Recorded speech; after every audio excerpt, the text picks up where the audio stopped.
Gotta keep the flame on max. I'ma keep it going till there ain't nothing left. Gotta keep the flame on max. I'ma keep it going till there ain't nothing left. Gotta keep the flame on max. I'ma keep it going till there ain't nothing left.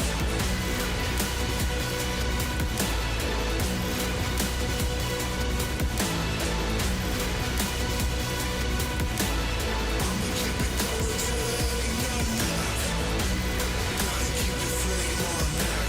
I'ma keep it going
I'ma keep it going till there ain't nothing left.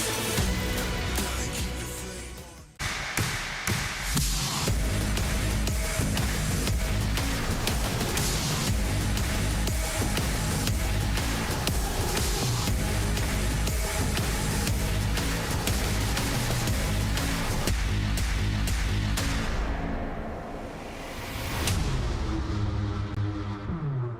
Hello and welcome to Gamers Without Borders. Today we begin our Rocket League competition in the region of Europe. Another $1.25 million is up for grabs, and that will all be distributed to charities of the winner's choices. And also 4 more spots at Gamers 8 later in the year, where our teams will battle it out for another $2 million. So let's start today's pre-show, brought to you by Savvy Games Group. My name's Banks, and I'm your host, and joining me in the virtual studio, we've got Dazarin and Corelli. Dazarin, well, been across the pond for this one, into your favorite region, Europe. How you feeling? Europe's not my favorite region. But that being said, they are full of great Rocket League players and great Rocket League competition. I'm very excited to see how some of these teams that we've talked about leading up into this event do in the crew battles format, Banks. Well, you know I'm going to be doing this all day. Corelli, who is looking strong coming into today in Dazarin's favorite region, Europe? I love the poking and prodding of Daz. Keep doing that, Banks. You're doing a great job here. You're doing a great job. Do that. Listen, a lot of talk. You're going to hear it all day. You're going to hear it all tomorrow as well, unless they lose. It's going to be Vitality, right? You're talking about Zen, the 1v1, the 2v2, and of course, Alpha 54 and Radisson as well.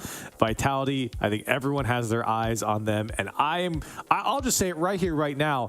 I don't know if any team is going to pick the 1v1 against Vitality if they lose that first game. I'd be shocked if that happened here in this tournament. It seems like they'd be throwing themselves to the lions, doesn't it? But we had an awesome start to the week in the NA bracket, and we're expecting just as many fireworks in the EU bracket for the next 2 days, actually. So we're going to kick things off by showing you the bracket, because I want Dazarin to take you through all of these teams, who's looking strong, which of these 4 teams, well, which out of the 8 teams, which 4 do you reckon will qualify for Gamers 8? I mean, there's like literally one in every single quarterfinals matchup that I can see here. Oxygen, Team BDS with Rise now on the roster. Of course, we just talked about Team Vitality a little bit. G1 as well. They just picked up Oli. A lot of these teams who have newer players on their rosters actually kind of all got an upgrade, so to speak. At least on paper. We'll see how it looks, but yeah, I would take those 4. Ooh, so Oxygen, BDS, Vitality, and G1. Corelli, do you have any difference of opinion, or do you feel like that's pretty much hit the nail on the head? I would probably, yeah. I'd say that as well. I mean, listen, you could maybe see a German Amigos slip in, maybe even a Monkeys there.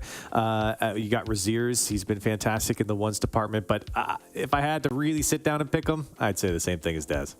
Let's hope that we have another Koi situation on our hands then, because we love it when predictions go wrong. So if you're wondering about timings and your favorite teams who are competing here in the EU bracket, we've got a schedule for you that's going to jump up on your screen so that you can mark in your calendars or in your time zones when your favorite teams will be competing. We've got Vitality going up against FUFAXDOP first here on the A stream at 4 p.m. CEST. That's going to be a best of 5. And then after that, we've got Oxygen going up against Suhhh at 5 p.m. CEST. Do all your conversions to your time zones, but wait, there's more. We have a B stream as well. G1 taking on Monkeys at the same time, and then German Amigos versus BDS, the previous world champions. Corelli, previous world champions, but how are they competing right now? Not so great in the RLCS. I mean, listen, it's not abysmal, but it's certainly not World Championship caliber at the moment. They just made the change to Rise. We'll see if that can kind of right the ship for BDS, and it's really kind of the first chance to see this new roster play. Well, we're going to be talking about individual prowess, I imagine, throughout the next 2 days anyway, as we talk about players like Zen from Vitality. But we had the chance to talk to a few players from the EU region before we dived into this competition, and we're calling this piece From Allies to Rivals. Last year I was on Luminosity Gaming with East and Atomic. I believe we were one of the dark horses team. We wanted to win the tournament, but we didn't expect to win the tournament. We could have won that tournament with the potential we have. We genuinely disbanded before we even went to the tournament. Luminosity keeping the pressure on to the back wall here. Just off the mark. Finally, the defense breaks down enough. Atomic will score 2-0.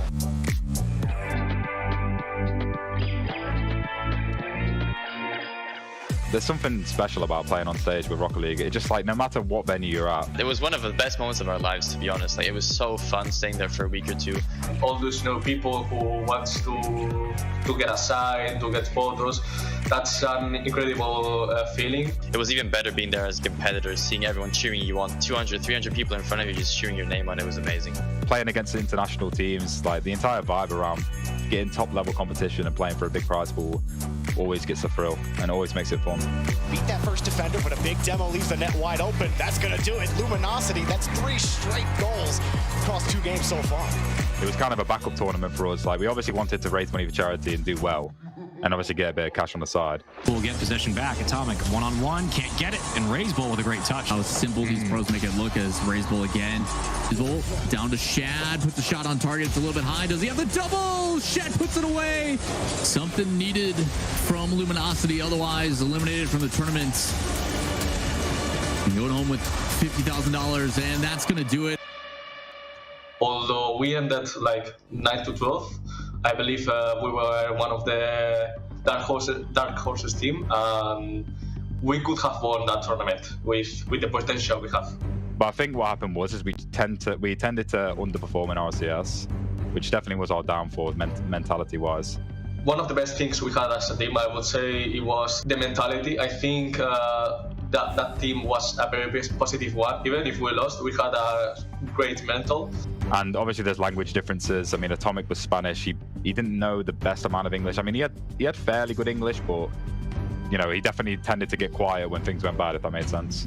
Getting a bad streak, starting off losing multiple games in a row might get onto his mental and might frustrate him in general. So I think that's like the only thing that can really bring Atomic down, since he's such a talented player. Because we just kept coming up against these tough teams. Like, we played against a world champion team, BDS. We kept playing against Dignitas, which is pretty much the second best team in Europe. So we kept getting these underperforming results. We had our ups and downs, but at the end of the day, we just had great experiences and things we can look back to. Also, we all 3 of us had an insane level. We had a lot of potential of that team, but in long future, maybe we can rejoin and make that work. Great chance to shoot, a great chance to score for Atomic. We saw a lot from Burn in the first game, so someone can in the 2v2s, but a shot isn't able to score it. Togs had a really great opportunity to score there. As of right now, my team is G1. I've recently joined Auction Esports from Quadrant. My current team is German Amigos. Didn't get the wave landing, but it ended up working out in his favor on the 50. Oh, he couldn't catch up with that either. There isn't a serious rivalry between us. I do like the boys. They're both talented in their own right. I mean, it's why they're both on top teams. It's definitely an extra motivator for me and for the team to just beat them in general, but we don't have any bad blood, so I can beat them in the finals. That will mean the best for them and for me, because I want them to win. But as a whole, I think my team's better than their team, and I think overall we'll probably place higher than them. EXO, there's no rivalry. What are you talking about? We've got to create a spicy storyline here, so I'm going to say that there is. Now, gentlemen, our first match on the cards, as you can see from the graphic on your screen, a best of 5, a hotly anticipated Vitality taking on FUFAXDOP. Now we can begin the discussion with one word, Corelli, Zen. Yeah, it's going to be really tough to not talk about Zen in a lot of these matchups for Vitality. And like I said before, I just don't know. I can't see anyone wanting to go up against him in the 1v1 here. It doesn't matter who you are. But for Vitality, they have so many weapons. It's very similar to version 1. Like, I feel like I have the same talking point for them, is because they just have such a strong and even stronger 1v1 and 2v2 appearance, in my opinion, that it feels like Vitality are just going to be monsters in this type of crew battle format. Sometimes we hear of teams being built around a certain individual, or an individual being brought into a roster that just excels the roster and boosts them. But Dazarin, when you have someone who plays mechanically like Zen, you could just throw him anywhere and that team's just elevated exponentially. That's the thing. There was no one that was mechanically as elevated as Zen. Why do you think Vitality got him so early? They got him when he was a little baby. They said, come here, we're going to get you, we're going to mold you, we're going to train you until you're ready. You said, when do you play? This day? Okay, you sit right here, get comfortable, get to know the team and everything, because I'm telling you, we're going to give you a slot, we're going to give you a chair when it's your time, and we're going to let you cook. And my goodness, has he been chefing up a 5-star dish every single time he's been on the field? That man is incredible. You talk about building around a player. Oh, Vitality, I mean, they built a city around Zen for sure. Well, talking of Vitality, we had the opportunity to sit down with Alpha earlier this week, and let's hear what he has to think about the EU bracket. Our team is Team Vitality, and I'm Alpha 54, the team captain for the team. So our team is now Zen, Radozin, and myself. We know that we are like clear favorites to go far in the tournament, since we have Zen, who is really good in ones, and then we got myself, Radozin, and Zen, who can all play like really good twos, and then we are a good threes team. So I think we have like high expectations to win the tournament, but we will see what happens, because there are a lot of good teams as well. I think the structure and the format of the tournament is really good, because it changes from like typical RLCS when it's only 3v3 and just the format changes. Now it's like best of 7 with like every game modes of the game, so I think it's pretty cool, and it's a great tournament, so I'm looking forward to it. For San Diego, we just played a lot, and Regional 1 we made it to the finals, and since then we knew that we couldn't choke the qualification, so I think this is a really like not a turning point, but I think it helped us really well, like playing in the final to make it to San Diego, and now I think we are in really confident now. I would say to make a deep run in gamer, like in the qualifier and in Gamers 8, I think you just need to pick the right game modes. If the once player is feeling well, then just send him in once and he will probably win. If the 2v2 players feel well, just send them and they will win. Like, it's probably like just feeling on the day. Like, if you feel more like you're not playing that well, like mechanically or individually, just focus on 3v3. I mean, except us, I would say that maybe like Rule 1, they have like Hawass, who is like a really good ones player, and they got like him and Killers, who are a really good twos player, and they got like a good threes chemistry as well. So I think like this is the best team from Saudi Arabia. I mean, Falcons is really good as well, but I don't really know if they try in ones that much anymore, and they are good in twos as well. So raising money for a good cause, I think, is, of course, every time it will be good, because it gives money to people who are in needs. So I don't think anyone can disagree with that. I think it's just really good to put a huge amount of money and give them to people who are in need. So for our fans, I hope that you will support us during the Gamers 8. And we appreciate your support already for every like regionals, major, and even worlds. I hope that you will be there. And yeah, as I said, we appreciate you guys. Alpha, confident, calm, unfazed. I love how he said, yeah, you know, like, we're good at ones, we're really good at twos, and yeah, we're good at threes. Wait, does that mean we're going to win? Corelli, I feel like they should be confident. They've earned that right, yeah? Oh, definitely. Not only through RLCS in this last split, but also I think now with the confidence of having Zen, especially in the format like this, where you know you have two aces with Zen in the 1v1 matchup. I love that. We say in Rocket League that team synergy is what wins games, and individual skill counts, mechanics count, but you know that doesn't win matches. Well, Sonny, guess what? We're in crew battle format. Those individual skills are exactly what counts. So, Dazarin, I'm going to come to you because I know that this is going to be an absolute stinker of a question, but I want a 1v1's score prediction from you, just while we keep this Zen hype going. For the Vitality match, oh man, yeah, it's gonna be 20-0. It's gonna be 20-0. We're gonna have a long day today because the matches are gonna go on. He's not gonna stop scoring, and then you know we're gonna see how many goals Zig can really score in a 5-minute span. And I'll be really surprised if it's honestly anything like less than that. If it's a low scoring affair, I'll be surprised for sure. I'm expecting a lot of goals from Zig. I mean, we're talking a lot about Vitality, right, Corelli? FUFAXDOP, what do they excel in? What can we expect from them? Which is going to be their strongest, you know, their strongest format before we dive into our first match? Yeah, I mean, I think threes is probably their best shot.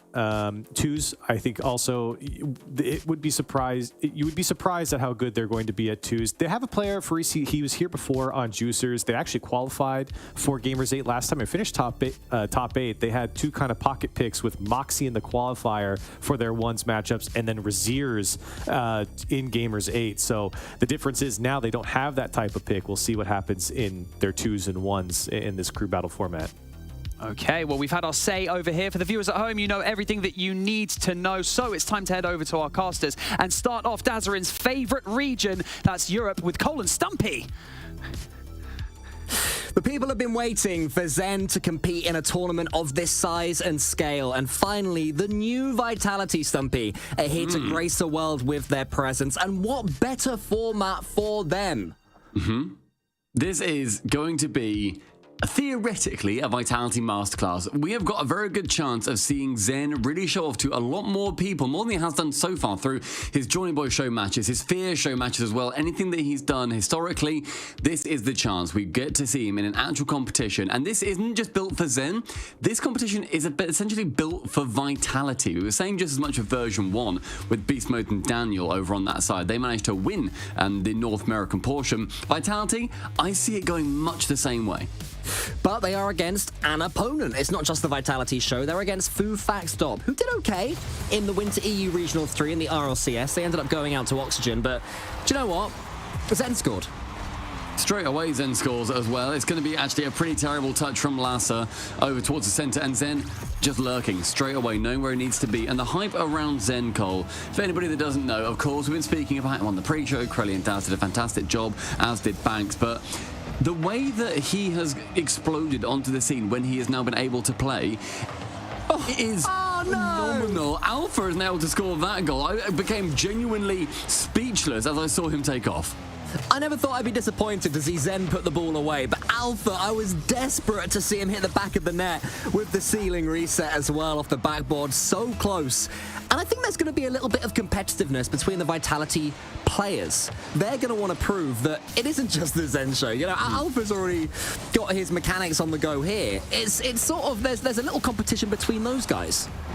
An open net miss from Lassa, tries to potentially just say, okay, maybe that's a pass towards Casa, but instead, despite the fact that the net is completely open, Vitality maintain this lead, and the demos are starting to come out. These incredibly Spanish players in Casa and Lassa, they are going to be trying to remove as many Vitality players from the pitch as possible. If you can make it into a 2v3 for as much of this series, then you're going to be the benefactors of them being destroyed. Zen's coming forward. There's Vitality Donkey Kong, according to our screens. It is Radosin, I promise you. He'll be there. Although he's not in the Vitality skinned car, unfortunately. He's got a little colourful number, though. I like it, the stripes. Has he still got the skill in this brand new Fennec? Let's see. He goes into Faris, and Casa is there. Lassa's coming in. Zen with Radosin to his side. Misses it, actually, and then leaves it to Radosin. Radosin now pressing down the pitch, can be getting that second touch. Instead of Carso, going to be intercepting with Lassa sending it long. Possession given straight back towards FUFAXDOP after a touch from Alpha, but this is just being passed back and forth between every player on the pitch so far. Nothing to come from it. A minute 30 has gone, and with Zen continuing to challenge, it falls midfield. Deadly, but Faris clearing it along this time. With 5 boosts, he goes for 1 reset, but Radosin a great clear away. Of course, it has to be said that FUFAXDOP are no mugs themselves. Faris is a semi-regular in the RLCS, usually manages to find a way to qualify. Between Casa and, you're saying Lassa rather than Lassa, or you're saying Lassa, aren't you? I'll go with Lassa. Between Casa and Lassa, mate, now you've got it in my head, I'm gonna stick with you. Casa and Lassa. Between Lassa and Casa, they've qualified for 3 RLCS regionals between them, so good luck to them, legends, and making their way in the RLCS world. You know, it takes a while to really bubble up and get used to playing at this level, but Zen, he never takes a while. He always gets the first touch, and it's hit the post again. The style of Vitality. A beautiful pass down from Zen towards Alpha, who's lurking central. A chance again for Zen to touch it down towards the middle, but Faris clearing it away long on that chance, with Radosin now on the backboard. I want to be seeing these passing plays from Vitality, because when they get that cohesion amongst themselves, the French fusion is unstoppable. Radosin gets a brilliant save there against Lassa. I thought that one was going to hit the back of the net, but somehow Radosin got the read. I thought he was too slow for it originally. Not to be, and now Zen has No boost at all, still manages to generate a bit of space on the ball, such as the fear that he causes. Alpha goes to the ceiling again. Ooh. Alpha has woken up and chosen violence today. I feel like Alpha is on such a nice trend at the moment too, where we've seen Vitality struggle for a little while, Alpha having a few jokes made at his expense and seeing maybe he's not caring about the game nearly as much. That's a long time gone now, but the results still weren't coming in for a little bit. Seeing now Radosin and Zen on his team, after being bolstered and galvanized by appearing alongside Sizen as well, Vitality look brand new, and it's absolute honor to watch them. Zen going for more filth from the ceiling. There was talk, would he be able to do it in 3v3s, just to have that same amount of space, score the same style of goals we've been seeing him get in Johnny Boy and Fear show matches? It's looking like yes, Stumpy. Every time he gets the ball, I'm terrified of what we're about to see, let alone poor old FUFAXDOP. Furry's trying to get that one a little bit further than potentially possible, and instead it falls down to Radosin to pass towards Alpha. Now Zen coming in, Alpha relieved of his duties, so we'll be heading back towards that mid boost. Furry's with no boost on his side. Now Alpha challenging alongside Karsa, up early, and a nice touch over the top too. Brilliant placement from him, just a little touch on with the nose. With Alpha singing towards the ceiling, we enter the final minute. FUFAXDOP need to be getting a goal as soon as possible. That's a good chance, but Lasso just shooting wide of the net. Had to put that one away, you feel. Zen's then able to just take out Varese, or at least scare the heck out of him. And Radosin can come forward with Alpha 54 behind him. It's got a full 2 Alpha. He's been trying to get these stylish plays all game long. Goes for another one. Maybe one too many. Wasn't really needed there with 35 seconds left, but it does burn a few more seconds off that all-important clock as Zen puts it into the center, but Larsa can come forwards. Flip reset from Larsa, and then another touchdown, but Radosin can save that one away. The final 20. Agonizingly counting down now. Freeze challenging versus Alpha 54.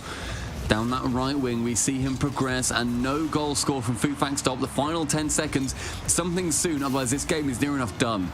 I think it actually might be pretty much done now as that ball heads just into the corner. Not much else to say, really. This one's going to be fading away, and it's going to be Team Vitality taking a clean and stylish game one against FUFAXDOP. Cole 93. Hi. It's lovely to meet you. I have a question. You're on FUFAXDOP. Congratulations. You've made it, and you've lost this first game to Vitality. Oh. Do you pipe up and say, lads, let's just play the 1v1 versus Zen? No. Let's just do it. Come on. Let's give it a go. Or do you say, no, let's do the theoretical better idea of playing in the 2v2? Tell you what I do, Stumpy Goblin. I contact the admins and I say, does it really need to be crew battle? Does that, add anything? Let's just... We'll happily lose at 3v3 for just make a couple of games. Exactly. Yeah, we'll give that one a good go. No, unfortunately, in the 3v3, FUFAXDOP seemed... I don't want to say outclassed, that's too harsh, but, a slight step below Vitality. Exactly, a step below Vitality, which is completely fair. I have a horrible feeling that in 2v2 and 1v1, where there's not I want them to do ones. I want them to do ones so desperately. Who's their one's main? Out of Karsa and Larsa. Okay. I'm not bothered personally. All right, well, I will be very confident that it's about to be a 2v2 coming right up. Come on, just do it. Well, I mean, to be fair, so Faris actually qualified for last season's Gamers 8. He made it, playing with Juices. Ooh. And then he was with Heat, with Razias. Oh my goodness, I've actually... The UI got us. I thought it was happening. The UI. We got UI'd, Stumpy. Oh, I got UI'd so hard. I saw Zen come in. I saw Karsa come in. My heart went a flutter. And then Larsa and Alpha joined as well. But we've got a 2v2 in our second match on Forbidden Temple. And this is going to be an exciting time for every single fan of Rocket League, because we've not seen too much Vitality 2v2, aside from when they did a couple of Johnny Boy show matches. And actually, in fairness, they're not unbeatable in twos. They've been beaten previously by G1, for example, in those 2v2 matches. So not necessarily their strongest game mode, but that's not really saying a lot considering how strong they are in 3s and 1s. FUFAXDOP also have the rhyming name synergy, so we'll see if that helps them at all as Larsa puts that one towards Karsa, trying to find each other. And you feel that FUFAXDOP have to play this one aggressively. They cannot allow players like Zen. Look at him pre-jumping already and getting it as well. How did he know exactly where Larsa was putting the ball? Now Alpha's coming forward, not quite nailing that double tap. Vitality still fully fluent at the start of this 2v2, but it remains 0-0. Larsa almost puts it into the center where Karsa may well have been waiting.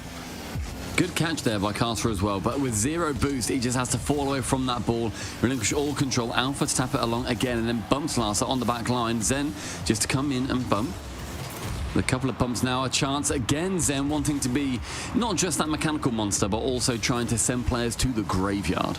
That's why he's such a highly regarded player. It's not just mechanics. We've had individuals appear like that before who could do anything in free play, but Zen seems to be, even at this young age, the complete package in Rocket League. He knows when to go for bumps, when to go for demos. We'll be able to do some defending here. It's just it's over the top. Zen still manages to get the save despite being wrestled by Karsa. Could have been a goal there, really should have been a goal there. Zen missing the open net completely, but after his heroic save, we'll call it 1-1, one good, one bad.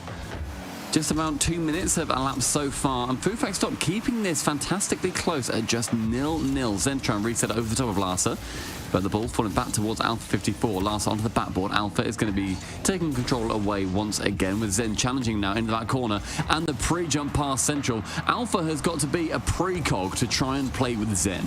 So far, though, it's a very end-to-end game of 2v2. Neither team has really had complete and utter pressure, which you tend to see in this game mode as Larsa goes for a musty, almost connects. And now it's Team Vitality's turn. This has been the story of this 2v2, this Game 2 bout. That demo could open things up. Alpha's given such a huge gap for Zen, and he gets it through, and finally, it's 1-0 Vitality. Zen being called onto that ball immediately as he does his wave dash to get towards the ball yet again. Karsa got back in brilliant time, but not quite enough to save it away. Halfway through the game, and Vitality managing to score that first goal. Anybody wondering, by the way, why we're suddenly playing 2v2, this is a crew battles format. We got the 3v3 in the first game. Ooh, a cheeky fake kickoff, actually. Hang on a second. It leads to nothing. We've got the crew battles format, and so once the 3v3 has been done, the loser then picks the next game mode, whether 2s or 1s. A great fake from Zen makes it 3, and then whoever is going to be, whoever picked that first different game mode, it then falls down to the other one that then was not chosen. So the 2s or the 1s that has yet to be played. Nice recovery from Zen in the corner to tee up Alpha there. The poor old FUFAXDOP defense didn't know how to deal with that one, and suddenly they find themselves a couple of goals behind, but they have been in this 2v2. It's actually more competitive than I was worried it would be. They've been performing well. Zen's to the ceiling, closed down well by Larsa. That's brilliant play from him. Alpha's up, has to connect the double and doesn't. Karsa has a chance to score, but it's too weak, and Alpha and Zen can combine to get it away. Alpha, great movement too, to be continuing to push on Larsa's awkward touch in the middle. The bump on Zen not quite able to come out with 40 boost. Now called it 33 when he respawns. Larsa picking up the 100 in the back corner. Flies it down back to the middle. Tries to go for the bump on Alpha at the back, or rather on Zen, and Alpha is able to recover it. Here's Karsa, bumps coming in front of him, has to get the 50-50 perfect, again it's not quite there. FUFAXDOP in the ascendancy though with 1 minute and 37 seconds left. Have to keep on pushing. Karsa's got good boost, and he steals the corner boost too, so Vitality going to have to head home. Alpha's got plenty to play with, but Zen's a little bit starved. He's now completely starved, just picking up pads over there. Could be in trouble if this ball goes high, which it does. Still on 0. Is Larsa going to attack it? He gave Alpha, I think, a bit too much respect. And now FUFAXDOP have to head back and start all over again. Alpha was super awkward on that touch as well, bear in mind. He had to go for the in and out save. Does so, but he still had to go for it. That's going to be a completely open net, but Zen just hovers in the sky like a fighter jet and can shut down any dreams that are had by the opposition. The 1, 2, 3. Zen with the bump at the end, and it's a triple for Vitality.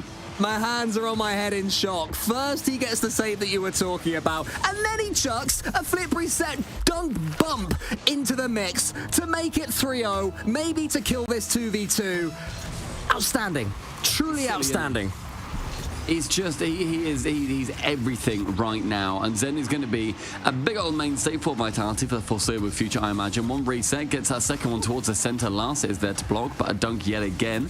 Alpha getting one reset, but it flies too far away. And Lars with a fully open net. Here we go. Gives FUFAXDOP their first goal. An overcommit from Team Vitality, maybe just getting a little bit overconfident. This game is not over yet for anyone here who is new to the 2v2 or 1v1 game. A 3-0 lead is not as undefeatable as it seems, and certainly as it would be were this 2v3, but kickoff, Stumpy, becomes so important in situations like this one. I mean, kickoffs as well. I feel like Vitality will probably be having that the advantage on it too. It does actually fall fantastically well towards Vitality, Zen, to shoot this one, but instead realizes that there are a couple of defenders. He's coming up from a pretty static position. He won't be able to get too much power, doesn't want to just give the ball straight back. Larsa completely giving control away from that ball. Now Alpha can pinch it low. 50ing versus Caster. The fake isn't going to be working on that chance. Now it's a 2v1. Can Zen get it back in time? You can just see the FUFAXDOP have upped their pace a little bit, going in for some risky 50-50s and challenges. If they don't come off, it'll be 4-1, but they have to take those chances now. But it doesn't matter what you take when Zen powers it to the top corner. 145 kilometers per hour, helped along by Larsa. But the top corner was found. That's very nice. What's that in miles per hour? That must be well quick. Like, I don't know, 100, 400, something like that. A lot is what I'm saying. Could have just not guessed. I could have just not guessed. It reminds me, do you remember Fruity's laser? 90 miles an hour. Do you remember that? Fruity's laser into the top corner on Neo Tokyo a few seasons back, where he just powered the ball in. Yeah. Similar pace. I don't know why I remember that. It was like the fastest shot ever at the time. And this is just going to script. Team Vitality 2-0 up, 4-1 in the 2v2. A decent fight from FUFAXDOP. But Vitality are within one game now of taking this series, and we are going back to the 3v3. The 3v3 is definitely going to be FUFAXDOP's best chance. That's going to be where they will have opportunities to score. Yes, they did not manage to do it this time, but the fact that, you know, they've been able to hold them down to just a 2-0, I believe it wasn't that first game, is a good thing for them. 2v2 was near enough going to be an impossible challenge to be trying to work past. With threes, FUFAXDOP, they've got through to a couple of regionals so far in the RLCS. Interesting to see what they can do. I mean, yesterday we had the situation when, I think it was when G2 faced version 1, and I believe it was Johnny Casting, and he said that G2 basically had to win the 2v2, because if they lost it, even if they won the 3v3 after, it was Daniel in the 1v1, and he was just going to win. We're sort of in a similar situation now that FUFAXDOP have lost that 2v2. Even if they win this 2v3, and far be it from me to bring the hype levels down if they get a miraculous game win, they then have to face Zen in the 1v1. So it's like, it's not over, but... You know, it's not over, but... Yeah, it's not over. You know? But... Yeah, I get what you mean. If FUFAXDOP, they've got a big mountain to climb. They'll be under no illusion. This is going to be a very hard match for them. We had a little look at seeding, sort of estimated seeding, and Johnny largely led that. And we had Vitality at #1 spot for this tournament, and FUFAXDOP sitting at #8. So we're feeling like it's going to be the real David versus Goliath story here. And right now, Goliath is punching David down into the concrete. And it's not just been Zen, of course. All the talk is going to be about him. But Vitality in their threes game played it very well. They seem in sync with each other, no overcommits. And because often when a new super mechanical player comes in, they get in each other's way. We saw that a little bit with early version 1 in the tournaments prior to this one, as Zen almost combines a filthy pre-jump where everyone wants to be the big man. There's no signs of that just yet from Vitality. Alpha has changed everything about himself too, and I've been so impressed with the way that he has become more mechanical even in the last couple of months too. He has been supporting Zen wonderfully, and he could not have asked for a better teammate, I think. You see it there where Zen's in a little bit of trouble and Radosin comes storming back. Radosin, by the way, who was maybe the MVP of Vitality in the most recent split and maybe since the start of this season, so he's not a player that we should be forgetting about as well, even though he has changed his name to Vitality Donkey Kong, helping us to forget him as Zen tries to get the 50-50 towards the goal. Larsa says no. And Radosin now has a chance on the ball. Lovely first touch from him. The second one, a clean 50-50 into the sky. Larsa wins that race, so Alpha's a little bit slow. Is it going to fall for Casa? That's an unfortunate bounce. And Zen's able to challenge Faris. 50 with Zen does go in favor of FUFAXDOP as well. The shot going so high. Larsa, if that's on target, it's much more threatening. Casa challenging versus Radosin. Alpha to tap it over the top, instead helped into the corner by an orange defender.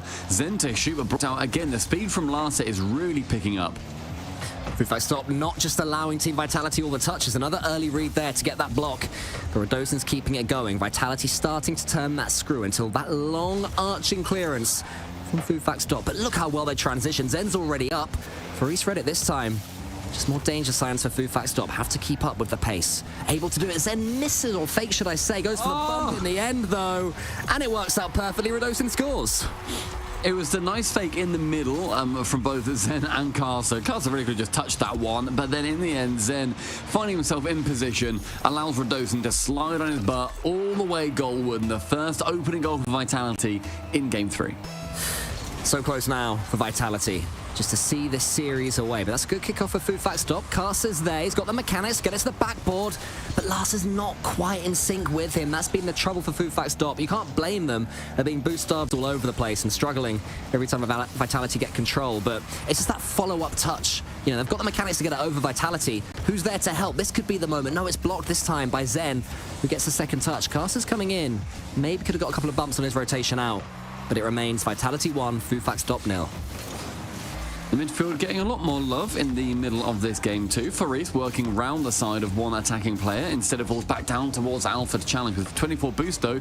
And the 2v1, Larsa again just punts the ball away. Does not give the chance for his teammates to work up. They don't get that extended play. It's just punt it at the net and hope that it goes in. And realistically, it's not going to.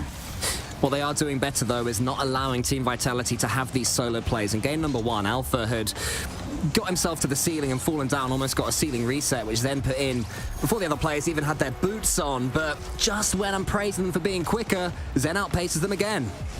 It was an awkward touch from Karsa. He ends up going low with it, and the landing isn't ideal either. Larsa thinking that clear was going to be a lot further, so moves out of net, leaves it completely open for the poacher of Zen to work in. With minute 44 remaining, Vitality and 2 goals, it becomes harder and harder with every second it ticks down. Alpha to the ceiling. That's closed down well again by Larsa. It's got to do a little bit more when they have the ball. Those little pockets of time when they actually have some control of it. It's rare against Team Vitality, but those moments have happened. Karsa gets over the top. Open. Radosin's coming in. I thought he'd get there in time, but I was wrong. It's 2-1. Karsa managing to get a fantastic long shot too. The 50 from Alpha and Farid trying to go for that second block. Zen works in as well. He dived in, didn't need to on that occasion. And a great chance. FUFAXDOP working up with under a minute 30 remaining. The goal difference only 1. And that is extremely manageable, especially with that great kickoff. Go on, FUFAXDOP. Get yourself a foothold in this series. It's an awkward touch from Radosin. It's set up, but it's just over the top of Karsa from Larsa. The idea was lovely. The execution, not quite as much. Alpha can get this one into the center. FUFAXDOP, though, building up ahead of Steam, Stumpy. Definitely building up the head of Steam, and I'm going to try not to remind them that if they win, if they play Zen in a 1v1.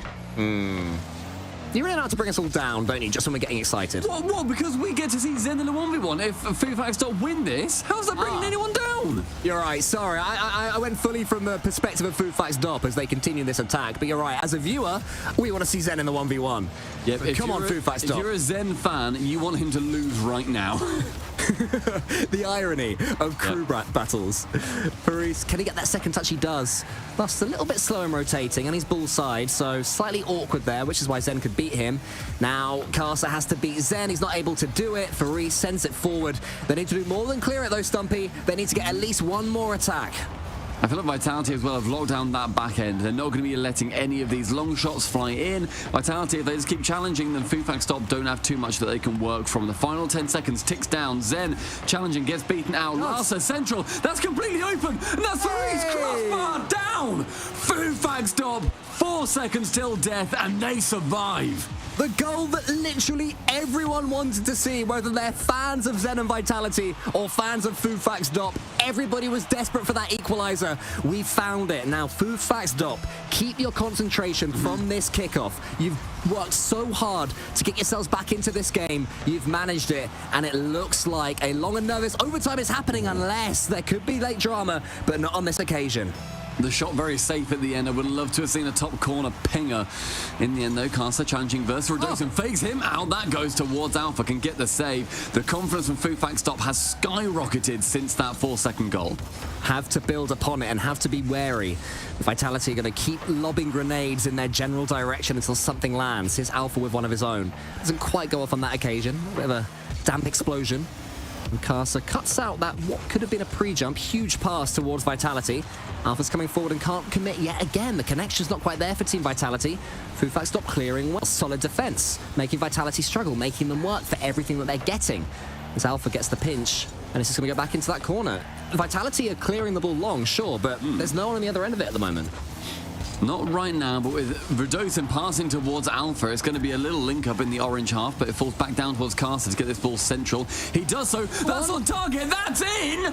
Ladies and gentlemen, FUFAXDOP win game number 3, and that means that Zen will be taking to the pitch in a 1v1 versus anyone on FUFAXDOP. Is it lame to admit that I did a little fist bump when that went in? I gave it a So little, lame. come on. So lame. And yet you don't blame me. You No, because I don't did it blame as me. well, obviously. In my mind. Yeah, exactly. Good man, good man. All right, it's 2-1 Team Vitality. We have a Well, this is series. hype. It's not a sweep. It's going to be the 1v1. That's locked in because we've already had the 2v2 earlier on. It changes to the other game mode that hasn't been played yet. It will be Zen. Not sure who it will be for FUFAXDOP. Well, let's not assume dares- it's going to be Zen. Don't do that to It'd me. be funny if Alpha comes in. Don't, Stumpy, don't do that What? to me. Okay, well, okay, no, yeah, you're right, okay. Who do FUFAXDOP put on the chopping block? The chopping block. Well, okay, so the experienced player is Faris, but he's not a 1v1 player. He's been to the most RLCSs. He made it to Gamers 8 last time around, as I mentioned, with Heat. Well, actually, with Juicers, then was signed by Heat in the interim. But they did have, I think it was Moxie who stepped in as their 1v1 player last Moxie, time around. yeah. Moxie, so it is unlikely to be him. I don't know, mate. I don't know. They don't. The thing is, they don't really have a ones player. Lassa is apparently 1489 rated, and Karsa is 1412. Pathetic. Whereas I believe that Zen is in the is it not 2000s for ones? Really? I don't really know. I checked earlier. I'm pretty sure it's in the 17s now. He might have, or maybe, I don't know. Oh, but it's Zen. Someone in mate. chat. I've got my own chat. Someone tell us what Zen's rating is. I want to know. Anyway, Yeah, what's Zen's it is MMR? Zen, and it's Larsa. Zen versus Larsa. Larsa versus Zen. Come on, Larsa, mate. Give us a match. I would love Larsa to come out and just humble Zen. That would be amazing. That'd be incredible. What a turnaround this would be for Zen's first actual official tournament as a 1v1 as well. So very exciting. There's crew battles. So everyone's laughing at you for saying 2K in ones. It is 1700. Yeah, well, you're all sitting at home and I'm doing this. So who's the real loser? Well, maybe not Larsa based on this first 35 seconds. He's looking all right against Zen. Oh, beating him for pace as well. Blow the whistle, ref. Go on. Okay. Okay. Okay. Okay, fair enough. We've got a real series. I'm absolutely beaming. Larsa going 1-0 ahead of Zen with a nice outplay into that 50 and then just taking that quick snapshot. Zen, I feel like maybe he's thinking, okay, lock it in. We win this one 3-1. But by the looks of things, Larsa, with that early start, may well be getting Zen to come out with his absolute full force. Yeah, I think Zen ain't going to be having none of this. As soon as he gets control of that ball, Larsa's closing him really quickly. Zen's going to start reading this and anticipating it. For now, it's surprising, and I think Zen's a little bit shocked by just how aggressive Larsa's being. Often in 1v1s, when it's a dare I say, lesser player against a better one, that stops working eventually when the reads come in, and it does not take Zen long. And the simple plays too from Zen on this. Realizes he can just wait central. He knows that Larsa's going to be trying to get that 50, just jumps, blocks the ball, and can then send it straight towards the net. You don't need to be fancy every single time. Just get the goal. They all count as one. 1-0 though, and I think that FUFAXDOP and Larsa would have taken this in the first minute plus. The kickoffs seem to be going okay for Larsa. That one's gone in Larsa's direction of the goal, but not enough for Zen to be able to do anything with it. The angle wasn't quite there for him. Now Larsa up against Zen, but he's just overcommitted there somewhat, so he's going to have to get back as soon as he can. That might be 2-1, and I think that's where the 1v1 experience really comes out. Touches like that one that just go pretty much nowhere. Yeah, the lofting nothing touch realizes Larsa that he needs to immediately rush back, but by that point, Zen has already got a target acquired. And now Zen finds himself in the lead. Bear in mind, this is game number 4. Vitality up 2-1 in the series so far. So win this and Vitality go through to the upper bracket finals, or semi-finals rather. Zen is going to try and get himself some boost. Larsa's going all the way back to defend with all his might. Zen just slows it down, then takes control of the ball. Larsa's already up. It's another good decision from Larsa, who is challenging Zen pretty well for the most part. The goal that he got at the start of the game was actually based on an early challenge. But now Zen will come forward, he'll make that 3, and as soon as Larsa overcommits once, Zen punishes. I feel that's going to be something that Zen's going to be trying to do just to build this early lead to. Get a few chances where Larsa, bear in mind in the threes, he gave the ball away quite frequently as well, seeing that, okay, he's not going to want the ball to be too close to him. He might just send it away a little bit more frequently. He can then receive it and then go for one of those shots to get the counter-attack. And then we can see some real mechanical magnificence. Then a lovely catch on the goal line with Larsa stealing that back corner boost. And then the mid boost, Zen's going to be on 12, flicks it high and can then pick up some pennies to continue this attack. Larsa survives for now. Is he able to slow it down? That's my question about Larsa. He's getting some good challenges, getting some good blocks. But when Zen comes forwards, that's when you just wonder if Larsa's able to really just take the ball under his spell and not get just totally faked out in his own corner. I'm sorry, Zen. Has the ball on a piece of string. Unfortunately, it didn't lead to a goal for the Frenchman, but he'll come forward again. This time it's Zen in the air. Larsa's watching and waiting. What can Zen offer? Larsa's going for it now. It's another good challenge. He's dealing well with the Zen. I mean, it's all solo plays in 1v1, but you know what I mean, the mechanical plays. Good play now back in the corner with Larsa and the boost advantage. Not by much though, only 30. Zen can then push in and I think toying a little bit with Larsa, making sure that, okay, seeing that he gives him space, gives him time, and then he goes in for that strike. Wants to try and bide his time and not go for anything too crazy. Zen going to go for that low 50 once again, but Larsa diving in, falls straight into Zen's trap. The corner boost stolen. We see this a lot in 1v1s. You go from left to right of the goal, picking up the boosts as you continue, but Larsa, what wonderful shadowing that ends up being. Good patience as well from Larsa. He got the early challenge when Zen was taking the shot and didn't rush into it when he had a little bit of control of the ball in the center of the pitch. And that's what I was saying earlier. Is Larsa going to be able to deal with those situations where there's some neutral territory on the ball, or when both players can sort of, they stare at each other and think, you going to go for it? You going to go for it?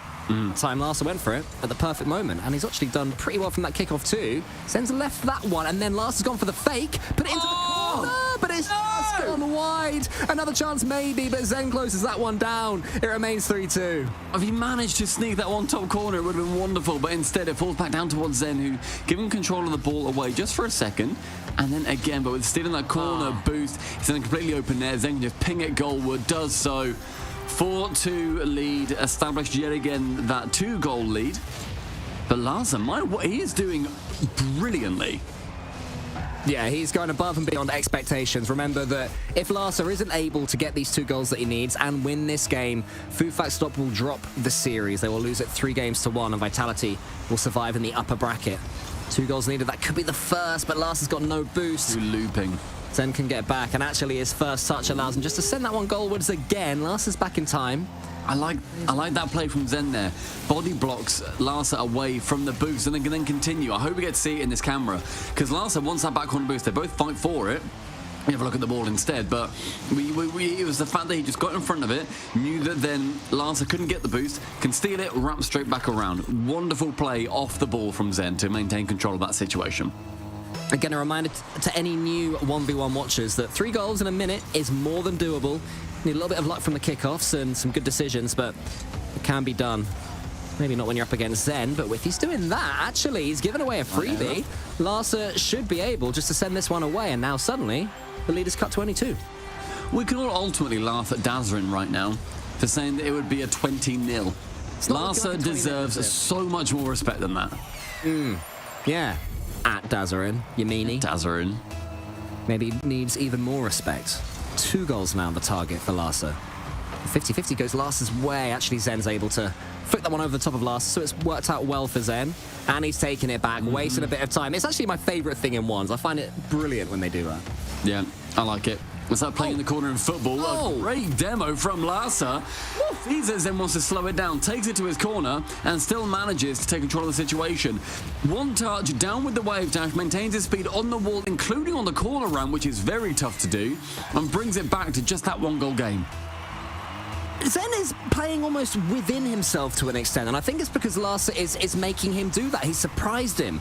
Zen, if he thought he was going to get this one all his own way, he was very early proven well and truly wrong. Larsa has a chance for a mechanical play, wants to get the challenge in.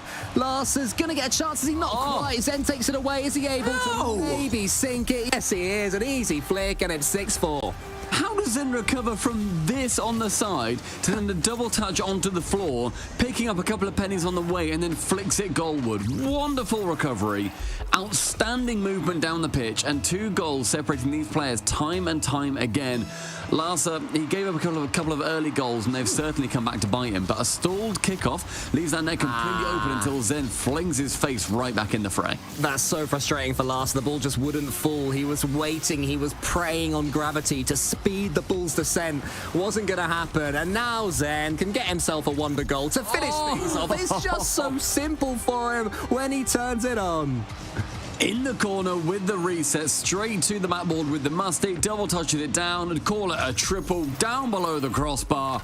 Zen is magnificent, and Vitality, they're going to be taking the series 3-1. That goal there, if that was scored in one of the, you know, the World Show matches for freestyles, if they got that, that would get a respectable score. And that would be against no opponent, let alone very impressively playing Larsa.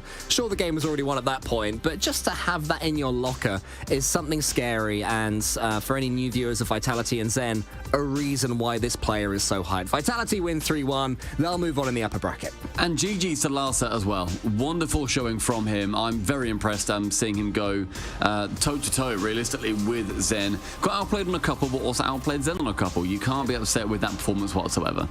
Yeah, impressive stuff from FUFAXDOP, and they're going to be facing the loser of G1 Monkeys, which I'm hitting refresh now. I believe Monkeys have won that one. No, actually, there's a potential reverse sweep on offer over on the B stream. So if you're not watching that, you can chuck a little B on the end of your URL. GWBPS_ENB, I think is the URL for the B stream. And you can check out what I presume is now going on Game 5 of G1. Potentially reverse sweeping Monkeys. So great Rocket League from EU. It's an entertaining region, isn't it, Stumpy? We love it. I feel like it's crazy across the board. Then when you chuck in brand new game modes in 2s and 1s, the crew battles format, I think it suits this region wonderfully. But yeah, great stuff there from FUFAXDOP. They're not out, of course. As Cole said, they're going to be going into that lower bracket round 1. I feel like they've got a few more gears they can go to. They just came up against the best team in the tournament. Yeah, I mean, in the 3v3s, Radosum was pretty quiet, which you can't blame him. You basically have one chance at a time to get yourself into the series, so that's probably going to be expected from the third player from any of these teams. But Vitality were pretty comfortable in the 3v3s. My worry for them was they were going to get in each other's way mechanically, and there was no sign of that. They weren't double committing or tackling each other or any of that nonsense. Well, that is Vitality FUFAXDOP wrapped up, and we've given our thoughts. But I would love to hear what the desk think. Yeah, Daz. Very much, Stumpy. Just like that, Vitality move into the upper bracket. And unfortunately, a slower start for FUFAXDOP, but not the game we anticipated, I have to say. The lower bracket should be worried because they had the #1 seed to kick off this competition for them. It was kind of a loss in itself from the get-go, but Dazarin, I feel like they actually put up a good fight. Sure, yeah, I would say so. You know, they ended up taking that 3v3. That one was really good from them. You know, extended the series for a little while. I'll give them credit where credit is due. They did put up a fight. That's the most I can give them, though. Everything else was just all Vitality all day long. That man Zen was still doing the work. Everybody's all... You heard Stumpy and Cole, they were sitting there at me. Oh my God, Daz, it's not 20-0. I don't care. Because at the end of the day, we got the result. We knew Zen was going to show up. We knew he was going to show out and dominate. On the side of FUFAXDOP, though, yeah, you got to give credit to Laz. He made it close. But he's not going to frame that series because he still lost 7-4. At the end of the day, Vitality, even Cole said himself, best team of the tournament, and they still show that in their gameplay. A little bit of a slower start to the day, but there's still a lot more Rocket League to play. Yeah, highlights for you brought to you by Aramco on your screens. The expectations were definitely on Zen's shoulders, but whole of Vitality actually looked very comfortable. But Zen, in that ones in particular, Corelli, just looked so comfortable. What an incredible display of pace control by him. He looks like an outrageously experienced player, even when the stakes are high. Yeah, and I feel like maybe looked a little uncomfortable right in the beginning. I think the pressure from Lhasa came out and really pushed him back a little bit, which is something that we've seen from Zen in a few of his 1v1s where he starts a little slow or gives up some poor goals, and Lhasa certainly did a great job of taking advantage of that. But for Zen, like Daz said, despite him maybe not winning the 20-0 as Daz may have predicted, the consistency prevailed here over FUFAXDOP, and the series went exactly how we expected, Banks. I mean, the 3v3 was the game mode that Vitality dropped. That was the one that I pointed out and said that's probably one that they would lose to if they were going to lose to FUFAXDOP. So FUFAXDOP, I think they got as much as they possibly could out of this series, but unfortunately, you're just going up against a big dog right now. Yeah, I feel like FUFAXDOP did show some promise, though. Dazarin, does it look like they have the capability to push through that lower bracket and get towards, you know, let's just say, get into day 2? If I'm being honest, it depends on their bracket. You got to go matchup by matchup. I think this was a good showing for them, and you could tell Vitality wasn't given 100%. And I feel like if other teams aren't given 100% and they're going against this FUFAXDOP team, instead of it being a 3-1, they may take series off of them and sneak by. So I would say, you know, ask me that question later on when we take a look at the bracket. Well, Corelli, who's your MVP of that match? That's what I want to know. I'm giving it to Zen. I'm giving it to Zen. Great work in all the game modes, and I think that, you know, coming out hot in that 3v3 in the first game, putting away the first 2 goals, he looked fantastic, clinical in the 2v2. I gotta go with Zen. Well, let's take a look at the updated bracket as we've progressed through our first round of matches here. Well, only our first 2, if you've been watching the B stream. How did that look, Dazarin? Have you got refresh over there? What's the bracket looking like? So G1 is in the lead by 1 goal. It's a minute left, so give me a minute and we'll see how that updates. But yeah, right now you're seeing it. We could potentially be seeing, oh my God, yep, Monkey's just tied it just now. Listen, lock in on that because it's a close series for sure. We don't know who Vitality is going to play in that semifinals at the moment. Well, that upper bracket, Team Vitality taking out FUFAXDOP, but there is a second chance in this competition. FUFAXDOP will await whoever loses out of the matches coming up after the break because they're going to be playing someone different. But yeah, they'll wait in that lower bracket. A difficult path all the way through to that grand final. But if you're going up against Vitality in your first match, I mean, it's to be expected, I'm sorry to say. Gamers Without Borders will continue after the break with Oxygen taking on Suhhh, who could have their hands full with this one, but let's find out after the break. UNICEF and I need you by our side for a real-life mission. A mission to protect the rights of every child. After news cameras have left, UNICEF is here. Every day, everywhere, but particularly where it's needed most. Did you know that more than 170 million children need UNICEF's humanitarian aid this year? At Gamers Without Borders, many of you have already chosen UNICEF, and I thank you for that. Choosing UNICEF is the easiest and smartest decision you can make, because you're investing in a child, and investing in a child guarantees lifelong returns, not only for that child, but also for their community and for our world.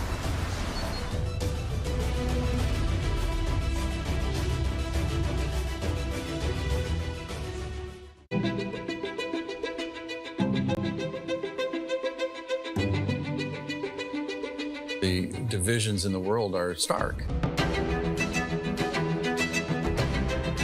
Recent years have shown some of the largest natural disasters ever in history. And that really hits hardest the people who had the least to begin with. These people need help. It would be a real tragedy if all these advances in science and health and technology only benefit people in a position to pay for them. There should be no lesser standard if you happen to be poor. These problems can be overcome.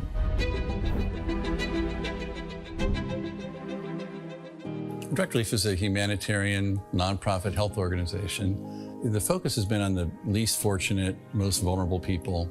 On a good day, things are tough for a lot of people in this world and in this country. And what we can do is mobilize private resources for their benefit and make it available free of charge.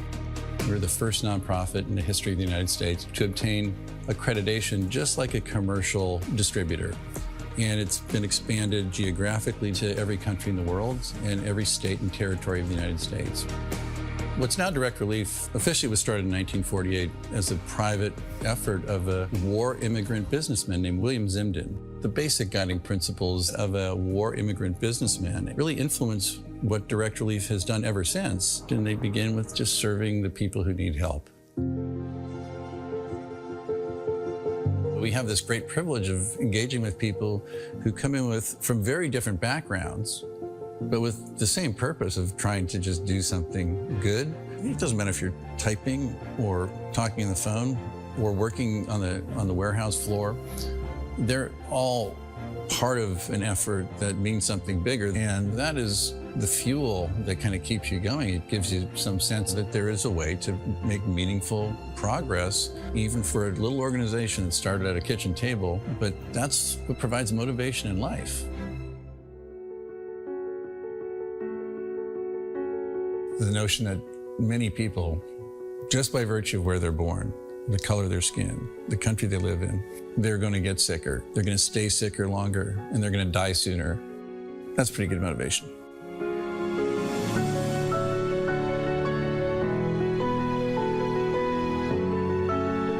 These issues are too big for any one organization to address. We really work hard to honor these guiding principles, invite people to participate, and we are sure thankful for the thousands of people across the country and world who have become part of Direct Relief by virtue of their participation.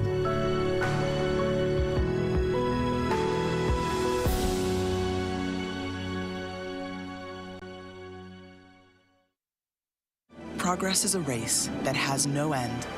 After every finish line, another challenge awaits. How can we continue to push innovation in a sport at the forefront of technology? This is how.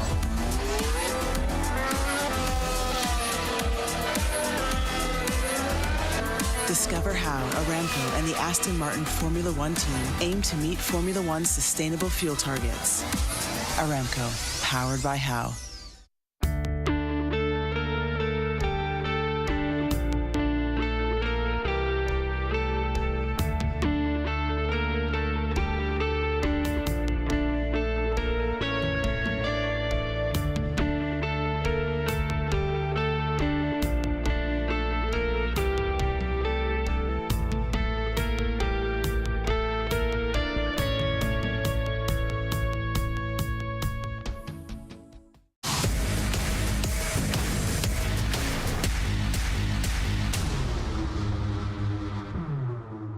Welcome back to Gamers Without Borders. We are one series down. Vitality have made an impactful start to the competition, but now it's time to focus up on our next match today. Oxygen and Suhhh. I'm also joined by two new beautiful faces in the virtual studio, Spaceman and Lemon Kiwi. Lemon Kiwi, if Liquipedia is correct, I mean, I respect the guys that work over there. They do fantastic work, okay? Hibs has literally joined this roster 2 days ago, okay? A roster change this close to a crew battle format competition, no less.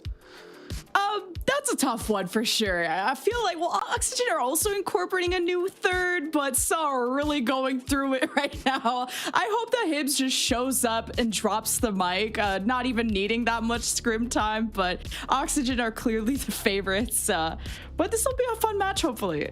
Spaceman, at Gamers Without Borders, we're no strangers to upset as the format switches up, exposes kinks in the armor of our competitors. But Koi against Complexity this week, right? For example, you know, what's the probability of this happening to Oxygen, though, coming into this? Because Suhhh seem like they're the underdogs.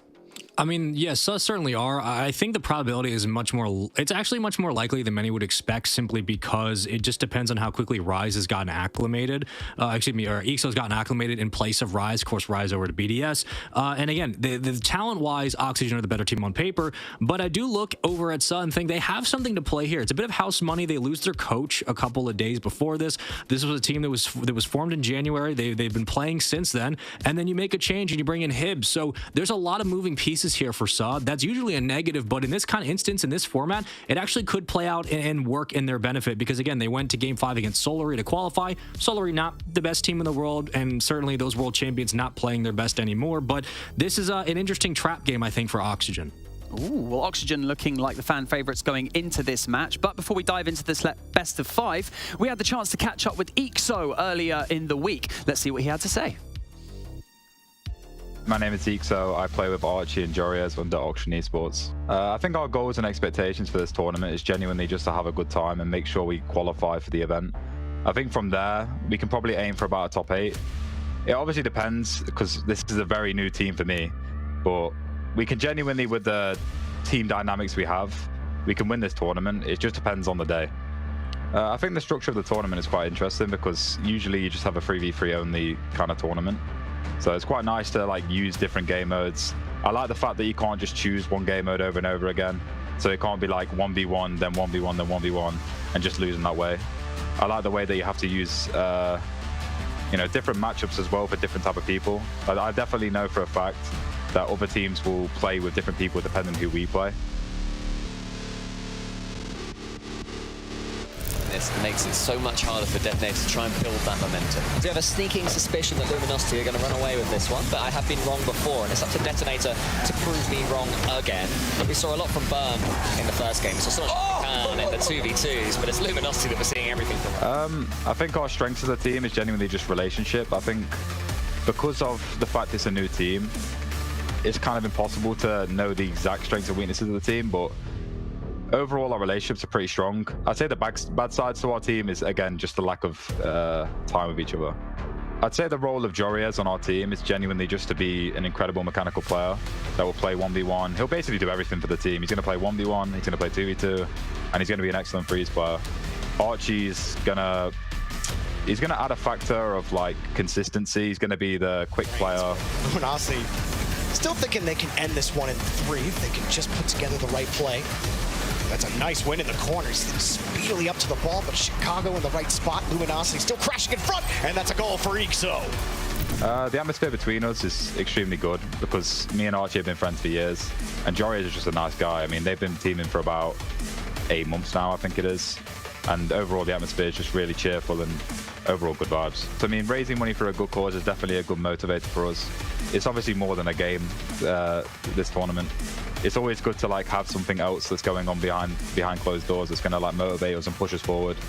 Yeah, to our supporters, just keep cheering us on. We're going to try our best to deliver good results, and overall, we're going to try and prove to everyone that Auction Esports isn't just a joke of a team that isn't consistent.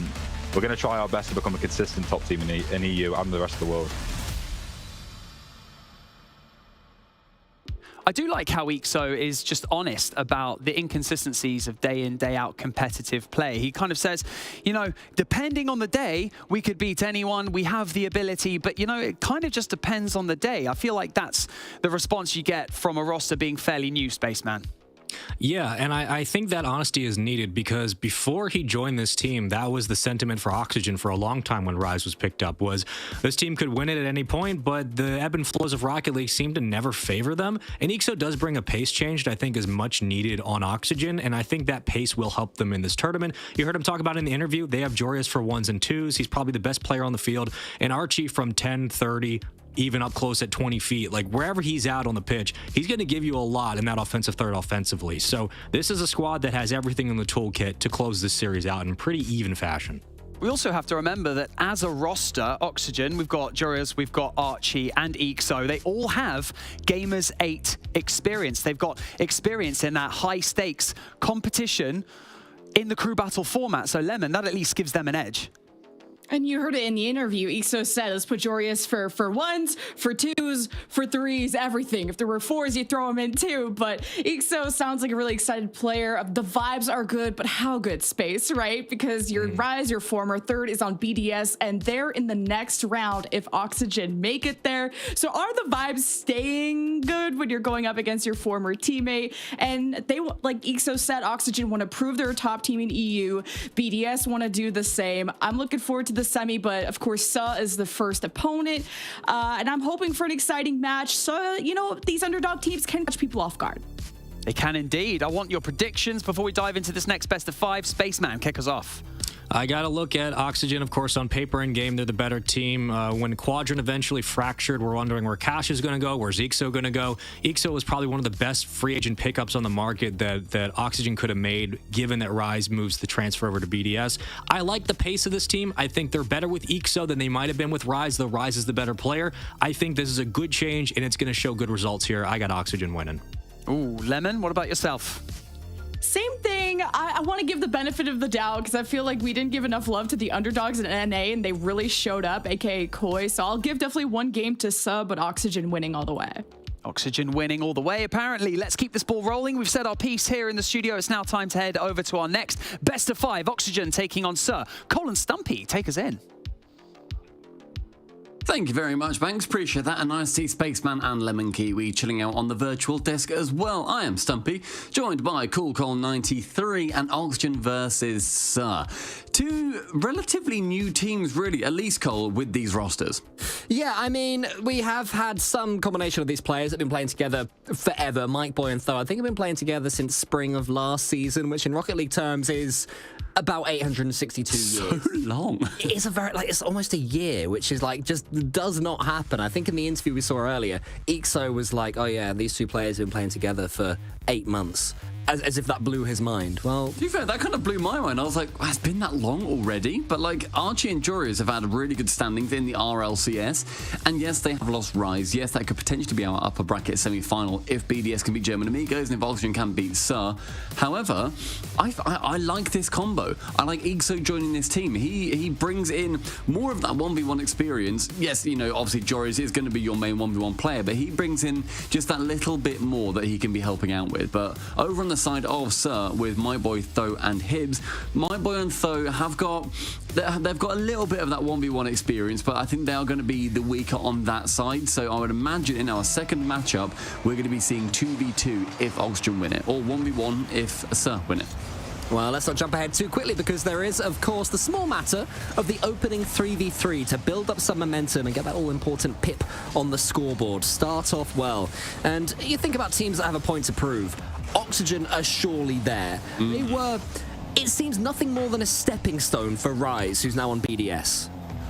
It's that, and it's also, we've seen them compete when at the Fall Major, yes, back in December, at the Fall Major, and with the player who has just scored that first goal for them, they did not live up to that pressure. And pressure, I feel, is going to be an issue for Oxygen, but on this attack, and Archie and a couple of demos in there too, the ball bouncing over the top of Mike Boy leaves the bottom right corner completely open. But Cole, the pressure argument, Ixo, back on Quadrant, I don't want to say choked, but they did not win their one chance to then be going through to that tiebreaker match. Oxygen, they got through to top 8, I believe it was, in Fall, and then they just couldn't make it, despite being one of the favourites to win. Pressure is going to be working against Oxygen, I feel. Yeah, especially when there's all these eyes on you, wondering about the pickup that you've made, wondering about how they let Oli go, wondering about how they let Rise go, what's happening with this Oxygen roster. Whereas Suhhh, they've been going about their business for a long old time now, We're saying how they brought in Hibs for this event. Fair enough. I mean, to some extent, any good 3 players can come together and be pretty good in any given tournament. There's no reason that would be too much of a detriment.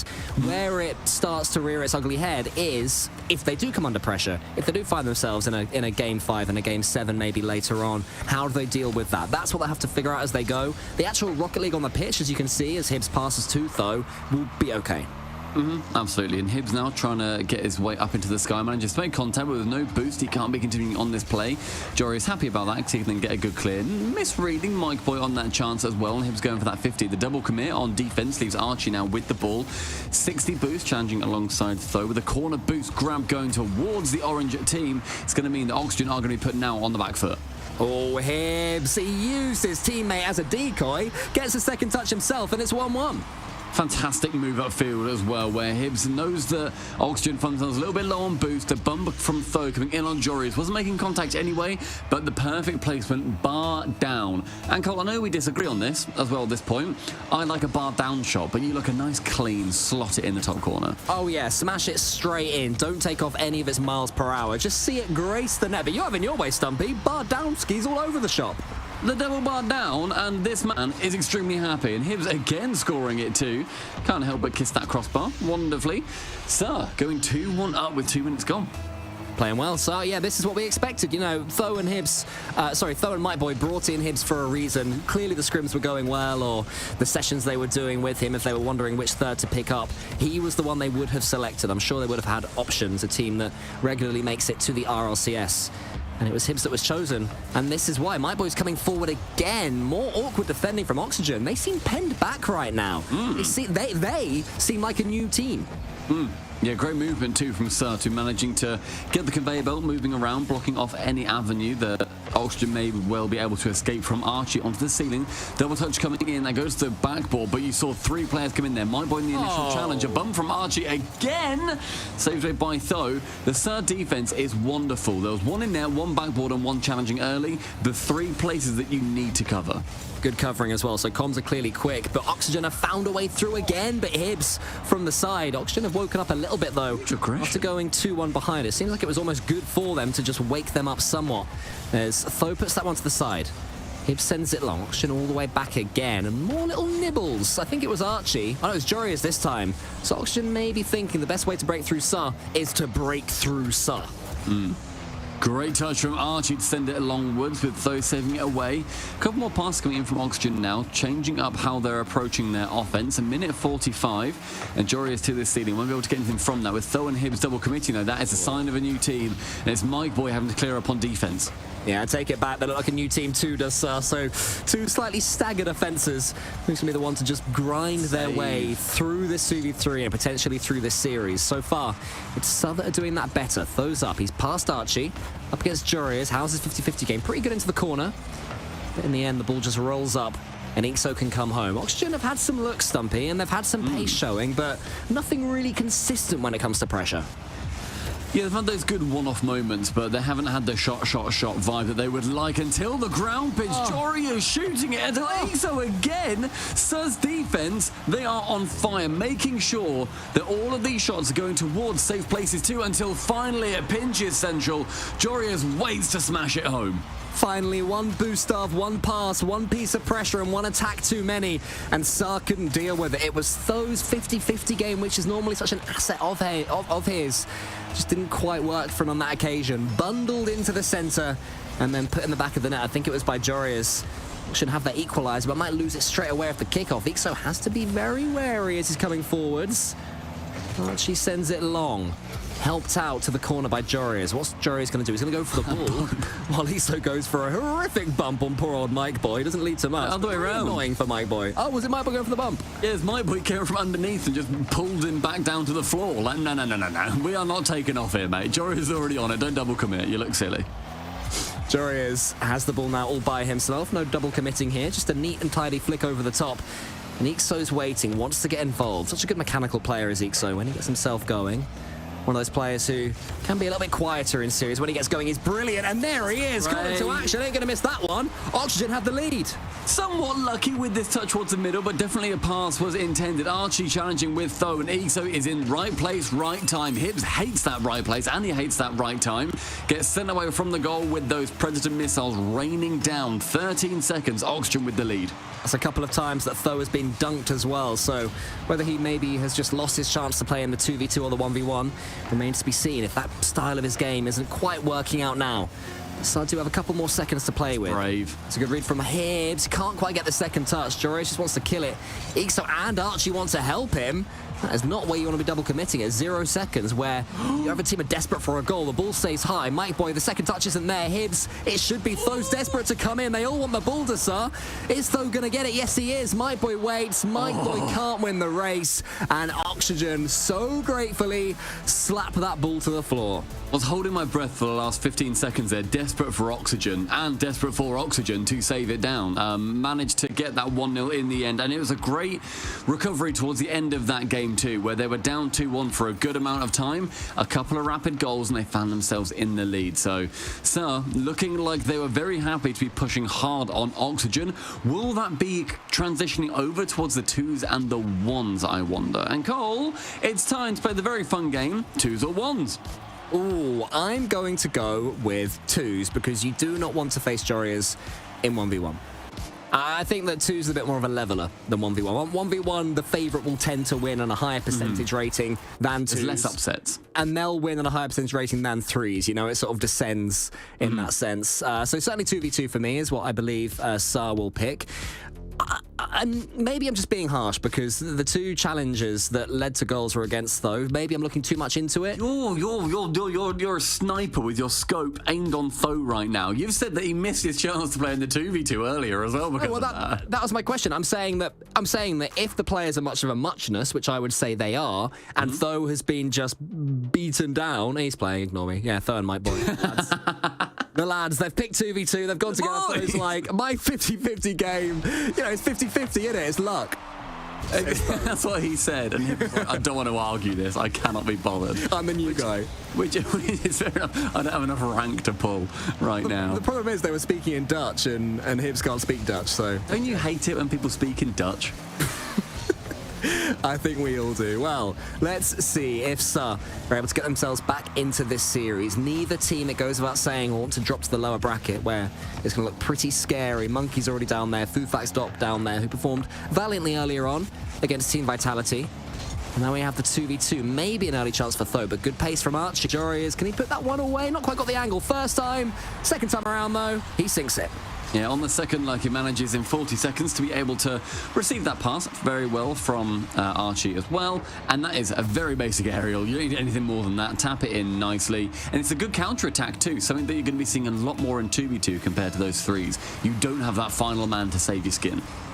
We'll see if Oxygen continues to try and play that counter-attacking style. I imagine they'll want to dictate the speed and pressure a little bit more than that, though. Won't want the ball too much in their half. And that's where it's remaining as Tho gets a touch on the backboard. Can he just spoon this one towards Mike Boy? The feed isn't quite there.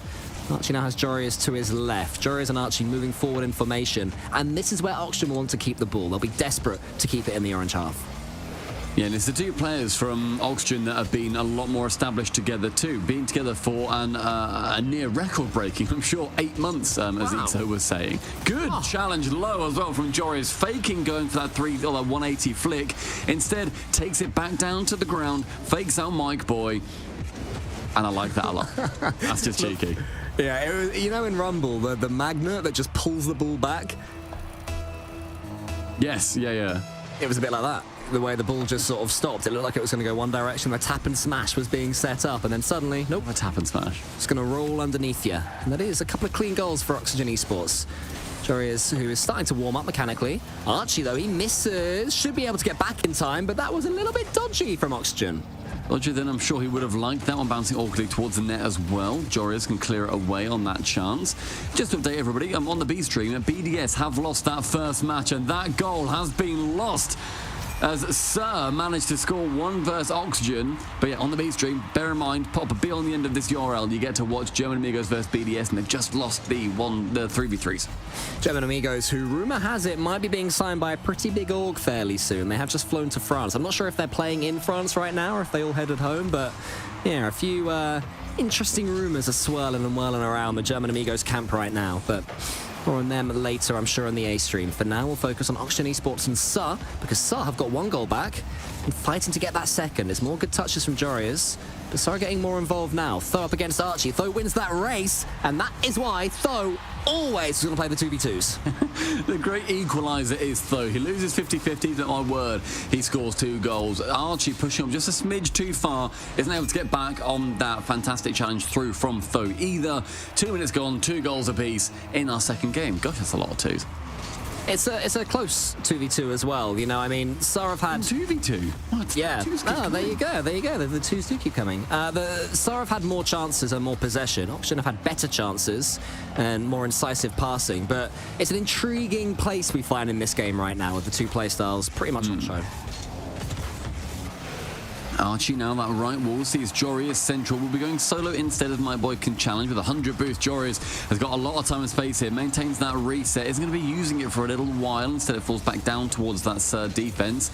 A bump, not too effective on the side of Tho, the man who you always want to be playing 2v2s according to Coco. It's Mike Boy now. Probably feeling guilty that it's not Tho on the ball. Like, go on, son, you've earned it. Tho, perfect first touch, decent second one up against Archie, and a good 50-50 from him towards Joreas. Just trying to push Oxygen more and more back in their half right now, Asa. And the territory game has been positive from them. Mike Boy allows Tho in. Both players playing pretty much 50-50, neither one taking too much control in an attacking sense. And tight rotations as well. So I am liking what I'm seeing from Suhhh. I thought they'd be a little bit more defensive than this, but definitely taking the fight to Oxygen and serving them well. But Joreuz, when he gets a chance to double, he can definitely sink those. Just gets his angles wrong again. That was a very tough angle, however. He only had 10 boost too, so couldn't do too much from it. Joreuz, though, on that chance, sees it floating tantalizingly in front of that orange net and just manages to slam it below the crossbar. Great challenge from Archie, just bundling through Mike Boy, bullying him out the way, and Tho had no chance there on his own goal line with Joreuz bearing down upon him. And Oxygen, they were 2 goals up, then it was 2-2. Now they've returned their lead, so showing their own mental game. These 2v2s can get nervy and tight when so much of what happens can be put upon you and blamed upon you. And Archie's almost backflipped. I think it was intentional. He had far away enough opponents that he could still get that ball. Those coming forward. Oxygen, I'd say, have upped the pace a little bit now. They've gone into another gear in the 2v2 sense. There's Oxygen there with Archie trying to get the flip reset onto the double touch. Isn't able to. And Archie with another great challenge on the ball. Turned around by Mike Boy just below the crossbar. He sneaks it. Despite the bump, Suhhh managed to get the third. Mike Boy just knew exactly what he wanted to do as soon as the ball was there. It was choreographed, it was planned, and still Oxygen Esports fell for it. Not much time left, and this one looks like it's going to be a nail-biter all the way to the bitter end. A final minute is going to be upon us in 5 seconds. Archie receiving from Joreuz goes high with that chance, but a double commit from Mike Boy and Tho leads now to Joreuz passes central. Does so. Archie shoots, saved away by a backflipping Mike Boy on the line. Yeah, brilliant stuff from Mike Boy. Just made his car as big as he possibly could. It was a decent shot from Archie, connected with it well, maybe connected with it too well. If he'd have fluffed it, might have rolled into the bottom corner. For now, Oxygen are going to have to keep this pressure going. It's now Suhhh fully on the defense. Not what we've seen throughout this game, but they do have a chance to counter. Tho's to Mike Boy's right, and Mike Boy tries to just surprise Oxygen. In the end, it has to be said it was a poor touch. Tho does no such thing. A couple of little touches in front of the Oxygen goal. And Archie can take it away. Joreuz to his left. End-to-end stuff at the end now. Tho's in goal. He's in trouble as well. Has to avoid the bump and does brilliantly to do so. Won't score from this attack, but does so much work and gives Mike Boy a chance. There's a good few demos coming in now as well on both sides. A long shot being shut down by Tho on that chance. With 40 boost, he takes this guy.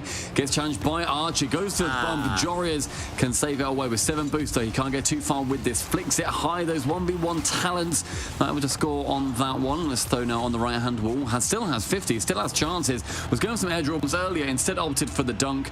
But the ball straight to the floor. Overtime in game number 2. So feeling more and more comfortable as that game ticked to its conclusion. There was a period of about a minute. Oh, totally on top. Joreuz, be careful with that touch. But Suhhh managed to arrest that decline. Mike Boy wants to tease Tho towards this ball. That's it. Send Archie away, and now Tho can come forwards. Chance for a 1v1 now as Tho challenges versus Joreuz. Was it the shout? We're going for the 2s. Does seem to be now. Archie immediately on the counter-attack. The other 2 players who weren't involved in that initial attack going to be defending. Tho to shut down that chance. That's going to be 1 over Joreuz, but the second caught by Archie. But Mike Boy, he waits and lurks. He 50s.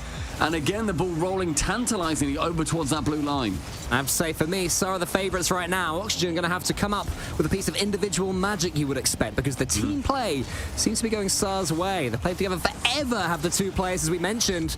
But Joreuz can score on any given pitch in World Rocket League, maybe in his own goal, though. Archie bails out his teammate. My goodness, that was a scary moment. Crumbs, that was terrifying. I thought that was going to be the one. I thought that was going to be sneaking into the longest range own goal that we've seen in Professional Rocket League for a very long time. Instead, just over a minute in this overtime, Joreuz challenging versus Tho in the sky. Archie now heading up with 25 boost. He can't get there before Mike Boy off the backboard. Mike Boy wants to race Joreuz to this one. It's a clean hit for Tho, but it's just a little bit too simple. And Archie was already waiting. Maybe he could have slowed that ball down. Archie gets a flip reset, gets so much angle on it. Joreuz is coming in. Safe shot. Mike Boy saves it. And Mike Boy's charging down now, up against Archie, the only Englishman on a field of Dutch players, I've just noticed. That's fun. There's Archie. Maybe he could be the one who finishes it. No, it's Mike Boy to the left. A bit more time taken, and Mike Boy could have got another long shot goal. That could have been a second one. Instead, though, I think both players from Oxygen removed from the pitch. That was a 2v0 for a second there. Tho can't get that pass out, but then towards Archie, the shot from, the pass from Jory is a little bit too hard. Archie's trying to go for these bumps and demos, trying to clear out that final goal line. You get the pass, you get the bump, and that is going to be open for a tap-in for your teammate. Mike Boy, slow things down. That's what you need to do. Oxygen just wrangling the momentum here, just like they did in the regular game. They're doing so as well in the overtime. Flo's going to get a touch. Might be going for another bump and demo. Been devastating towards Oxygen so far, his aggressive plays. This touch is heavy. Archie has a chance. Mike Boy helps him out. It's a very open game of 2v2 this. Look how much power and pace is going on the ball. Trying to wallop it into each other's ends. Go on sent high as Archie is low on boost. Tries to challenge again off that. Trying to bump Fo as well. His attempts on any defender that we're seeing have been pretty scary. A good few bumps coming in to try and shut down the counter-attacks or even just the defense, trying to make them feel unnervy. My boy with a musty. No bump coming in on Archie on that attempt, however, but the 100 boost and this attack can continue. Yeah, and Tho wins that one cleanly as well. It's happening too much as far as Oxygen are concerned. Start getting hits with no challenge, with no effect from the players in blue. We're not falling for Jory's tricks. That one's going to wrap around. Is anyone going to be able to get there from Oxygen? No, they're not. Surely it's going to roll home. Yes, it does. And in a lobby dominated by the Dutch, the team in orange are the winners. 11 kilometers per hour after Jory flicks over Archie. Archie stays completely still, wants to go for that in and out. Is not going to be happening. That must be one of the slowest goals that we have seen in a tournament setting in Rocket League. 1-1, and we head straight back into 3v3. It's the crossbar, though, mate, on its way. So surely for you, that is the epitome of a beautiful Rocket League goal. That was my point. Lovely stuff. Well played, sir. I mean, even though they went, I think it was 2 goals behind early on. Yeah, they went 2 goals behind. Even at that point, to my eye test at least, they seem like the superior 2s team. Yeah, Sir, I feel they benefited in that match at least, but they scored based off errors from, it seems like Archie most times, to be fair, where you didn't have him in good positions. He was pushed up a little bit too far. He got incorrect challenges. This was a complete outplay from Mike Boy. That was beautiful, picking up, dribbling it over the top. But in the end, falls to Jory is flicking that. Archie could have taken it.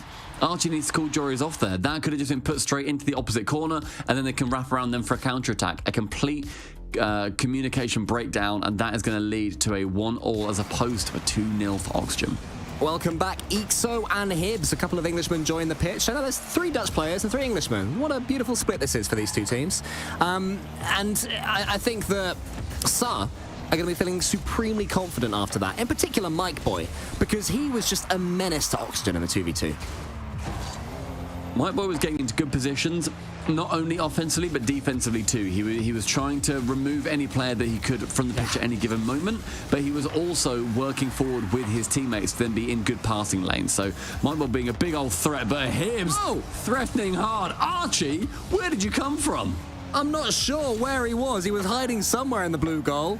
Just pops out right when we're about to celebrate a beautiful finish from, was it Hibbs who had that chance there? Beautiful play. Yeah, lovely play from Hibbs. Yeah, he's been cracking them out in free play, I reckon.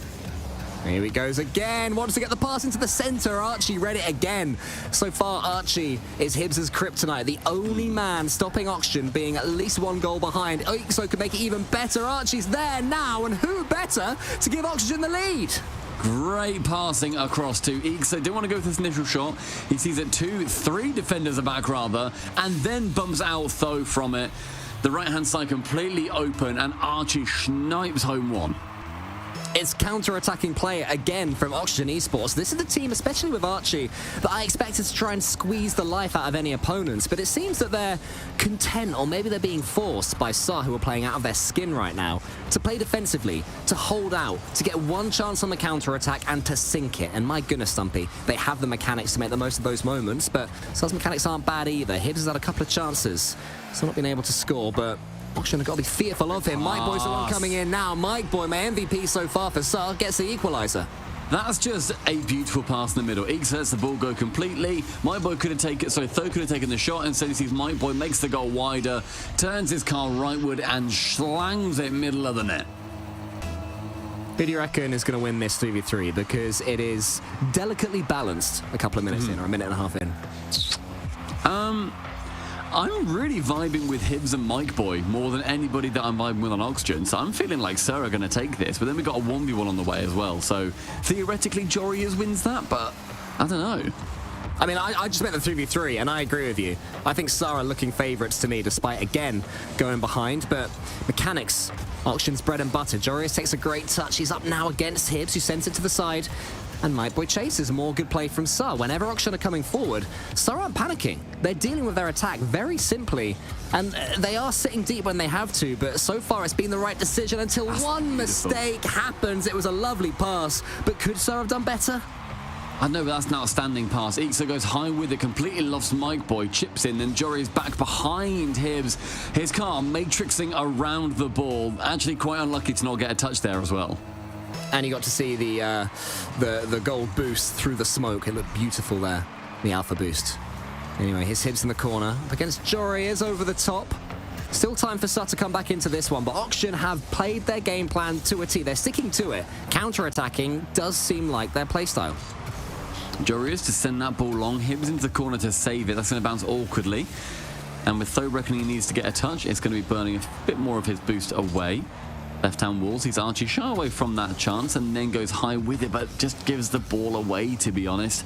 Oxygen starting to look a little bit more scared with these chances. Here is Hibs to that far wall. Into the centre by Archie, a huge strike, which Tho deals with in a neat and tidy way. Now Jorius puts it in the centre where Archie and Mike Boy. Archie's still trying to come in. He's been involved, Archie, pretty much in everything that Oxygen are doing on both sides right now, but it's Ixo, the new boy, that gets a great 50-50. Jorius there, wants to beat Hibs, can't quite do it. So still not being outpaced by Oxygen.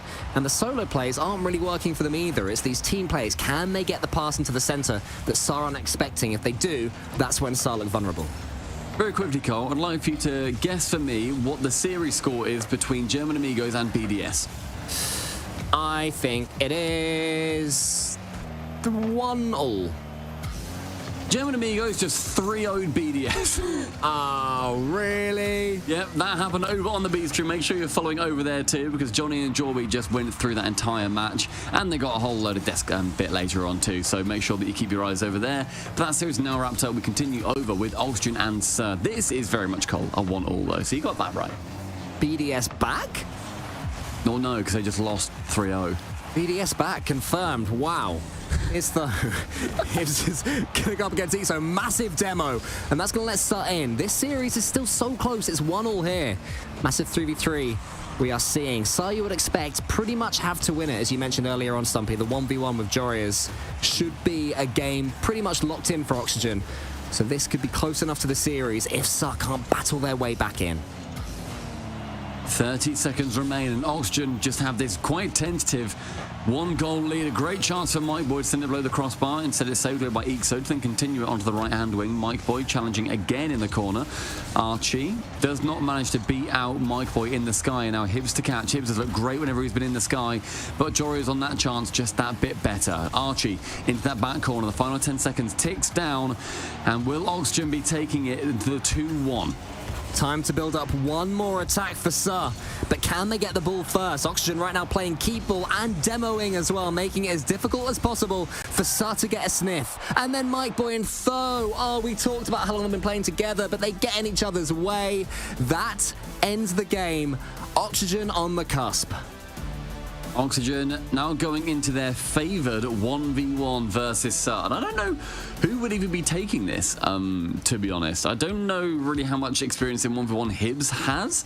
My boy and Tho, we said they had like a little bit of 1v1 experience, but very much nobody specialising. Jory is making a name for himself specialising. So this is going to be an uphill battle for Suhhh to come back.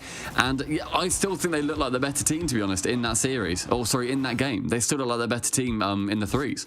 Which could now, maybe we can say at this point, is by design from Oxygen. You know, in all the games, Suhhh have looked a little bit faster, a little bit more aggressive, a little bit more optimistic in their play. And yet Oxygen are the ones who are getting these wins. So maybe that is the actual playstyle that Oxygen want to do. They want to give their opponents time and space on the ball and then punish them when they overcommit. So maybe our eyes are being lied to, Stumpy, and this is exactly what Oxygen wants. But I'll tell you what Suhhh do not want, and that is a 1v1 against Jorius. But sadly for them, it's going to have to happen. That is very much literally the format of this competition, which is a shame for Suhhh. Tho is going to be stepping up to the plate, and Joria's, he's looked good today. He's had some good shots. He's also missed a couple of shots. So this is Joria's with very much being a favoured man.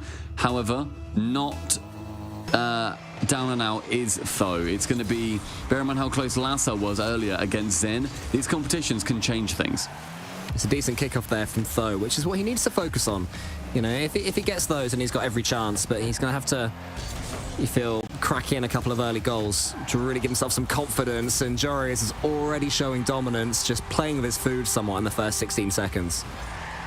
There's good movement from Joria's too. Shoots on target, forces Tho to go for that save, and Tho getting the save leaves it straight back towards the midfield where Joria's waits in the 6-yard box and can then tap it in. And we'll see, I think, a few moves like that where Joria's has got that bit more experience, knows what he wants to be going for, knows the plays that he personally thinks he can score a lot more of, and will be able to get them out a lot more frequently. But Tho to the sky, doesn't go for the reset, instead just goes for the straight shot. Joria's reads it. Yeah, it could have been an edgeable bump as well. Had lots of options there, did Tho, and it was all from the fake kickoff, which got him the boost and the ball in his own corner. So, well, it's pretty much to a T, just then couldn't quite convert the mechanical chance that he got for himself. And he's going to turn back on this one, but it's Joria's who has a couple of touches. Plenty of boost in the tank to play with as well. Tho's going to try and get this one round the corner. Up against Joria's. Does he have the flick? Instead, he fakes it, but Joria's, he knew exactly what he was trying, and he read it. First minute, just the one goal. Joria's though with the reset. Actually sends it too wide, and very fortunately for him, bumps Tho out of the way. Otherwise, that would have been a pretty decent counter-attack opportunity. Tho now, chance to push versus Joria's.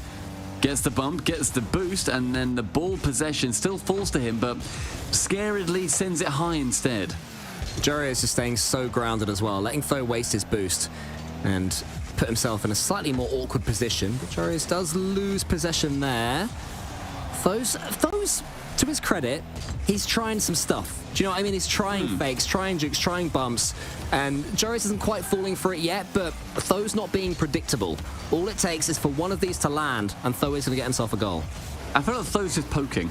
Yeah. He's seeing what Joria's wants to do, and is then just sort of saying, okay, but I'm going to make you a little bit uncomfortable. Joria's does have the reset there, didn't manage to use it in time, maybe he didn't actually get it. With zero boost, he has to return, and the ball pressure going back towards him. A quick turnaround with 100 boost, he's more than able to flick that one. In the open net will be his. Joria's was desperate for Tho to attack the ball right there, and he did, and Joria's thinks, that's going to be the easiest goal I'm going to get myself today. Finished it with a bit of a flourish, that fancy flick into the bottom right corner. Gotta love it. But all the damage was done earlier on that side wall. And Tho, to his credit, you know, again, he was trying to mix up his speed. He'd been slightly passive with some 50-50s. That one he tried to dive straight into. Unfortunately, on that occasion, it was the wrong decision. Approaching halftime in this game, and yet again in the Gamers Without Borders competition, it is going to be low scoring. Suhhh and Tho, however, are going to be contributing 1-2 that scoreline. Completely committed had Tho. This one had to go in, or Joria's was pretty much guaranteed to go 3-0 up. Joria's actually tried to recover off that sidewall within the goal. Not quite able to do it. The ball just disintegrated in front of his very eyes and made it 2-1. So again, well done to Tho. Staying alive, making Joria's think at the very least, but this could be 3-1 if Joria's gets the double tap. He does, and it's as simple as you like for the Dutchman. Is immediately from the kickoff too. He can get that side boost. Tho literally has to go for that corner. Like maybe he can pick up a couple of pennies, but he'd already turned towards it. He gets the pennies, he's in there. Joria's maybe gets that 50. It was a bit of a losing situation for him. Just an outplayed kickoff, TBH.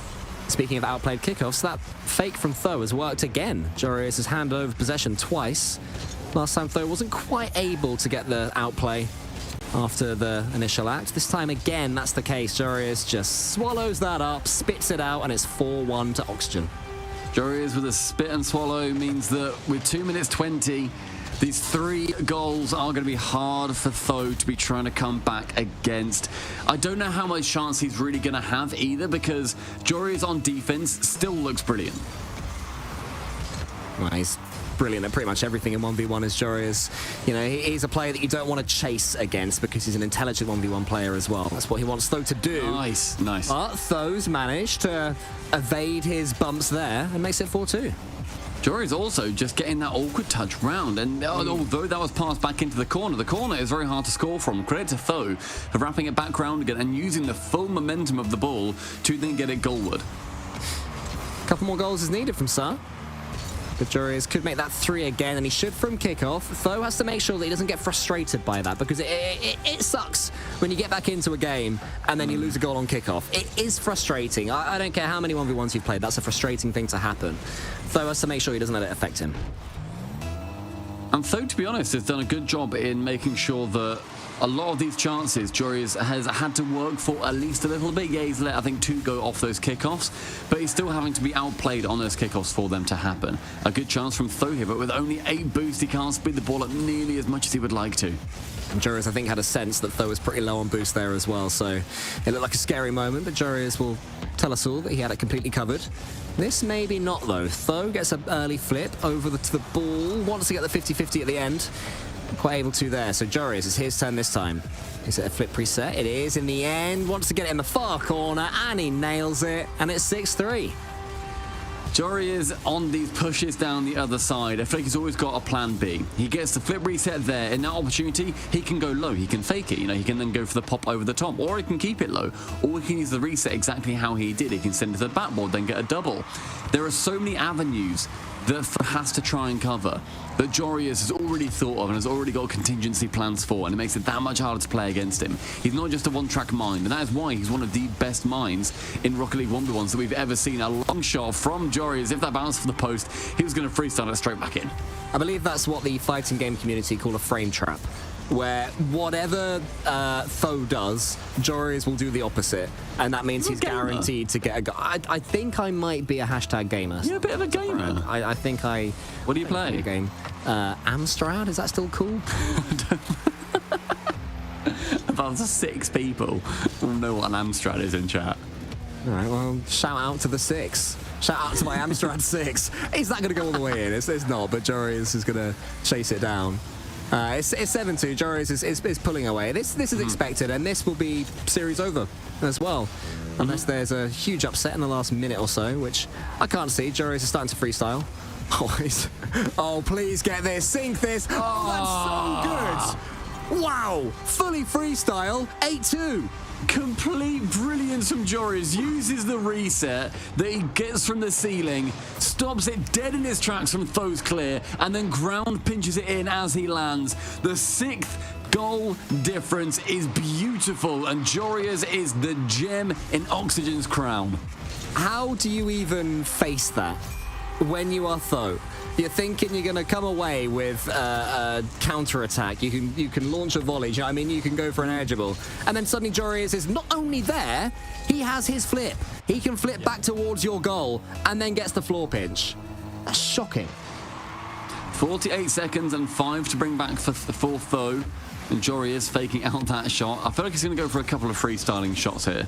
He's going to pick up this back corner boost. Tho may as well just let him take his time, but from the backboard, Joreuz goes up high, tries to get this reset on this attempt. No, he goes to the pogo. Instead, it just falls awkwardly.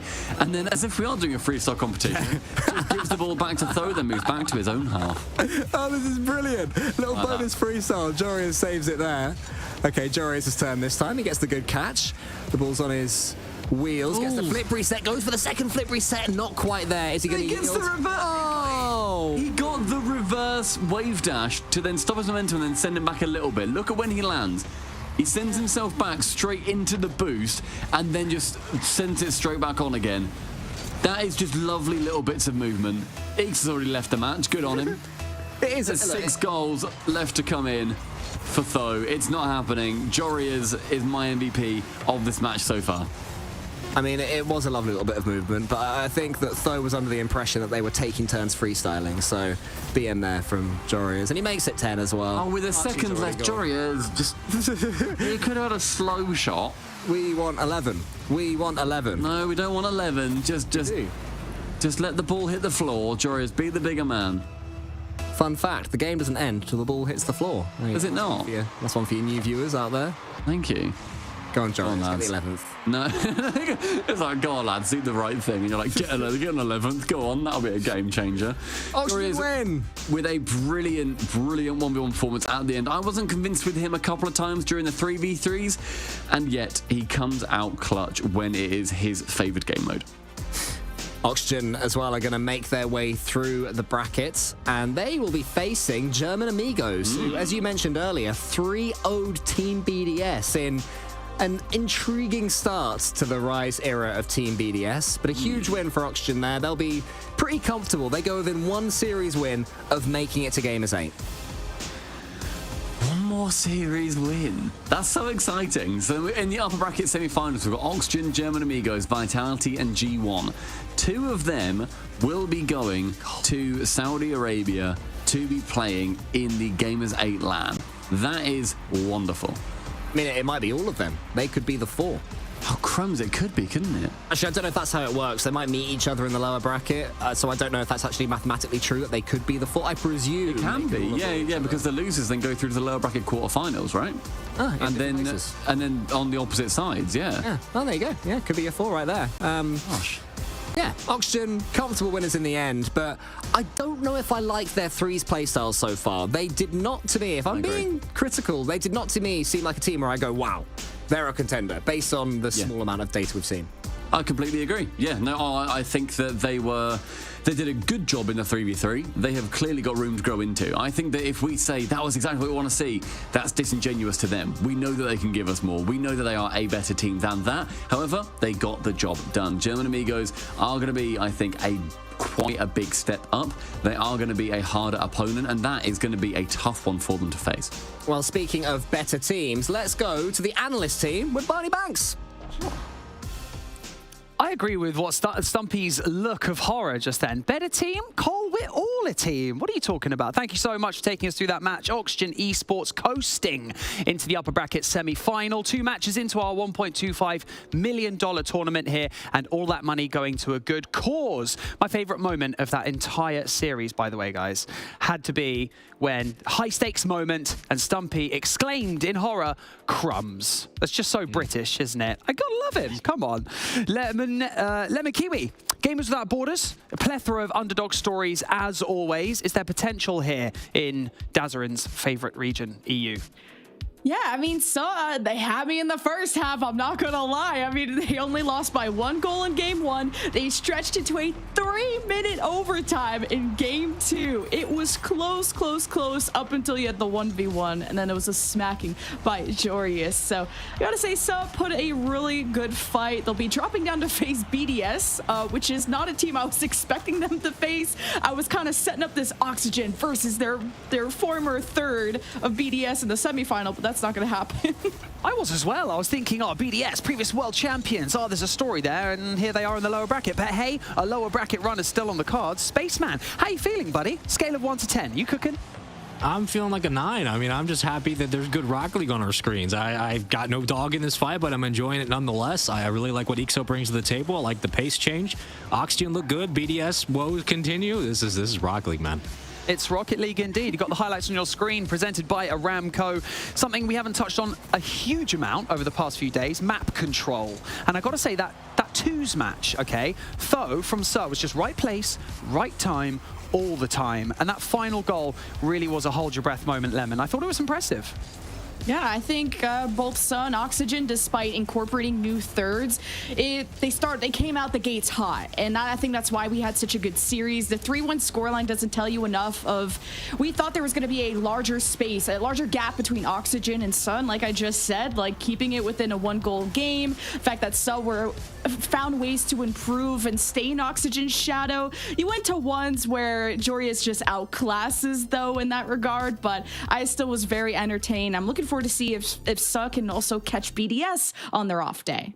Yes, Jorio's extremely impressive up to this point. Spaceman, do you have anyone else who's impressed, and maybe who frankly needs to do more out of these 2 teams? I mean, I'm happy with EXO's placement so far. I think, again, transitional periods are tough, especially when you're going into a crew format, but maybe there's less pressure on EXO to have to step up immediately because you have some leniency with Joreuz relying on those ones like we saw in this best of 5 so far. I like what EXO's bringing to the table. I mean, look, we didn't see him on stream. They were on B stream, but if BDS is already struggling, I'm not putting on Rise at all, but I am looking at BDS and saying, all right, you make one of the biggest roster moves in the offseason. This is your chance to show it was the right move. Clearly, for me, that's where my attention's drawn. Are BDS going to flounder again, or are they going to start making a run? It's yet to be seen, but I don't know what's going on. Well, if they're going to make a run, they've got to do it right here, right now, don't they? Lemon Kiwi, we've got a very spicy graphic for you that we haven't actually seen up to this point. We've got the MVP of the match is going to be on your screen very, very shortly, and that MVP is... I want like a little mini drum roll from Spaceman, and Lemon Kiwi is Joreuz, of course. Yeah, like he's a flex player. I wouldn't say like he was the star in the 3s or the 2s. It's just, this is the MVP because you put him in 1s, you put him in 2s, and he performs on all those stages. But you gotta give it to him for that once. Like the 10 goals is disgusting. He was styling on them. Of course, it was hard to pick an MVP because I think everyone, Space and I agree that everyone on Oxygen performed fairly equal. There wasn't that standout, but Joreuz for the 1v1 clutch just to get Oxygen out of that series. Showing up in a live competition as well with this much on the line, it's got to feel good. It's got to boost that confidence going into their second match into the upper bracket. But let's have a quick look at the bracket. Speaking of it, we've got an update for you so that you can see what the matches are looking like as we progress throughout this EU region. Oxygen Esports will be facing off against German Amigos, and Team Vitality will go up against G1. That'll be a little bit later on today. And also, I think we have the lower bracket that we're going to switch to very shortly as well. This lower bracket is looking like this. Suhhh going to face off against Team BDS. If BDS are going to do it, we've already said they got to do it now. Otherwise, they are out of this competition and they don't qualify for Gamers 8. That is scary. FUFAXDOP, FUFAXDOP. I keep getting it wrong. I keep like, you know what I mean? My brain is not working up here. Do you know what I mean? So wait, can we just like abbreviate? How can I just abbreviate this, Spaceman? Facts. Foo.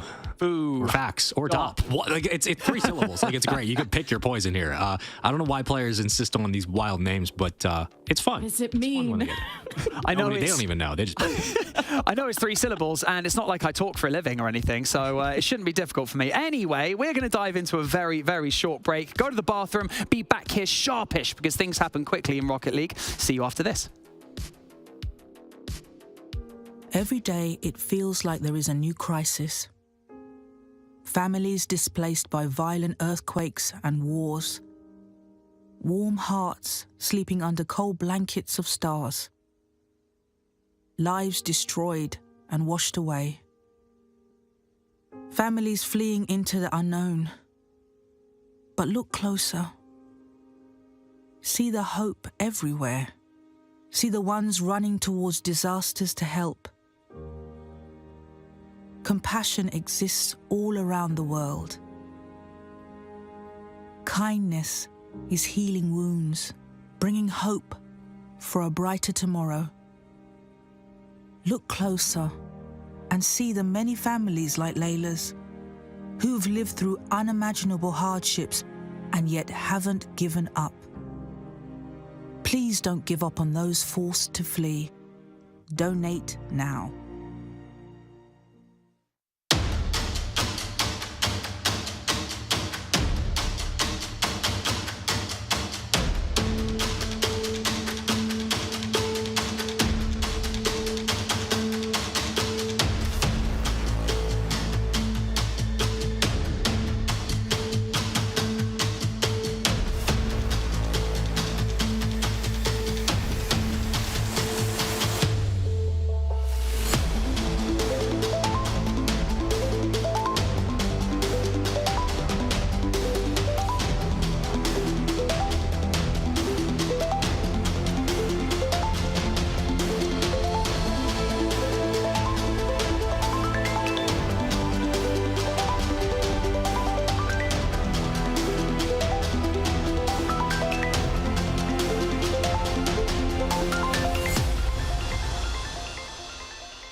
Progress is a race that has no end.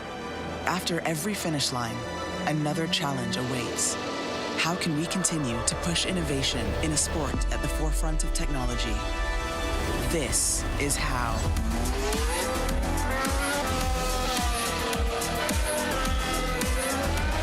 Discover how Aramco and the Aston Martin Formula One team aim to meet Formula One's sustainable fuel targets. Aramco, powered by How.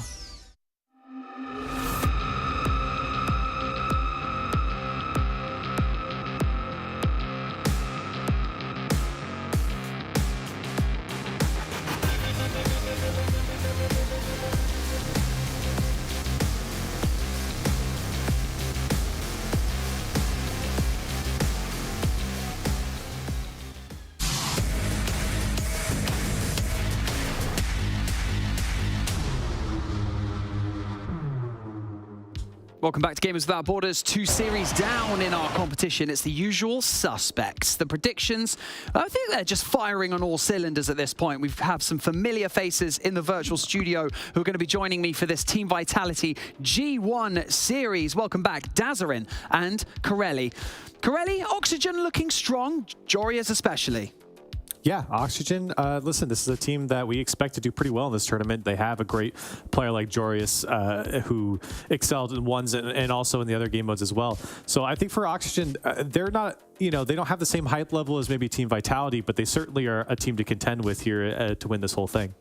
I mean, speaking of the upper brackets that we're pushing into now later on in the stream, Dazarin, which upper bracket is looking more stacked right now? Because we've got Vitality G1, and we also have Oxygen going up against German Amigos. This is tough because the German Amigos just pulled that upset against BDS. Well, I guess, I don't know if you want to call it upset. It depends on how you were rating BDS going into this. I think a lot of people expected that series to be kind of closer.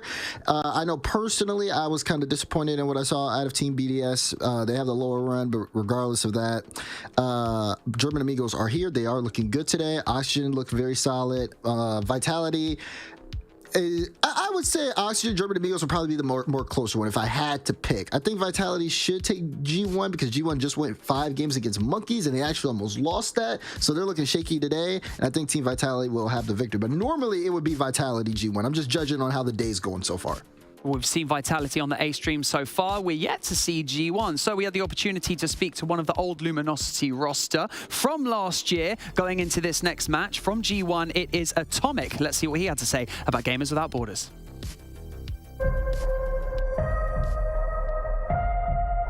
Last year we participated in Gamers 8 with Luminosity Gaming. At that time I was playing with Ixo and Dox as my teammates. We had a lot of connection between all 3 of us because we played a lot of games together. They are friends of mine, so we're good. To take one away, Tox a little left, just gets to the 50. Atomic again on small pad work, got the 50 in front. Excellent work by Atomic. Didn't get the wave landing, but it ended up working out in his favor on the 50. Oh, he couldn't catch up with that either. Tox will roll another one in, and Luminosity again. The hotel was incredible, the experience of the hotel. Also the experience of going to the place where we go to compete, seeing all that kind of new culture, all those new people who want to get a sign, to get photos. That's an incredible feeling. And also I love to travel to all the places around the world. So visiting a new site, a new place so far away from Spain, it's huge for me, and I love love that experience in the past. As of right now, my team is G1. I'm playing with Dorito and Oali. I would say a little bit of name behind. I would also say that Oali is coming through a redemption arc because he left Oxygen and he couldn't play for one split, so he has the motivation to destroy all the teams now. He wants to show that he has level to play. We are gonna go for it. We will try to win every single game we play because we love the competition.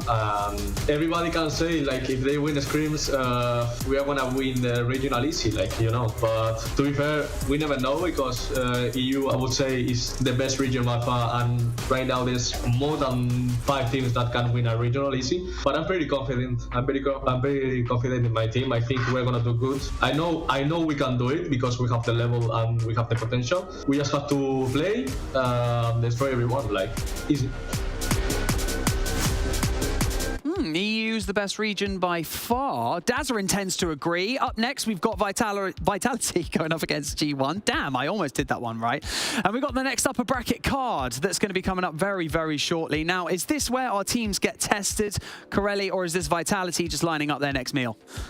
For Vitality, I think for most of these matchups, it's going to be them lining up their next meal. For G1, I feel like they have been contested here. That reverse sweep over Monkeys was not an easy series to get out of, and they're going to have to get to that level again right off the rip here against Vitality, who have just been so strong so far here in this tournament.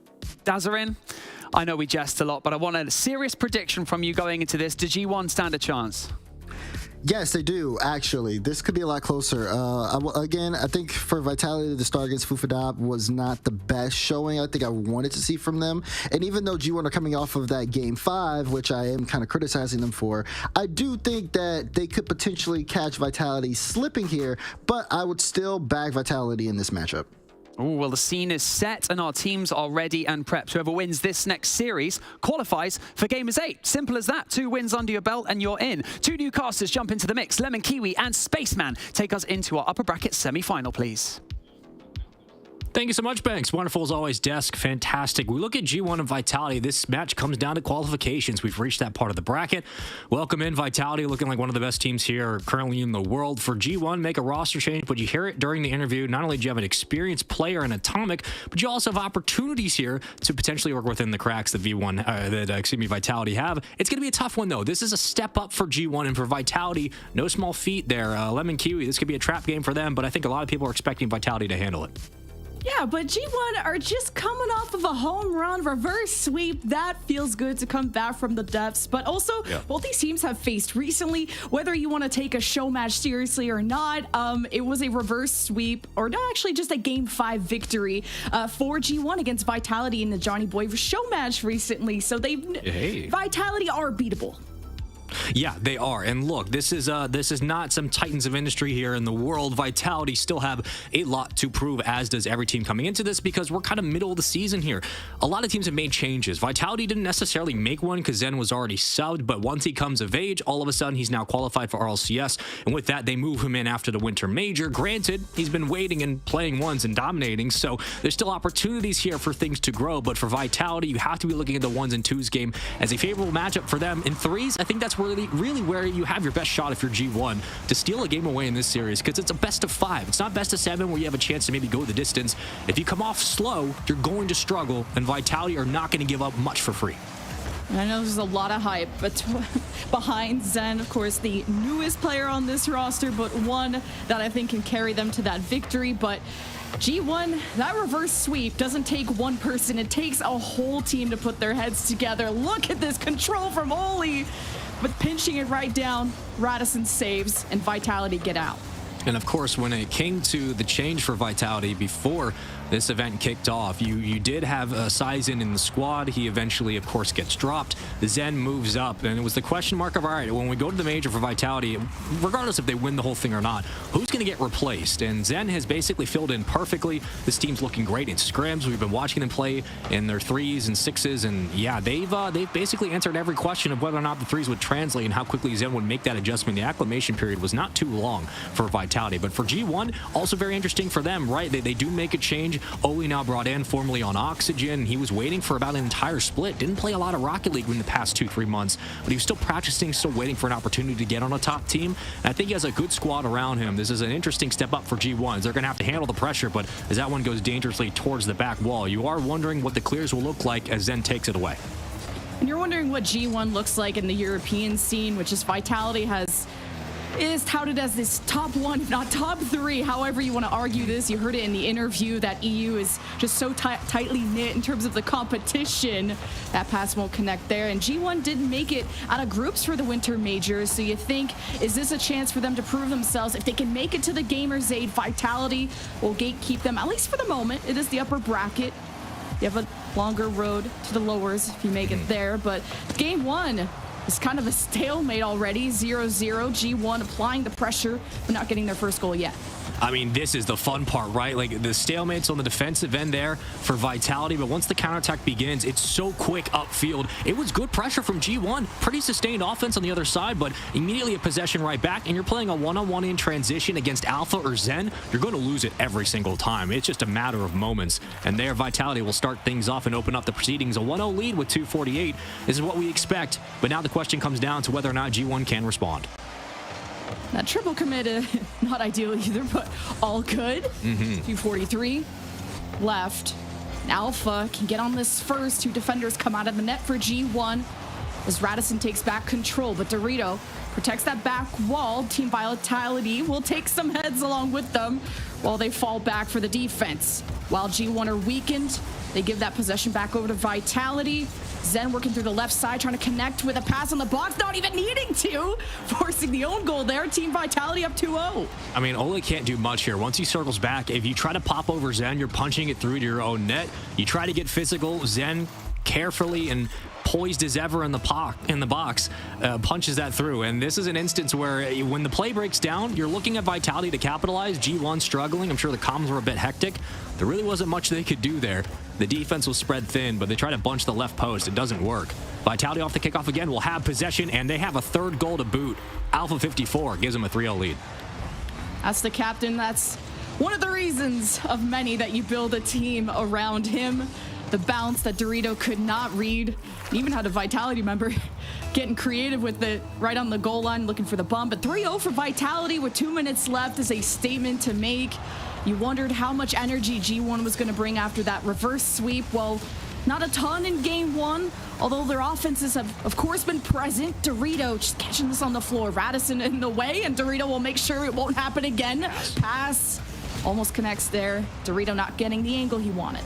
I mean, that's one you want back, but also because you kind of leave your teammate on an island, and now you're worried about the counterattack and how quickly you lose numbers in front. As Alpha took the handoff, I like the play from Radisson just to give Alpha a chance to put a shot on target. And Zen, again, a ones master in his world right now. Everybody high fives on the back wall. Dorito trying to clear. The clears have been there. The defensive stops have been there for G1, but they haven't had any offense to respond with to give Vitality some pause at midfield, to make them respect the pushes back up. As Oli leaves it, nice fake. Oli, the give and go. Easy reads for Vitality. This is about as clean as a game 1 you would want. And if you're going into game 2 for G1, assuming they're not able to find anything really here, I don't think you should be picking 1s. Got to send it to 2s. You have a better chance. But on a poke free in a 3-1 game, all of a sudden, maybe it's winnable. Hey, Zen clears easy, helps the other team too.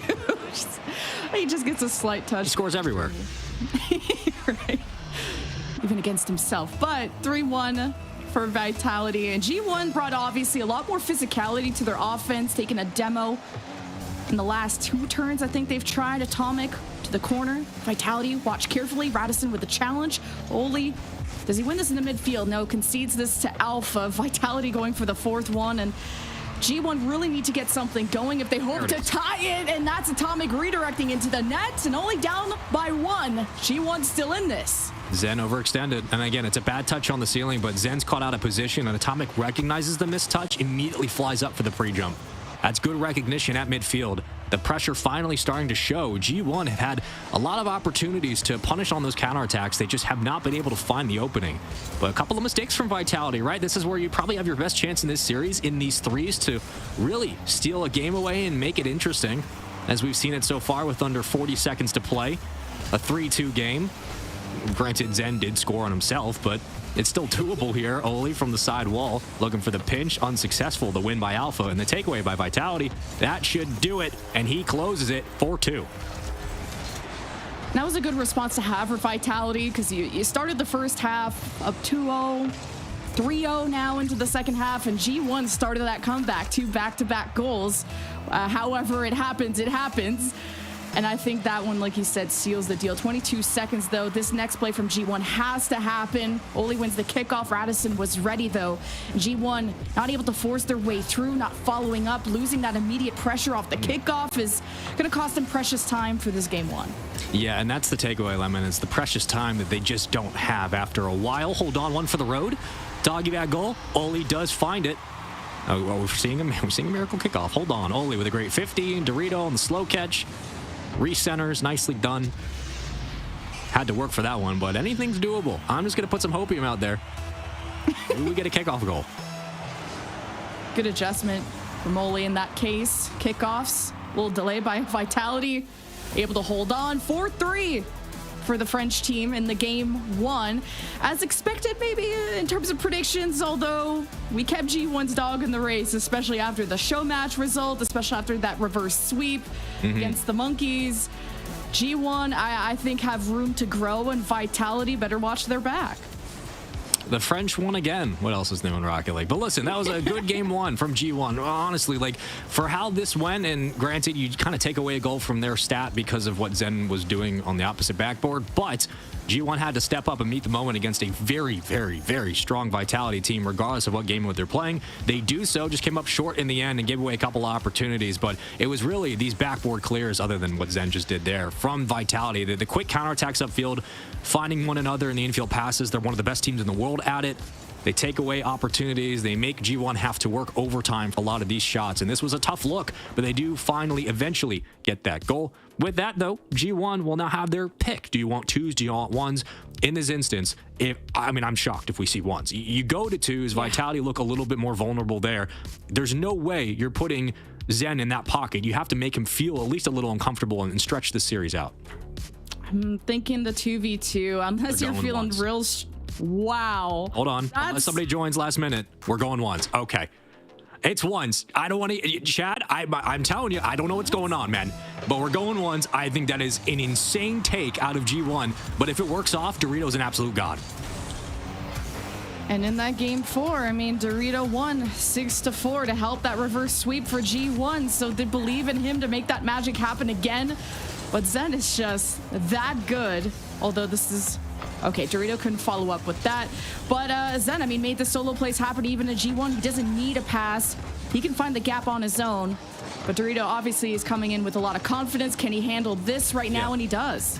And Dorito is a smart player, cerebral up the field, one of the best you're going to find in Europe. Like, this is not by any stretch like a done deal for Zen, not at all. But I'm just surprised at how quickly they made that call, because you're thinking, all right, well, it's close in 3s, in 2s, Vitality maybe a little bit more malleable, right? You're playing Alpha, playing Zen, sure, but you're going up against the best 1s player in the world currently. Ooh. Zen blocks that one away, and I'm just very surprised that this is the situation we find ourselves in. Full tank of boost, and Zen will try to punish. Holds the reset, fakes it. Dorito, that's unfortunate, but still finds the save. Zen does get the bump. Dorito has to restabilize on the goal line, and Zen will fall off. Nicely played by G1.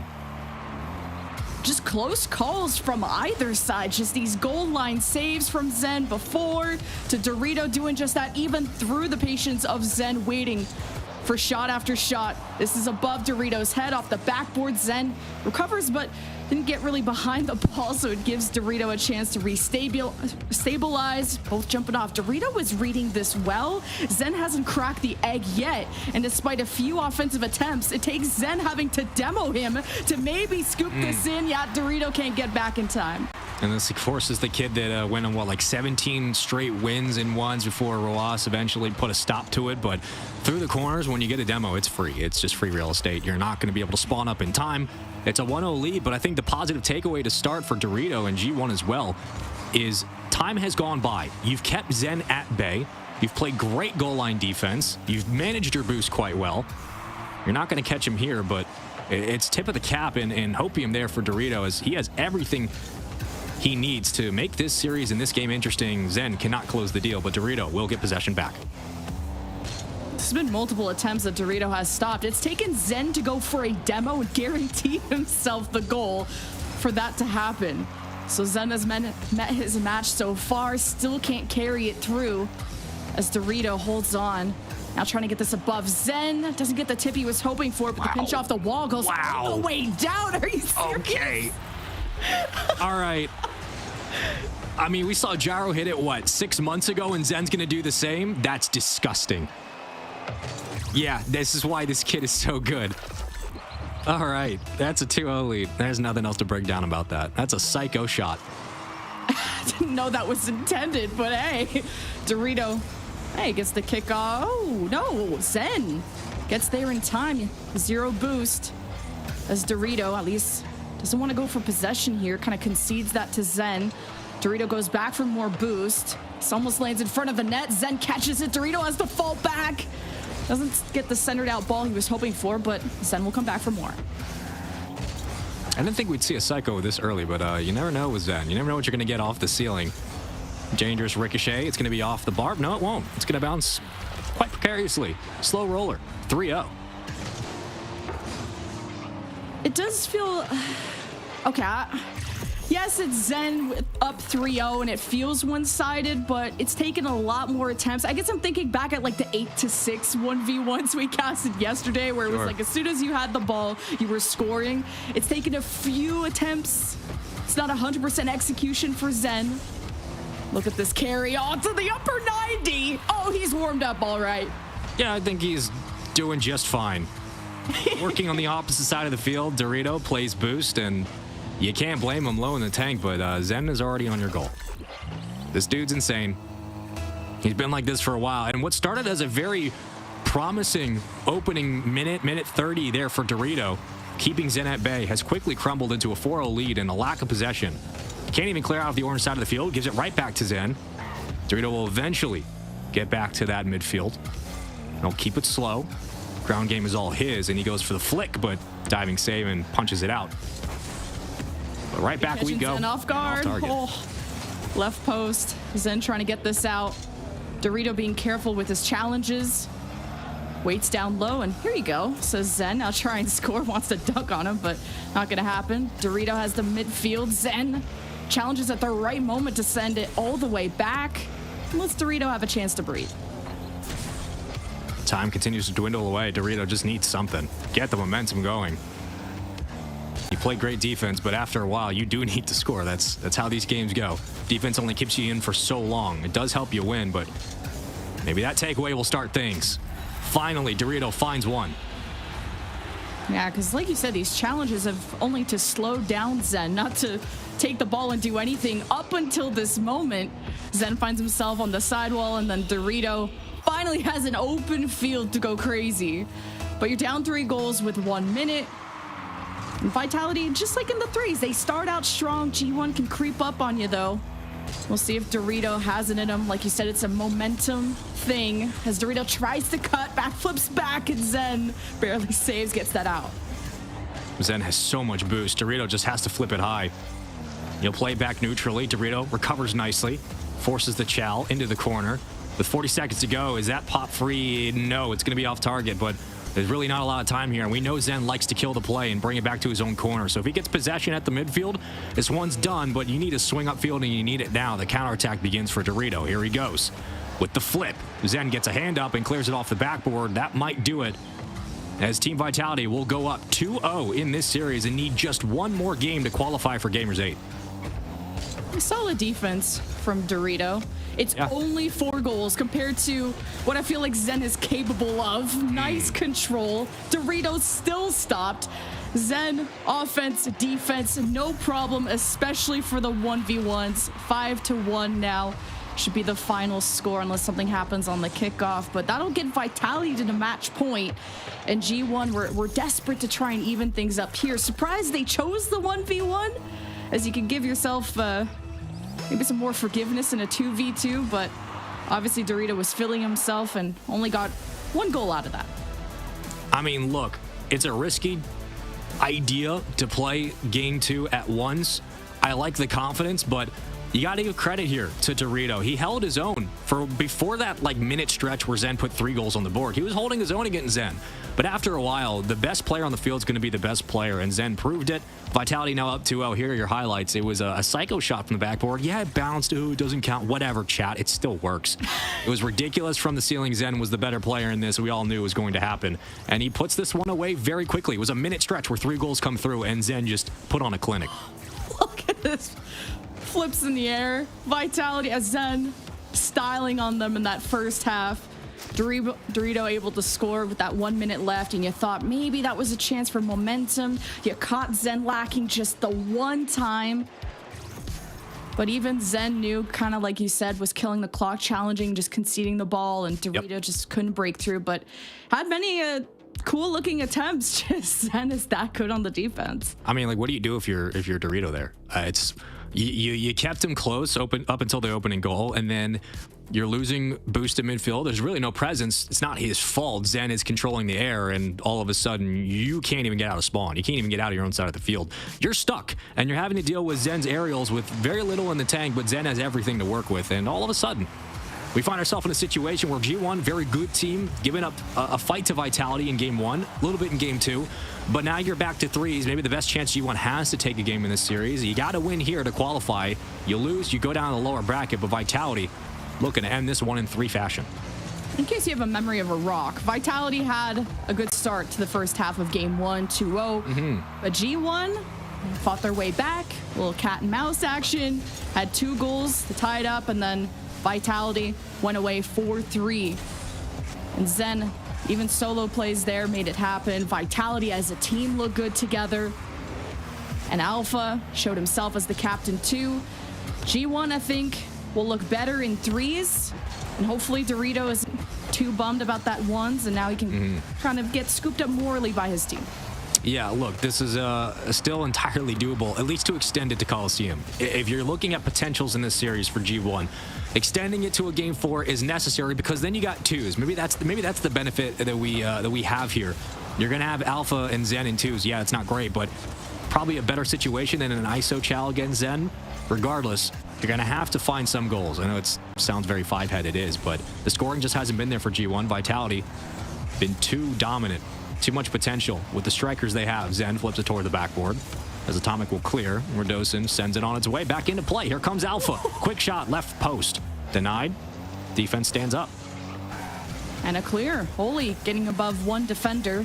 Zen was ready for this approach, and G1 can't keep the pressure on. Almost Radosin able to redirect that, and this has been scary for Vitality.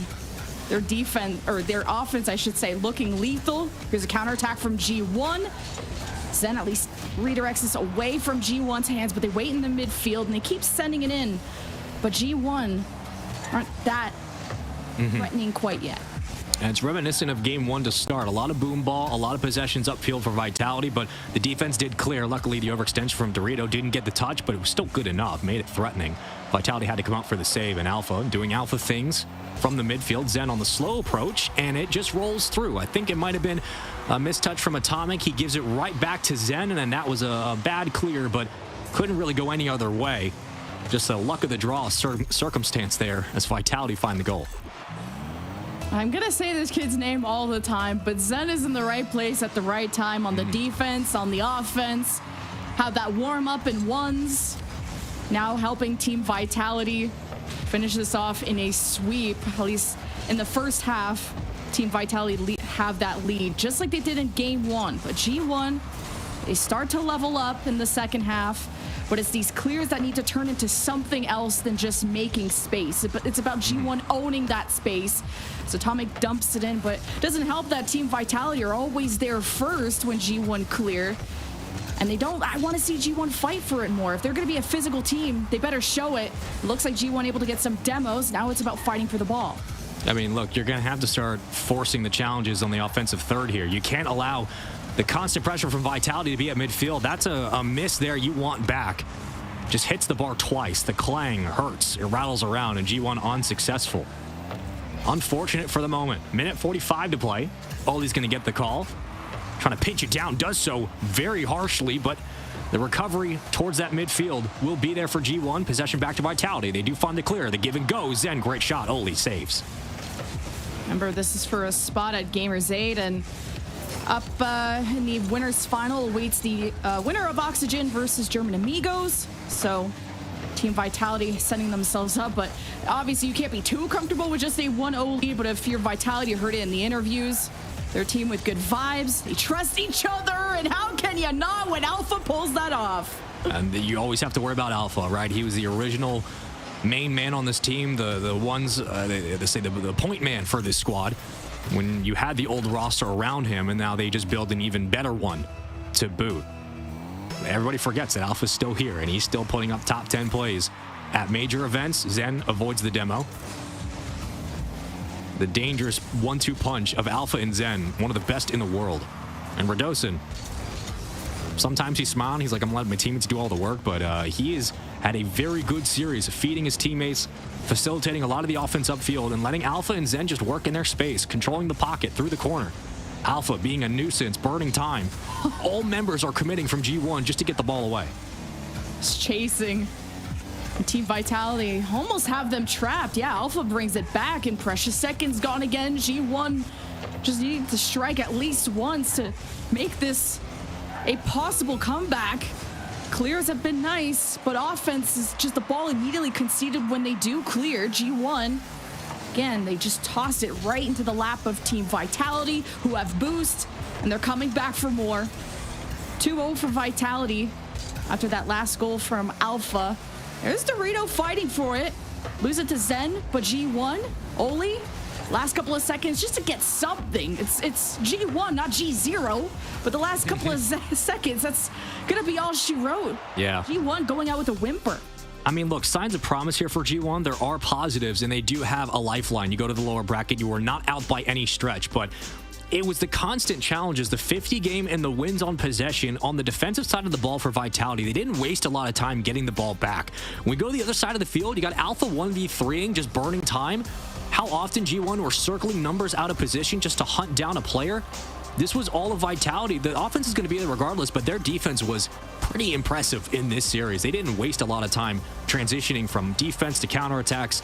That's a chance you want back. You ricochet down, you lose the bar touch, and then you lose the rebound to boot, where Dosen just clears. I mean, it's tough. You give it on a give and go immediately. That's a headache right there. You go from scoring potentially to giving up another and going down 2-0 against Vitality when there really wasn't much to show for it. But I do want to give props to G1. You're going up against one of the tougher teams in the world in this region for sure.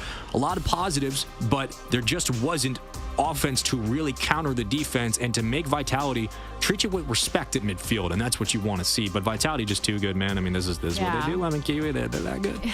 Vitality, they got the style, they got the mechanics, but G1 have the spirit, the way they fought back in the reverse sweep in the quarterfinal, to being confident enough to challenge Zen to a 1v1. I don't think a lot of teams would do that, and putting on a good show. G1 will drop to the lower bracket with Team Vitality qualifying to Gamers 8. I mean, no one had any doubt that they could do so, but it was going to be which team in this bracket could put up a challenge. Looks like it wasn't going to, I mean, BDS is in the lower bracket. Who knows? I mean, Europe in shambles of who is their best team. Team Vitality trying to prove that it's them. They're trying to prove it, but who knows is the great question. Only one man knows. He's got the script. Banks! What does it say next? What's on the next page? What's next is on the page that Spaceman is holding out hopium. But no, Vitality are just that good. Thank you so much, Spaceman and Lemon Kiwi. An electric match, I would say, between Vitality and G1. G1 with that spirit, like Lemon Kiwi said. But Dazarin, Vitality snagged that first spot at Gamers 8. You know what, Banks? It's your turn now. That match was not electric at all, okay? That one was a clear cut. It was a 3-0 sweep. Vitality, the most electricity we saw was the game one. As we look at our highlights presented by the Ramco, see, look, now I'm about to get you. I'm about to cook you.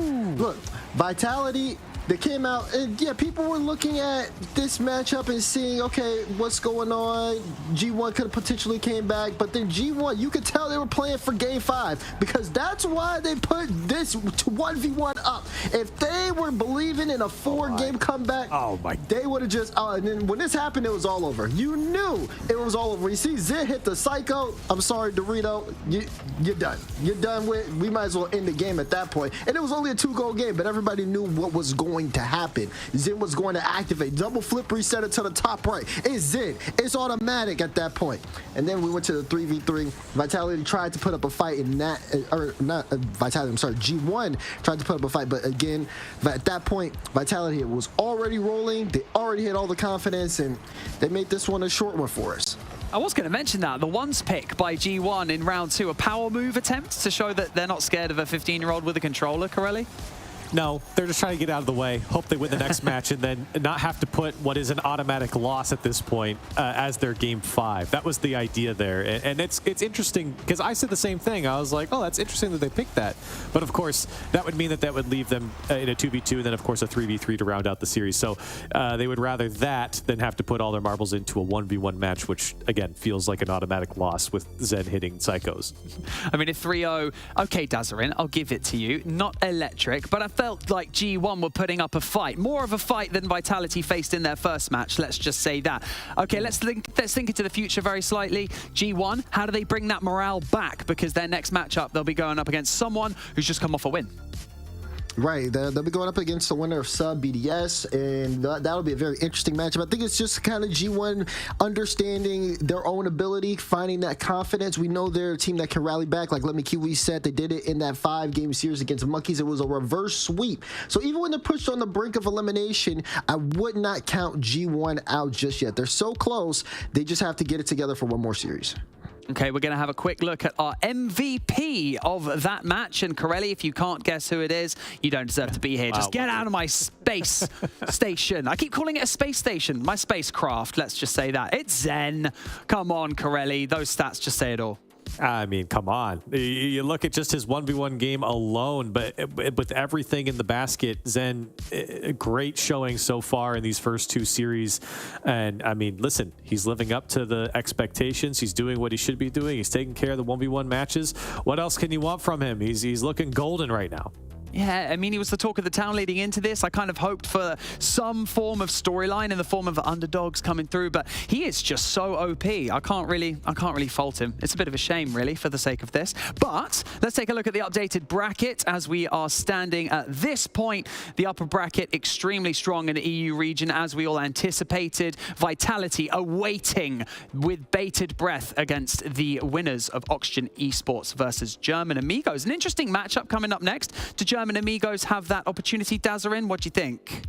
I think they definitely do. I mean, the win against BDS is a sign of it as well. Oxygen looking good form, but they don't look perfect.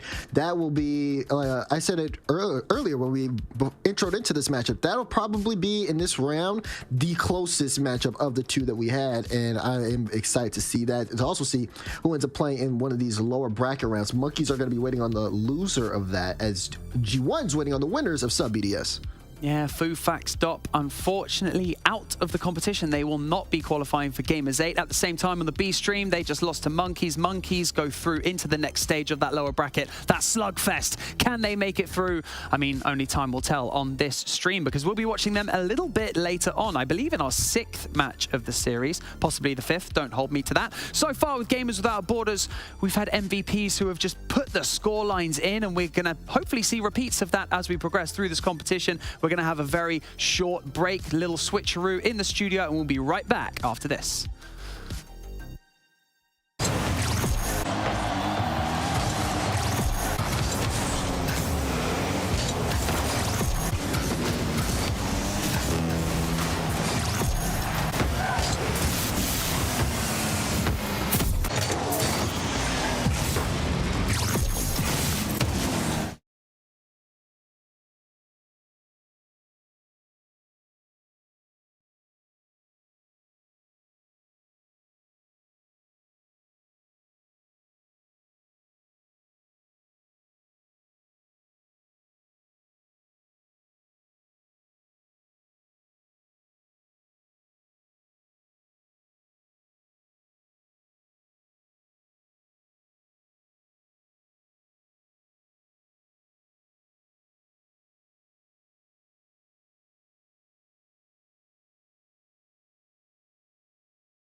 Welcome back to Gamers Without Borders. The bracket is giving us glimpses of who came prepared into this competition, who's been grinding the ones, who's been grinding the twos, and if you haven't, into the lower bracket you go. It is as simple as that. As you can see on your screens, we have Oxygen Esports going up against German Amigos very, very shortly. I'm joined by my fellow Brits in the studio as well. Cole and Stumpy, how you feeling? I'm going to go with you, Stumpy, first. Did you get a good night's sleep, given we were on NA time yesterday? Yeah, I was doing pretty well. I was killing it, to be honest. It was a late one, but I had a lot of fun. The NA was so much fun to watch. Unfortunately, it was the 4-0 at the end for version 1, which was a bit of a shame. I wanted more of a fight. But yeah, it was a late one, but I got a little bit of sleep. How about you, mate?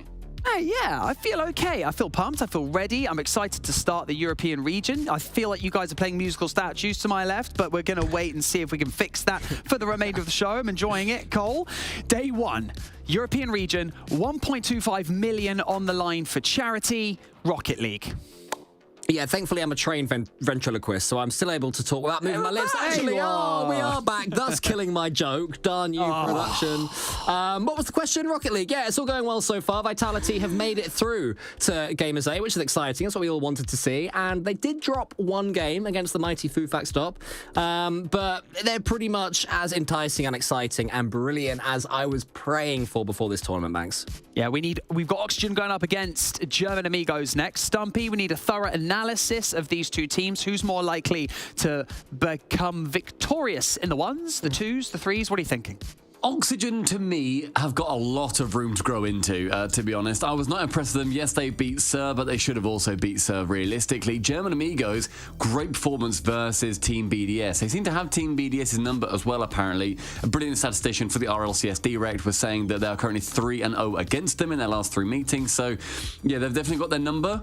I feel, though, that German Amigos potentially have the edge in game modes other than 1v1. I think 1v1 is going to be their weakest one, personally. I don't know about you, Cole. Yeah, I was going to say the exact same thing. They actually managed to avoid the 1v1 against Team BDS. It was straight into the 2v2, which BDS chose. And I can't see, if German Amigos win game 1, Oxygen picking anything other than letting Jorius have another go at pretty much anyone on German Amigos, probably Ivan.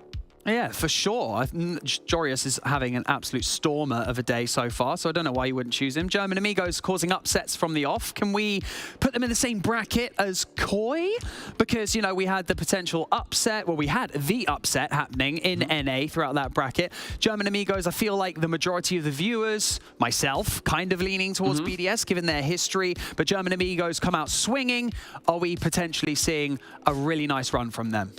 I think German Amigos are probably better than Koi, I would say. I'm not going to say that they're going to be getting to the grand finals. I think that this is a bit of a tougher bracket for them. But Koi just had the day where they just managed to smash it out on that one. You run it back, I don't think Koi can do it again. I think German Amigos have a good chance of doing it over and over again. But versus Oxygen, this is quite a tight one, I feel. It depends on who loses that first one to then see how that second match goes. And that's why I love the Crew Battles format too, because it completely depends on what happens in the first match.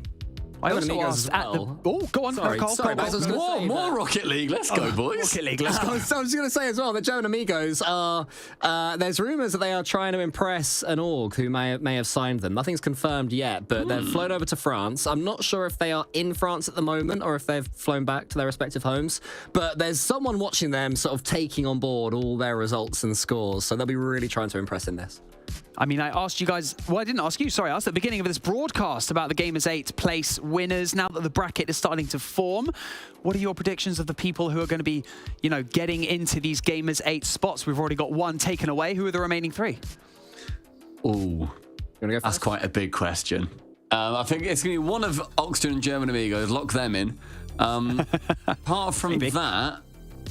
I feel the BDS run. I do feel a BDS run. I think they can do it versus CEST, and I think they can do it versus G1. But I think it's going to be either BDS or... I'm going to go BDS for one of mine. Cole? So you're saying German Amigos, Oxygen, and BDS. I'll go with German Amigos. I'll go with Oxygen.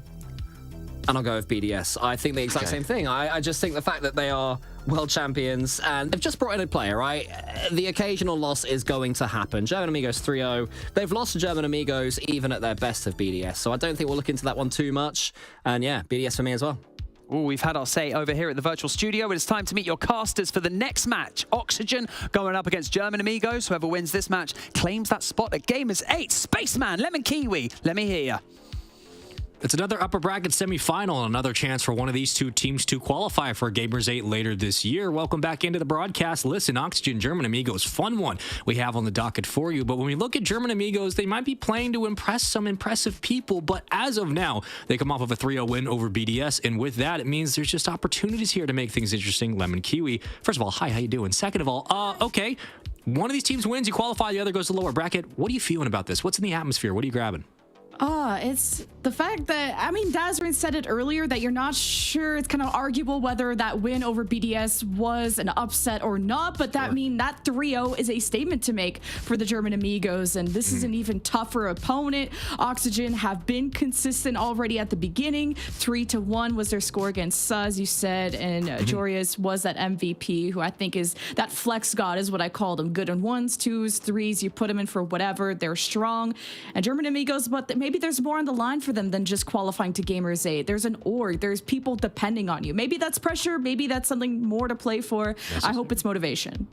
I think that's the perfect word. Is that this is motivation for German Amigos to take it to Oxygen if they can. And look, Oxygen are not some unheard of powerhouse. Like they are very vulnerable. They can be beaten, and certainly with a new player in Ixo, while there are positives that I think worked out in the trade favor for Oxygen, this is an opportunity for German Amigos to prove that they are not a fluke and that things are looking up, because Oxygen have a lot to play with here. And I think if you can shut down Ixo, you have a very good chance of stifling this offense. But granted, a lot of this tournament has come down to the 1s and 2s gameplay. And with that, we do have to look at Jorius. In 2s and 1s, he's going to be a favorite. On the other side, you're probably looking at maybe Catalysm. I would assume Ivan, but Tox is a fantastic infield passer. He was like that all the way back on Vodafone Giants. Yes, that's to jog some of y'all's memories way back in Season X. Vodafone Giants, where Tox kind of made his name known. This is a player that you don't want to underestimate, but here we go. Let's get right into it. German Amigos and Oxygen Esports, a chance to play further on in the bracket and to qualify for Gamers 8. And the only game that Oxygen did drop was this long overtime, 3 minutes later in the 2s of Archie and Jorius versus Doe and Mike Boy. I think Suhhh played well there. It caught Oxygen lacking. So we'll see if German Amigos, who didn't drop a game, maybe caught BDS on a bad day, you know, with a new third. These new rosters coming in sometimes that in 3s might look, quote, a bit weaker or a bit needing some warm-up. What a tip, though. Double commit force from Oxygen gives the ball back to Ivan as Tox keeps the pressure up, but no one on that right side means German Amigos might have to concede. And the nice thing about this move with Ixo into Oxygen Esports is when Rise was on this roster, it felt like oftentimes Rise would follow up onto the play, whether it was a second or third option, and wait for a shot. He would wait for kind of the play to either break down or for a pass to come his way before he would take a chance. Ixo's going to go find you one. He's much more aggressive than Rise was on this team, so the offense should be a little bit more potent upfield. We're expecting a little bit more creativity when it comes to those counterattacks. On the other side for German Amigos, very good defensively, looking at Tox on the back wall, Ivan on the 50s. This is a team that is not going to let you move upfield for free, as Catalysm puts one dangerously off the back wall. And of course, this was a kid who played for a while, all the way back a couple seasons ago, had great teammates around him. Of course, one of the memorable matchups was against Dignitas. Went to Game 4, a very old series, but really showed what Catalysm could do on that old thing. I think it was Trainhard was the roster he originally was on, if memory serves. But this is a very good squad in German Amigos, and like we talked about moving in, a lot to play here and a lot to play for as they try to get things going.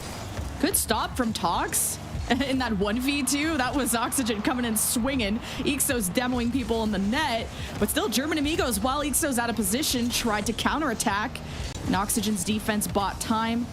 I like that German Amigos are at least following up with each other, but Oxygen put a quick stop to that. We're still at a 0-0 score going into the second half. It's been a stalemate, both teams having that slower start.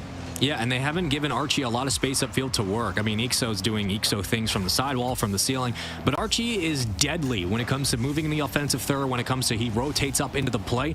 Archie can pull up from anywhere. He's a striker in his own right and often gets overlooked, but very easily, I would say, top 5 player in Europe with how good he's looked lately. Archie is fantastic. And we'll see what he can bring to the table here. Joreuz tries to play through the corner like he does so many times, but the defense stands strong yet again. German Amigos denying the pressure early, trying to maintain boosts as they're low. Tox will have to burn a bit to extend this play. Back to midfield. Tox looking for the double tap off the backboard. It's good. It rolls around and ricochets out on the save. Oxygen keep this one 0-0. Oh, and Ivan had to step up and almost had a chance to clean it up. And there is a dangerous drop from Oxygen to the right side of their net. Ivan stifles it out. Joreuz trying to take it out. German Amigos just so close to getting that first goal as Ivan comes back for more. Beats out the one defender. Oxygen buying the space. Archie popping it up. And German Amigos missing that challenge means, oh no, Ivan keeps it going. And eventually you would think this pressure turns into something, but Oxygen's defense is just something else. And this is the cut down from Tox that's really keeping Oxygen at bay. It's these constant extra challenges, these constant wins, and the open space that it creates. This is what Tox does so well. At the midfield towards the ceiling. He's going to find his teammates on these give and goes, and Catalysm, right place, right time. Wins the bounce, wins the touch. Everybody else spread out. 1-0 lead, German Amigos. Still a bit of time on the clock, but that's a good sign of things to come. And just being in that blue end for that long, it felt like guaranteed that German Amigos were going to get something out of this. Archie to Joreuz. German Amigos could only watch. It's going to fall at some point. Whether this equalizer comes through Archie, whether it comes through Joreuz, you're going to expect the dagger to fall and a beautiful twirling juggle from Archie to give it to Joreuz. The handoff leads way to a tie game. And here we go. We finally have ourselves a game one with under 90 seconds to play. We'll see how things play out. As Ixo's overextending through the corner, looking for a teammate, Archie there, but gets taken off the play, and that demo just creates a bit of panic at the midfield before eventually Catalysm sends it on its way. German Amigos playing very physical, just demoing Ixo, who's ready on the defense, demoing a second person. German Amigos might have to just bully their way through to the blue end if that's what it takes, but Oxygen and their Shadow having that immediate score back. 46 seconds. These last couple plays could be the nail in the coffin in terms of not having much of a response left after in terms of time. Joreuz at least lives on. German Amigos, intercepting the pass, blocking it at the end. Still a recovery. Joreuz has Ixo looking for bumps. 2 in the net. German Amigos, okay. I mean, the only way to stop a pre-jump from Archie is to read it before it happens. That's what the defense did from German Amigos. They absolutely understood the assignment. But the recovery from Tox is absurd as Catalysm will play it sharply through the corner. Has to win one around. He will. Catalysm looking for the dunk, but Ixo denies through the corner. Joreuz full tank of boost. Here comes Ivan. The pressure now up. German Amigos fly back with numbers. It's a 2v1 for Joreuz to have to work through, and it will touch for an OT. Game one, here we go. Distance, golden goal opportunity, a 1-1 ball game. We'll see how it ends. A lot of energy behind Ivan. He's got some friends, look for bumps. Cataclysm in the midfield. German Amigos have an offense that holds strong. Demos in the midfield. This gets dropped off right to Joreuz, who is very patient with it. German Amigos want to keep this going. Long clear from Tox. Round 2. Archie ready. Oxygen looking for the counterattack, but can't seem to break through the midfield yet, at least not past Ivan. They're going to fly towards the corner, and they're going to fight for the grab, but they're also going to try to work off the backboard. We've seen it a couple of times. Joreuz, yet again, same position as ever. Have to start reading this if you're German Amigos. Can't afford to give these possessions away for free, as Ixo will give it to Archie. I like the dish down. Joreuz was ready for it, but it's an overextension, and they're going to get punished. I liked the call from Oxygen, but the poise and confidence defensively from German Amigos just picks the pocket of the offense as they move upfield. What a goal, Tox, and German Amigos taking game number 1 in a 1-minute overtime, where it felt that first half of overtime, German Amigos had the offense rallying, and it made Oxygen panic a bit, stressed that overtime wasn't going to finish their way, extending the third man up to see if that was going to be enough pressure to crack German Amigos. And the punish was there. Here are your replays. Fun series so far. I mean, this was a great game one from both teams. Really, though, the standouts for German Amigos, once the defense was able to make their reads, they adjusted. They absolutely understood what Oxygen were setting up. Those quick infield passes from the corner, those quick cuts back to the center box off the backboard. Right here, the defense reads it, and Tox makes that pre-jump to get in front of the ball, intercept, and send it on its way. Those are the adjustments that German Amigos are so good at, and Oxygen tried the same thing time and time again. It worked for the majority of this game, though they only got 1 goal out of it. in the end, it was a small adjustment in that audible from German Amigos that pays off, and that's nothing you can do. You just got to tip your cap and go next, because that was a very, very strenuous game one. But German Amigos taking an OT, and with that, now comes the conversation of, do we go to ones? Do we go to twos? This is crew format. I think if you're Oxygen, you have your pick here. Maybe you want to go ones to get Joreuz back on the board and to kind of even up this series. You expect him to take it. But twos is just as favorable. You're probably thinking Joreuz and Archie. Who knows what we're going to get in terms of the amalgamations? It will be ones for the moment. Joreuz versus Catalysm. If you're an Oxygen fan, you're feeling pretty good. Yeah, and I know that ones was something that the analyst said that German Amigos avoided against BDS. And that 1v1s was going to be German Amigos' weakest. So see how they pull this off. Could be Oxygen looking for a tie, and Joreuz was an MVP due to just his dominance in the ones. And he's already almost getting a flip reset here. Tucks it in, and Oxygen up first. I mean, that is just picture perfect Joreuz off the kickoff. Holds control, complete control in the air as well. And Joreuz, with all the space in the world, I mean, that's that, man. That's what Joreuz does. And for Catalysm, I think the adjustments going into this, right, is really, you have to stay physical with Joreuz. For Catalysm, you have to stay physical with Joreuz. You can't afford Joreuz to get as much space on the sidewall as he normally likes. You have to find a way to stay on top of him like you do here, but Joreuz recovers still, and he'll make it a 2-0 game. Ooh, this is a hot start. I mean, we are not even 30 seconds in, and you're up 2-0.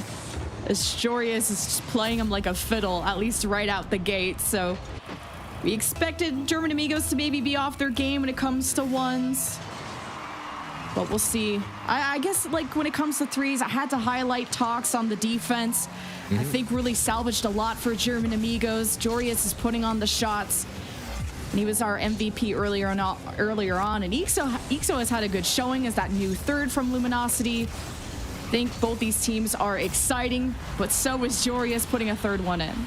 Yeah, and look, this is a battle of a very, very, very good ones player and Catalysm, who might not be at that level, but they're going to have to at least make it close. Stay at the midfield, keep pace with Joreuz if you can. You're down 3-0. We're not even a minute into this game, and things are already looking pretty dire. But off the kickoff, Catalysm will get boost and control. And Joreuz will circle back. Now, classic 1v1 situation. Quick pop. Joreuz reads it. It doesn't burn much to expel this one away. Pop, pop, and Joreuz reads it, like you said. Trying to get creative with it, though. That was just, our first attempts from Cataclysm. Joreuz just chases him around in the midfield. Cataclysm can only just wait and see. You can't let Joreuz have the freedom. Diving save from Cataclysm and no recovery from that. The ball just has too much power and speed. As Cataclysm knows he has to fall back, equal boost. Joreuz can just style on him, it feels like. And these are instances where when you have a 3-goal cushion, you can just throw shots at the net from the midfield. You can control the boost game and just burn time off the clock. And that's exactly what Joreuz knows he has to do, as he'll get it off the top post. Catalysm circling back around, keeping the pressure on, and Joreuz will have to work from the back wall. Catalysm with the reset. Can he stabilize? Yes. The second touch, yes. Catalysm is right back in it. What control in the air and through the challenge, too. I gotta watch this again. Hits the reset as soon as Joreuz approaches and was able to tuck it into the left side through all of that. Cataclysm showing up, still down 2. But the offense is warming up, and you love to see a competitive ones match. You don't want to let this get out of hand, especially for your mental. You don't got teammates that can cheer you on and say, just go next, don't worry about it. You got to worry about it. Your whole team's watching you. Yeah, you have to essentially recognize the opportunity that's available, though it might be waning. You still have to make the most out of the play. Gives it right back to Joreuz, and he should be able to recover and maybe prioritize the sidewall flip instead, and loses it 4-1 for Oxygen. Yeah, just Cataclysm is giving up so much possession to Joreuz, and even through grabbing boost, not able to get back in time. So now Joreuz is punishing those rotations.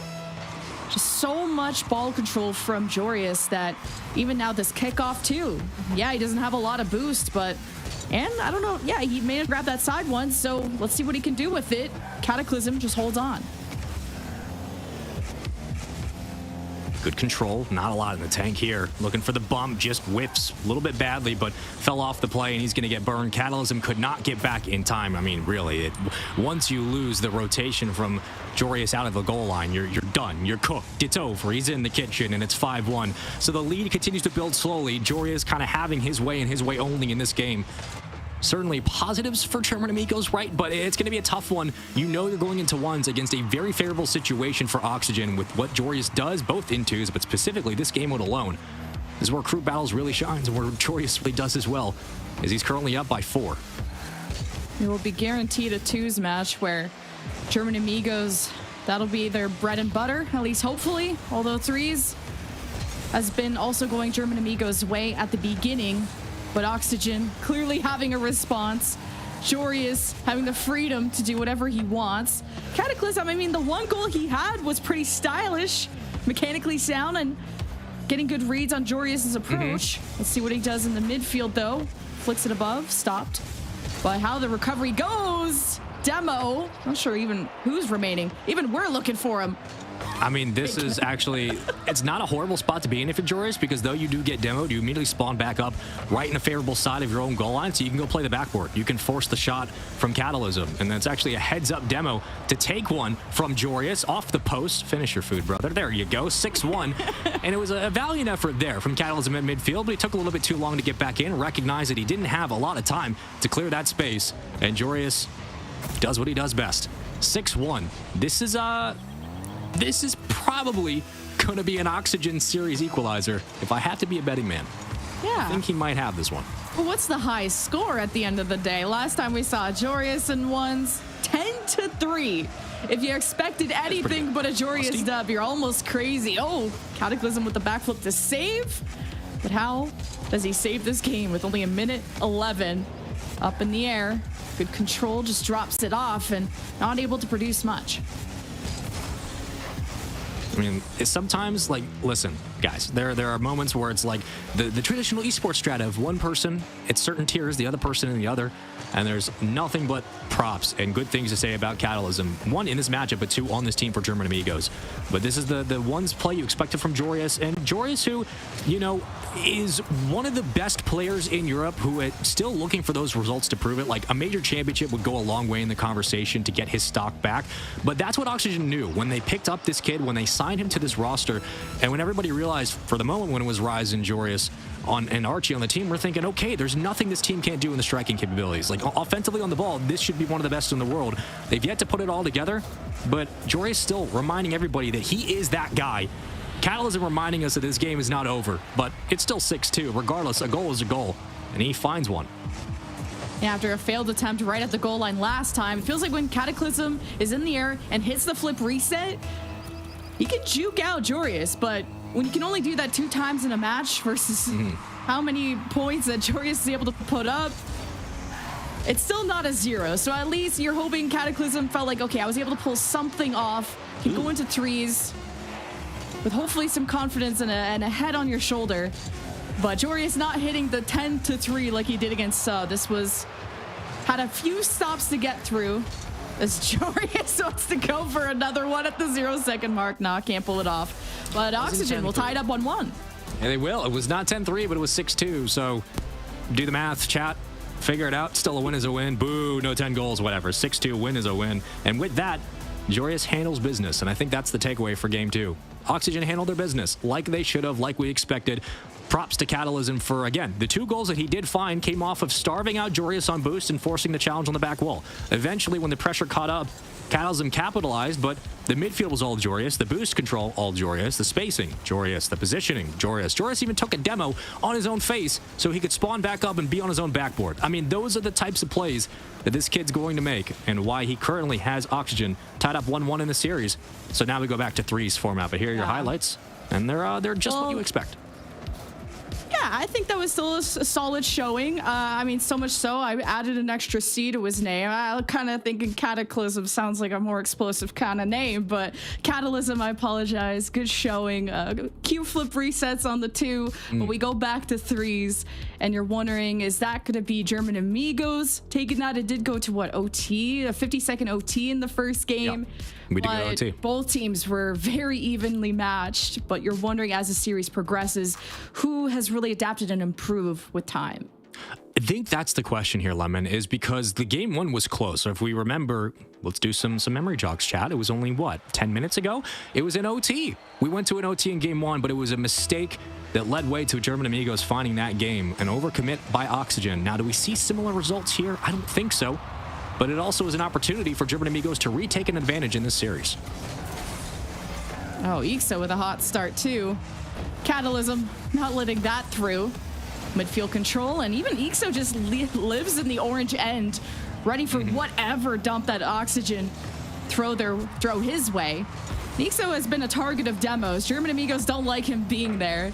Yeah. German Amigos have been really physical in that game one, but I think that's what was able to just stifle Oxygen so many times. And you're going to have to headhunt Lemon. You're going to have to prioritize the demos onto Ixo because he's going to be a nuisance. He's going to cut down the defensive rotations that you will have if your German Amigos fighting over possession, as Oxygen will try to keep numbers up if they can. They like to play a very 2-1 spread. They like to keep someone at the midfield, Ixo rotating through the corners on the opposite side, and then your island sitting as an island. They just wait for either the play to break down, the rotation to begin, and they're back on the defensive end. That's what they love. But Ivan loves the infield connection. That is absurd. I don't know if it was either an own goal. We'll have to watch the replay. Catalysm from the ceiling. Archie gives it to Ivan. It's a 3-man passing play, but it was somebody from Oxygen helping on the handoff. Okay, that's awesome. That was sick. First goal for German Amigos too. Good start in the first minute. But last time in game one, Oxygen were quick to respond, and Ixo not towards the net, but the bounce off the back wall. Oxygen do it again. Catalysm, what you doing, buddy? What you doing up there?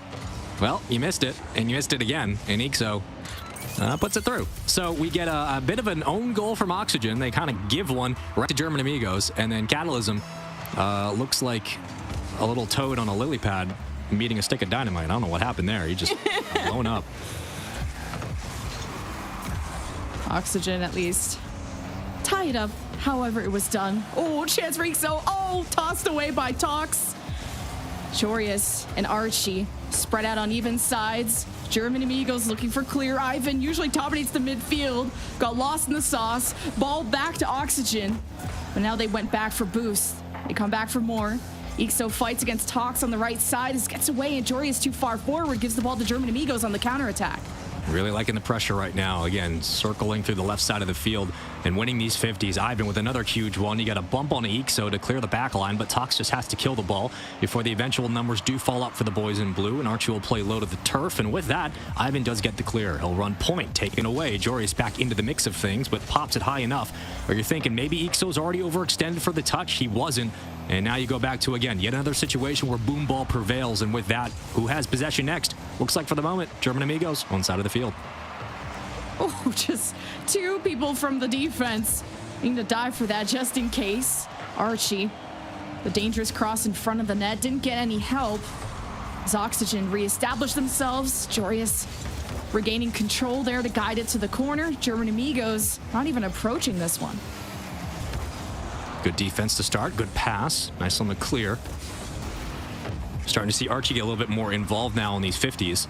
Sidewall still been there for all of German Amigos. They do get the boost grab. It's going to cut down Jorius's push, and Catalysm can't sneak it around. But here we go. Offense is up. German Amigos now trying to press, trying to capitalize and convert this push into a 2-1 lead. But Oxygen very smartly actually just playing these passes laterally and forcing the boost to get burned from German Amigos, trying to starve them out before they start to make their counterattack swing back up. It's a nice defensive counter, but it hasn't really led to much. There it goes. Very deja vu from game one, where we had this 1-1 scoreline for the longest time. You had to go into OT for that to be the decider. No big changes in the scoreline, or really what I'm seeing. As Archie sees Tox approach, German Amigos have an opening. Catalysm collides with Jorius. Ixo and Catalysm up in the air, and just barely do Oxygen regain control. But German Amigos wait in the midfield. They concede that. And the pressure, it gets below them. Jorius in the 1v1 gets help from Archie too, 2v1, but still no goal for Oxygen. Well, Chasm has space, but with a minute 10 to go, the offenses from both teams starting to flourish a little bit more. Still game 3 of our best of 5 upper bracket semifinals. All games today will be best of 5, so if you're wondering what the length's going to look like, you win 3 games, you move on. Still a double elim bracket here. Through the corner, Tox gets the call off, but lets the play develop regardless. Joreus from his own side. Ivan, ready and waiting on the ceiling. Tries to readjust, can't do it. Not a lot here. And on the low pin, Dill wins the 50 somehow. Joreus being an absolute nuisance, but Tox looking for the pass around 1. Archie skirts it towards the side and keeps possession here for Oxygen. Creativity that Oxygen have to get through or to use just to break through that midfield line. The back wall, second touch from Ivan, not centered out, little wide to the left. Tox tries to cut, blocked again. Oxygen's defense still kicking. 24 seconds though. German Amigos find themselves on the defense. Tox not loving that touch, but Oxygen not wanting to harass that yet. Archie and Ixo looking for bumps, looking for an opportunity. Joreus right into the box, but it's right to Ivan. And still nothing in a 1-1 going into OT shortly. Ixo almost shot it in at the last second. Demos only 2 for German Amigos, and not enough cooks in the kitchen. Oxygen 2-1 at the 0-second mark. German were struggling to clear this ball, and it was just a circling offense, a G2 style, before it finally floats. You get a demo, you get Archie ready for the rebound, and Joreus with the lightest touch to squeeze it under the top bar. That was set up, and it was roaming for 40 or so seconds. They burn boost, they kill the defensive rotation. German Amigos could not clear, and Oxygen finally find the result. It's a 2-1 lead in the series and a very necessary Game 3 win. The boys in green look good. They're feeling confident going into 2s now. And what a way to steal it out from the jaws of German Amigos. The 0-second mark, I can't believe it. I was sure we were going into OT, so back and forth. I was just, again, a big fan of Tox, and just that spark plug of German Amigos. Start off with the first goal, but just like Oxygen in game 1, it was the immediate score right afterwards. And then the 0-second mark, that's insane. Yeah, we're going into 2s, just looking back at the scores here. Game 2, Oxygen lost us in a 3-minute overtime to Suhhh. And German Amigos, well, they only went to 1s, didn't need to go all the way to 2s. So we'll see how that goes. I mean, only 4 shots for German Amigos, 7 for Oxygen, right? That's been the tale of the tapes from game 1 and so on. We're disregarding, I should say, the game 2 ones because it's very skewed. But in this instance, it was still the fact that the shots are relatively similar for both teams, but it really has been the continuous offense from Oxygen.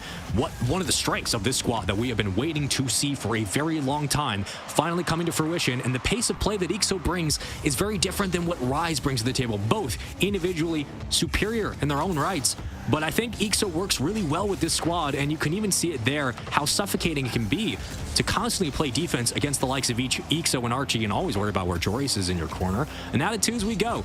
On Coliseum, if you're Oxygen, you win this and you qualify. For German Amigos, trying to send it to Champions Field, but you got to get through Ixo and Joreus, and man, that's a tall task. These guys are so good. They really are. Was Archie the problem? He better not be. I was impressed by him, but Ixo, the new kid on the block, maybe matching that aggression and just setting Joreus up for success. Oxygen first goal, also match point. But Ivan and Tox, you feel better about 2s. You're not worried about that. Tox collides. Oh, Ivan and Ixo too. Joreus, as he lands, he's at the goal line again to try and get this out. As German Amigos were able to fall back, try to hold the space, but not a threat yet from Oxygen. I think that's a very important sentence. Oh my, that's an important shot. Okay, I'm gonna hold my cranium real quick. We'll get back to that. But this is a ridiculous 50 win by Tox, and then an immediate pounce on the opportunity. My goodness, 135 kilometers per hour. He ripped that. Ooh, German Amigos just warming up. Just having that pass. I don't think you could stop that. No, you can't. The ball goes past you before you can react. Take a swing at it. Tox pinches Joreus. Someone has to recover. Joreus lands first and gets it out. Tox is cooking. But so is Joreus when he gets physical. All it takes is one quick bump, and all of a sudden things break down. Here comes Joreus screaming through the corner. Looked for the recenter to Ixo, was successful, but The poke out and the free ball here. Possession back to Oxygen. Joreus in a 1v1 against Tox. Has space for days. Towards the backboard. Can't win the pinch. Good clear by German Amigos. Oh, Ixo can get the touch on that. German Amigos have had solid clears. When they pass, it's a bullet to the net. See if they can do it again, though. For now, Oxygen get stopped in their tracks. Wait for what Tox has cooked up. A lot of 50s that Joreus seems to just get ahead on. More possession for Oxygen. Doesn't mean more goals. For now, no, with 3 minutes left, 1-1. And sometimes seems to be an acquiescence with teams where they sit in these pockets and wait for Oxygen to expel their boost and get back to the defensive side of the field. And then you begin your counterattack for German Amigos. But I like the decision to say, screw that. We're just going to start getting aggressive on the 50s at midfield and forcing these diving saves from Oxygen. That's going to burn boost on its own right. And it's going to make these rotations even more difficult. Playing through the traffic, getting bullied for the moment. The demo opens it up. Joreus can't recover. Tox does play it low. Kills enough time for his teammate to get back into the play. So the power play is gone. But Joreus can't get the touch he wanted, was looking for the elbow clear, but it just doesn't fall through. And Ivan has a 1v1 in front. He can't win. Tox will get the chase. Joreus waits, wins the challenge, goes forward. Doesn't have a teammate to set up, though. Ixo is playing conservatively. Now he's back, ready to shine. Control, doesn't get the upper 90. Joreus gets the cleanup, though, and Oxygen get the lead. That's what Ixo does so well here. Just gets it in position and immediately recenters right there. Joreus can fly up into the lane and finish this one off. Exactly 2 minutes to play. The dynamic duo, Joreus and Ixo, flying, shooting on all cylinders, and have a 1-goal lead. Can they hold on? But here comes Ivan off the kickoff. Tries to get it around Ixo. Can't pitch it to the left. Joreus will find the possession. Good save by Ixo with the pinch down. Ivan to the backboard. Ixo misses that touch. Joreus is there. And that's what I love about this duo of Oxygen. They back each other up. They cycle well. One makes a mistake. The other one fixes it. And that's maybe why you make the swap up where you try something new, especially after you drop the twos game against Suhhh. This is already looking better. 90 seconds for German Amigos to look for the tie. You don't have a lot of boost if you're Tox, so Ivan gets ready for the stop. Ixo right off the cross, though. Looks like the clear is there for German Amigos. The clears were struggling in game number 2. They struggled in game 3. And finally, the dust starts to settle just a little bit. Joreus loses the 50. Ivan works his way through and helps his teammate out on a dime. We were waiting for German Amigos to add to each other, too. You had this bullet of a pass at the very, very start of the game, the first goal of the game. And Oxygen just got in between them. German Amigos getting back to those levels of synergy we expected them to be. It's German Amigos clear. Ivan against Ixo to the backboard, no, the ceiling. Ivan is able to recover it, but just can't figure out what to do with the ball afterwards. It's Oxygen getting harassed. German Amigos getting more aggressive with it. 1v1, Ixo above, Tox saves. Ixo grabs the corner boost. Oxygen aren't done yet. Fighting. Trying to keep numbers in front. Possession here, but gives it right back. There's a quick touch. The demo, power play, but not for long. As Ivan will try to 1v2. There's a lot of space to work with in front, but Ixo cuts it quickly into the lane. Here comes Joreus. Trying to call game. Does he have space? Yes, the reset in, but a little bit late on the party. And now possession is the quick cut. Leaves it up to German Amigos, trying to keep this swing alive. Ivan, a little bit off target. Yeah, just came from too far from the left and couldn't center out on the ball, and everyone's colliding, and a gap is found. Oxygen do it again. Last game at the 0-second mark, this time with 2 seconds remaining. But German Amigos will have a kickoff to look for the tie, or else Oxygen go to the upper bracket final. Working up the left wing, get your enforcer in front and be a lead blocker. Punch him out of the way. And that ball will just screech off the ground. GG's as Oxygen, off of a great bump in front of the net and a breakaway chance in the waning seconds of Game 4 on Coliseum, will win this series closely. 3-1 in the end, the overall series score. And my goodness, the German Amigos put up a fight, but the duality of Joreus and Ixo are just too strong for so many squads. And Oxygen will take it and qualify for Gamers 8. But then if you're Vitality, you're looking at Oxygen and You saw those weaknesses exposed. The fact that, you know, it was a 3-1 for Oxygen, but at the 0-second mark in Game 3 and the 2-second mark at Game 4, like, this wasn't that decisive for Oxygen. German Amigos looked just as good at times, and it was a stalemate even in Game 1 where we had to go into OT. So if you're Oxygen, you're going up against an even tougher team of Vitality in the upper final. And yeah, that'll be tomorrow, so you have a day to think about it. But I'm kind of looking at Vitality being the favorite here with a more dominant showing in the semi. Yeah, I mean, look, you're looking at Vitality as the top dog to beat here. Look, I think if any team's going to maybe take them the distance, it would be Oxygen. But the way Joreuz and Ixo are playing, that's a style of offense, that's a cadence and a quickness that Vitality probably aren't used to so far in this tournament alone. They're going to be getting a very different version of Oxygen than they're used to. I think that could go 5 or 7, depending on which stage. I think we're going 7 tomorrow, all best of 7s. But in this instance, Oxygen look good. Vitality, it's going to be a fun matchup. I can't wait to get into that one. But the big takeaway here is that German Amigos still alive. They go to the lower bracket. Oxygen do qualify. Lemon. Both these teams have some roster changes. I think the biggest one in this story, of course, is Oxygen. They bring in Ixo. They get rid of Rise.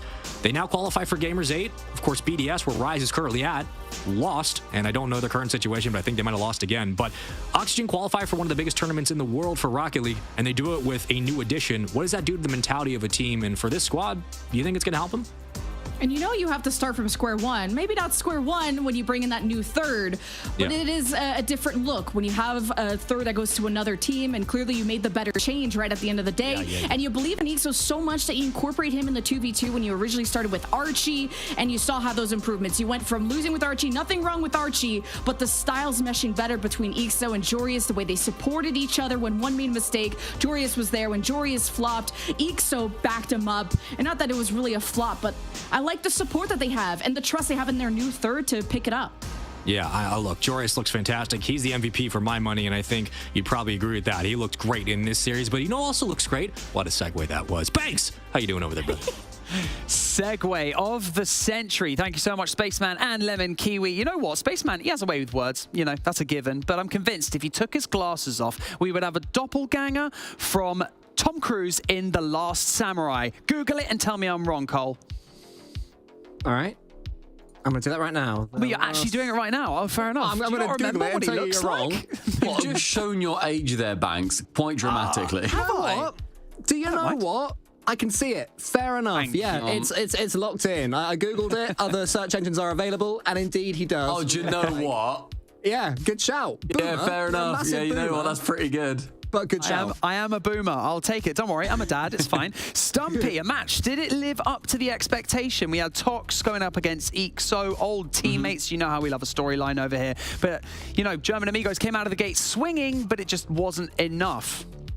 They came out swinging, and to be honest, Oxygen stepped up massively. They looked better in the 3v3 than they had done previously. Yes, they lost that first match, German Amigos winning it in that overtime, but then they were clever. They went to that 1v1. Joreuz is the second, third best 1v1 player in this tournament, so therefore, go for that. They then won that out quite handily. The 3v3, another good look. Again, winning that 2-1. And then exactly as Lemon Kiwi said, Joreuz and Ixo, they look to be the better 2v2 team. It was a close loss with Joreuz and Archie, but I feel like there were chances that Ixo and Joreuz could have still scored, and yet they still managed to win the game.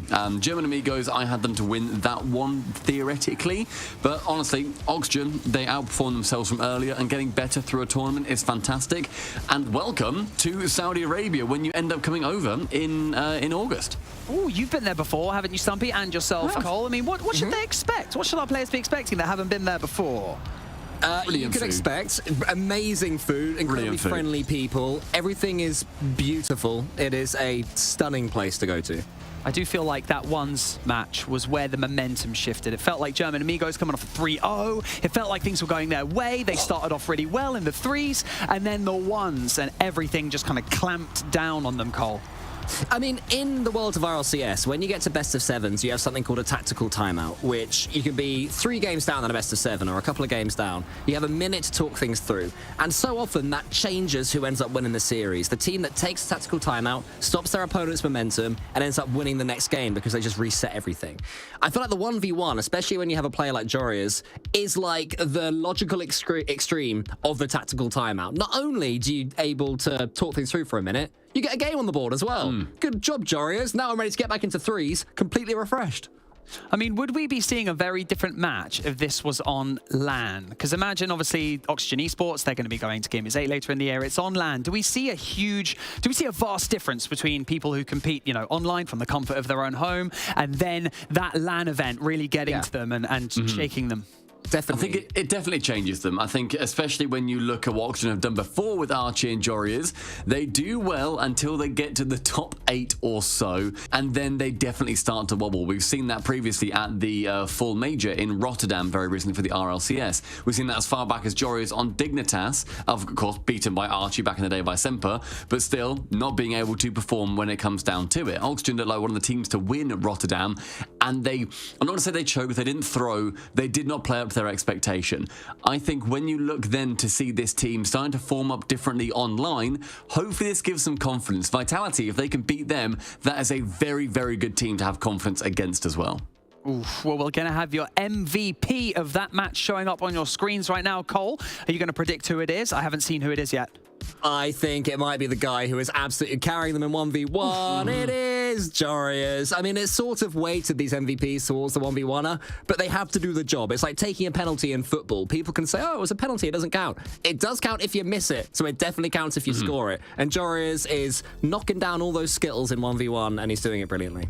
Yeah, it's true. If you're at home and you're just playing catch-up, we have an updated bracket for you so that you can check how these matches have gone so far in the region of Europe, because we've already had NA. That's done. That's dusted. Another $1.25 million is on the line for charity. And here you have it. The upper bracket final, which will be tomorrow, will be Oxygen Esports going up against Team Vitality. Quite a lot to ask of Oxygen Esports. Vitality are playing outrageously well up to this point, as to be expected as well, with the likes of Zen on that squad. Heading over now into the lower bracket as well. For today, we're going to have G1 versus Suhhh and German Amigos taking on Monkeys. I mean, which one of those is feeling a bit spicier? Go on, Stumpy, you take it.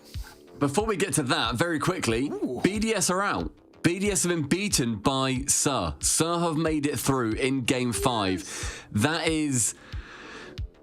I'm happy for Suhhh. I'm gonna say the word disastrous, and Cole, I want you to elaborate on that point, please. I mean, BDS have brought in Rise, okay? This should be the rebranding of them, their reinvigoration to the very top level of Rocket League. This is the first tournament, and it is, you know, officially it's a show match. It's this different format. But it's still BDS. It's Rise, someone who you mentioned going on to LAN's, Banks. They would have brought Rise on because he is amazing at LAN. He's known to be. And then they just lose, and suddenly all that confidence they might have been bringing up, maybe their scrims are going well behind the scenes, I don't know. Suddenly, it disappears. Horrible result. And you've got RLCS in a couple of weeks as well. Like, this is not a good start for that. This is going to be giving other teams confidence. BDS are already low on that confidence. That is a shocking result from them. They won 2 games in the entire tournament. That is not great. Back to your original point there, Banks. What did you ask me? Yeah. You know what, mate? I can't even remember. I'm just focusing in right now. You know, sick. Yeah, loving it. One thing I will say, though, is that BDS being out, it's Gamers Without Borders. It's crew battle format. Things are being shaken up. It's like a bag of those crisps that you have the salt packet. You put the salt in, shake up those crisps, and you got the flavor right there. We're bringing you all the flavor here today at Gamers Without Borders 2023. We've got a break right now, but don't go anywhere because we're going to go into the lower bracket right after this. Gamers, UNICEF and I need you by our side for a real-life mission. A mission to protect the rights of every child.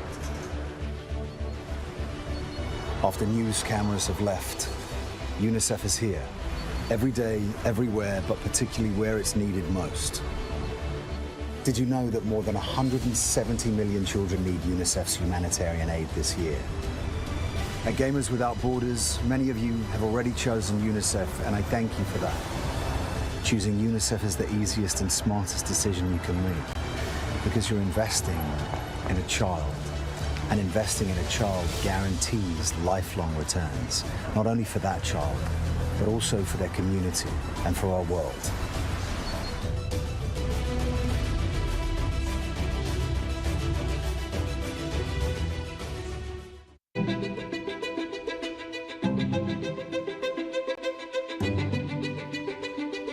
The divisions in the world are stark. Recent years have shown some of the largest natural disasters ever in history. And that really hits hardest the people who had the least to begin with. These people need help. It would be a real tragedy if all these advances in science and health and technology only benefit people in a position to pay for them. There should be no lesser standard if you happen to be poor. These problems can be overcome.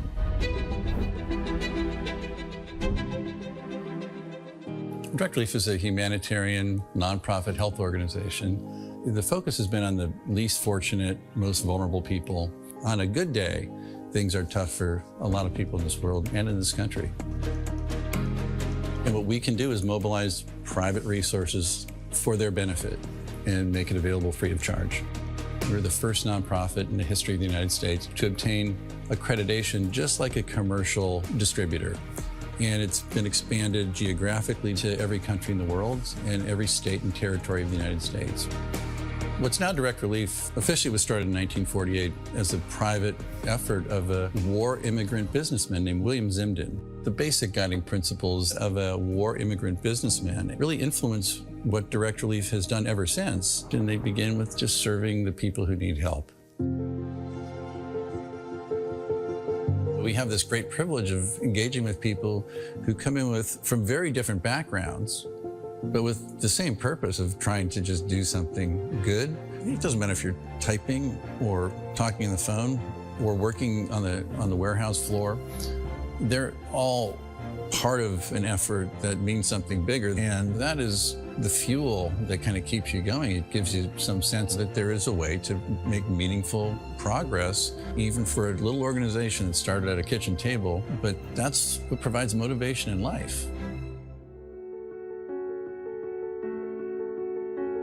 The notion that many people, just by virtue of where they're born, the color of their skin, the country they live in, they're going to get sicker, they're going to stay sicker longer, and they're going to die sooner. That's pretty good motivation.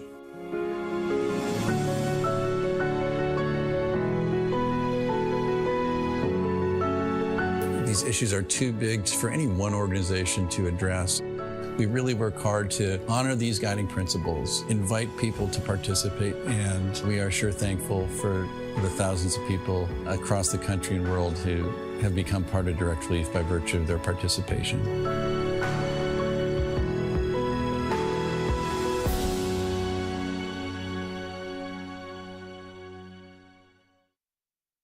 Progress is a race that has no end. After every finish line, another challenge awaits. How can we continue to push innovation in a sport at the forefront of technology? This is how.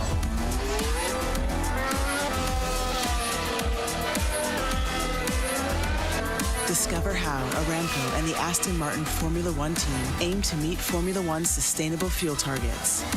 Aramco, powered by How.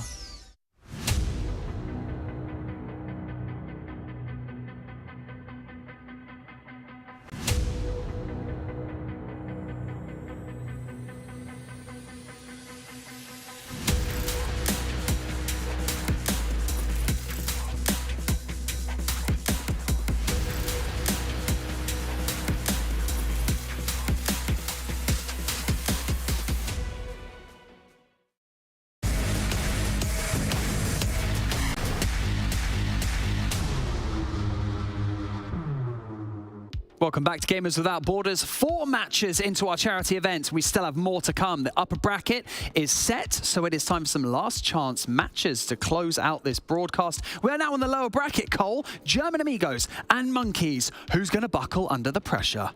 Well, German Amigos did fairly well against Oxygen Esports. I'd say a 3-1 loss is about par in this format for them right there. And Monkeys, they started off with a very difficult 3-2 loss. They were reverse swept, in fact, versus Monkeys, which hurts, but they managed to regroup, beat FUFAXDOP 3-0, and now they find themselves here against German Amigos. So I think that on paper, German Amigos probably favourites, but all things considered, maybe Monkeys had the momentum?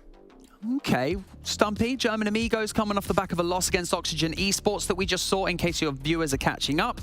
And then Monkeys off the back of a win against FUFAXDOP. This one's a mental game, isn't it? I mean, above all else, this is who can hold their nerve, who's got the experience, you know, and who do you feel it leans towards? I feel like it's a mental game on the pitch, but also off when you look at what the stakes are for this series. You win, and you then go through to the LAN. Like, you are then in top 4. I hope that the players try to get out their mind and do that whole compartmentalization thing that they seem to all do and say, we didn't even think about the implications of this series. We just played it. We just tried to win. German Amigos and Monkeys, though, I think coming off that loss isn't going to hit German Amigos too hard, considering that they played well and they weren't the favourites to win it. Monkeys, bear in mind that they were reverse swept earlier by G1. That is still, I think, going to be lingering in their minds. And I think German Amigos generally are the stronger team. The only worry, I think, would be for the 1v1s, where Razir outperforms anybody on German Amigos, as far as I can tell. Ooh, fair point. I think that, speaking of confidence and momentum, Cole, German Amigos, that entrance into Gamers Without Borders, that first game, that 3-0 against BDS, that's got to count for something. Yeah, for sure. I mean, Team BDS are a wounded animal, but they're still the sort of team that if you beat, it puts a feather in your cap. It gives you some belief going through. If we can beat them, we can beat anyone, because BDS do still have, again, at least on paper, that ability to destroy pretty much anyone in the world right now. Well, not right now, but in theory, right?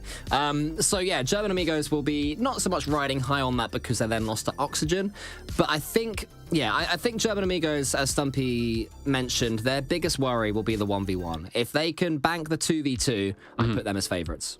I mean, between the both of you, Stumpy and Cole, do you feel, well, not do you feel, sorry, are there any history? Is there any history between these two teams going into this match? You know, players who have played with each other before, against each other, do we have any kind of history that's building up between the two of them? That's kind of an on-the-spot question. That's why I'm trying to fill time for you, because I feel kind of bad asking that. I immediately looked at the Google Doc that we've all created. I think not.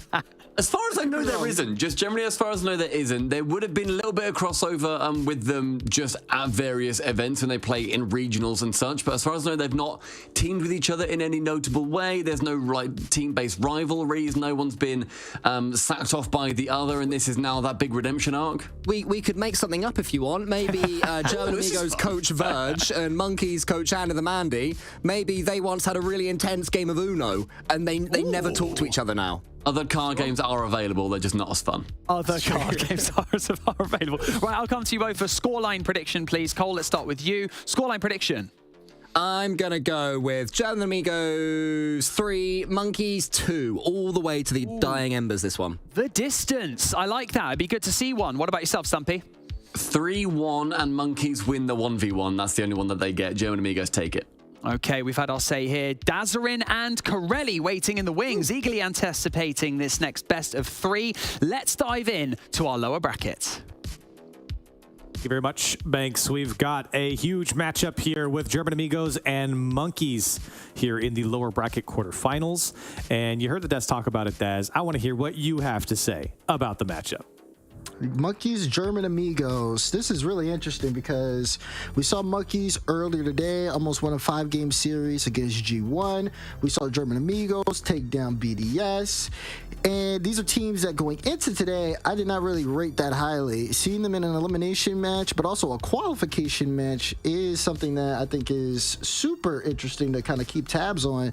But I think that both teams have earned it. You know, they've showed up, they've tested teams at the top, and they've seen success while also showing a little bit of signs of failure. It's really going to be about who's the best between these two going up head-to-head. Yeah, it will have to jump in to game 1 here in the 3v3. It'll be interesting to see the picks for 2v2 and 1v1 if we get that far for both of those modes. But for now, we have to start with the 3v3 matchup. And German Amigos, like the Des said before, they've taken down BDS in 3-0 fashion. It was 1-goal games across the board there, but they're able to get the job done and then dropping 3 games to Oxygen. is why they're here in these the lower bracket at this point. Monkeys, on the other hand, they had a pretty tough run, Daz. I mean, they had that. Yeah. They were reverse swept by G1. That's probably the most notable thing so far. And I mean, that's such a painful thing to give up. And hopefully they can regain. And Raziers puts one off the crossbar. The follow-up's there from Smokes, and it will go through in the end. But Raziers putting a dent there at the top bar. Absolutely love this here from Smokes. CEST talks with the clear, reads it, challenges well. He has to take some type of control of the chaos, and being aggressive, especially when you know you got a man behind you, is the best way to do that. So 1-0 lead here for Monkeys. Quality start for them. This one sitting in front of the box. Catalysm. Looking for options. Flip reset is the option, and he'll take it all the way home. 1-1 from Catalysm's flip reset. You said it. Looking for options. Let me hit you with this flip. Let's see what you can do. Smokes didn't have the read. Thought he was going to go lower than that. Catalysm surprised him. And guess what? German Amigos back in the driver's seat. 2 goals within the first minute. Well, well. Just when you thought Catalysm ran out of steam there behind the ball, he pulls out a flip reset the last second, catches the defense off. Now Matane with a pinch shot. Wow. One just a bit high. Keep an eye out on Matane here as well. I mean, you talked about the Game 5. If you watched that Game 5, one of the reasons why they lost, Matane went up for an aerial complete whiff. Was on Twitter talking about it, just felt really upset. If he could have a return, especially in this game where his team needed him most, that says a lot more than just being able to bounce back off of a mistake that led to a loss like that. Surely some confidence regained after taking down FUFAXDOP. But now they go up against the big boys of German Amigos. Definitely not an easy team to beat down, especially in the 3v3. They've been quite stingy in Europe. Always hovering around that top 8, top 6, sometimes even top 4 area. Matane from his own back wall. Here's Catalysm. Looking for another touch. He's very slow behind it, but he gets the defense to think. Backflip from Ivan, but he still holds control. Tox trying to get the bump on Matane, doesn't connect. As German Amigos holding the pressure here, but not threatening quite yet. As this one finally is cleared away by Monkeys. And the quick counterattack, here it comes, into the bottom right corner. Matane, 2-1 Monkeys.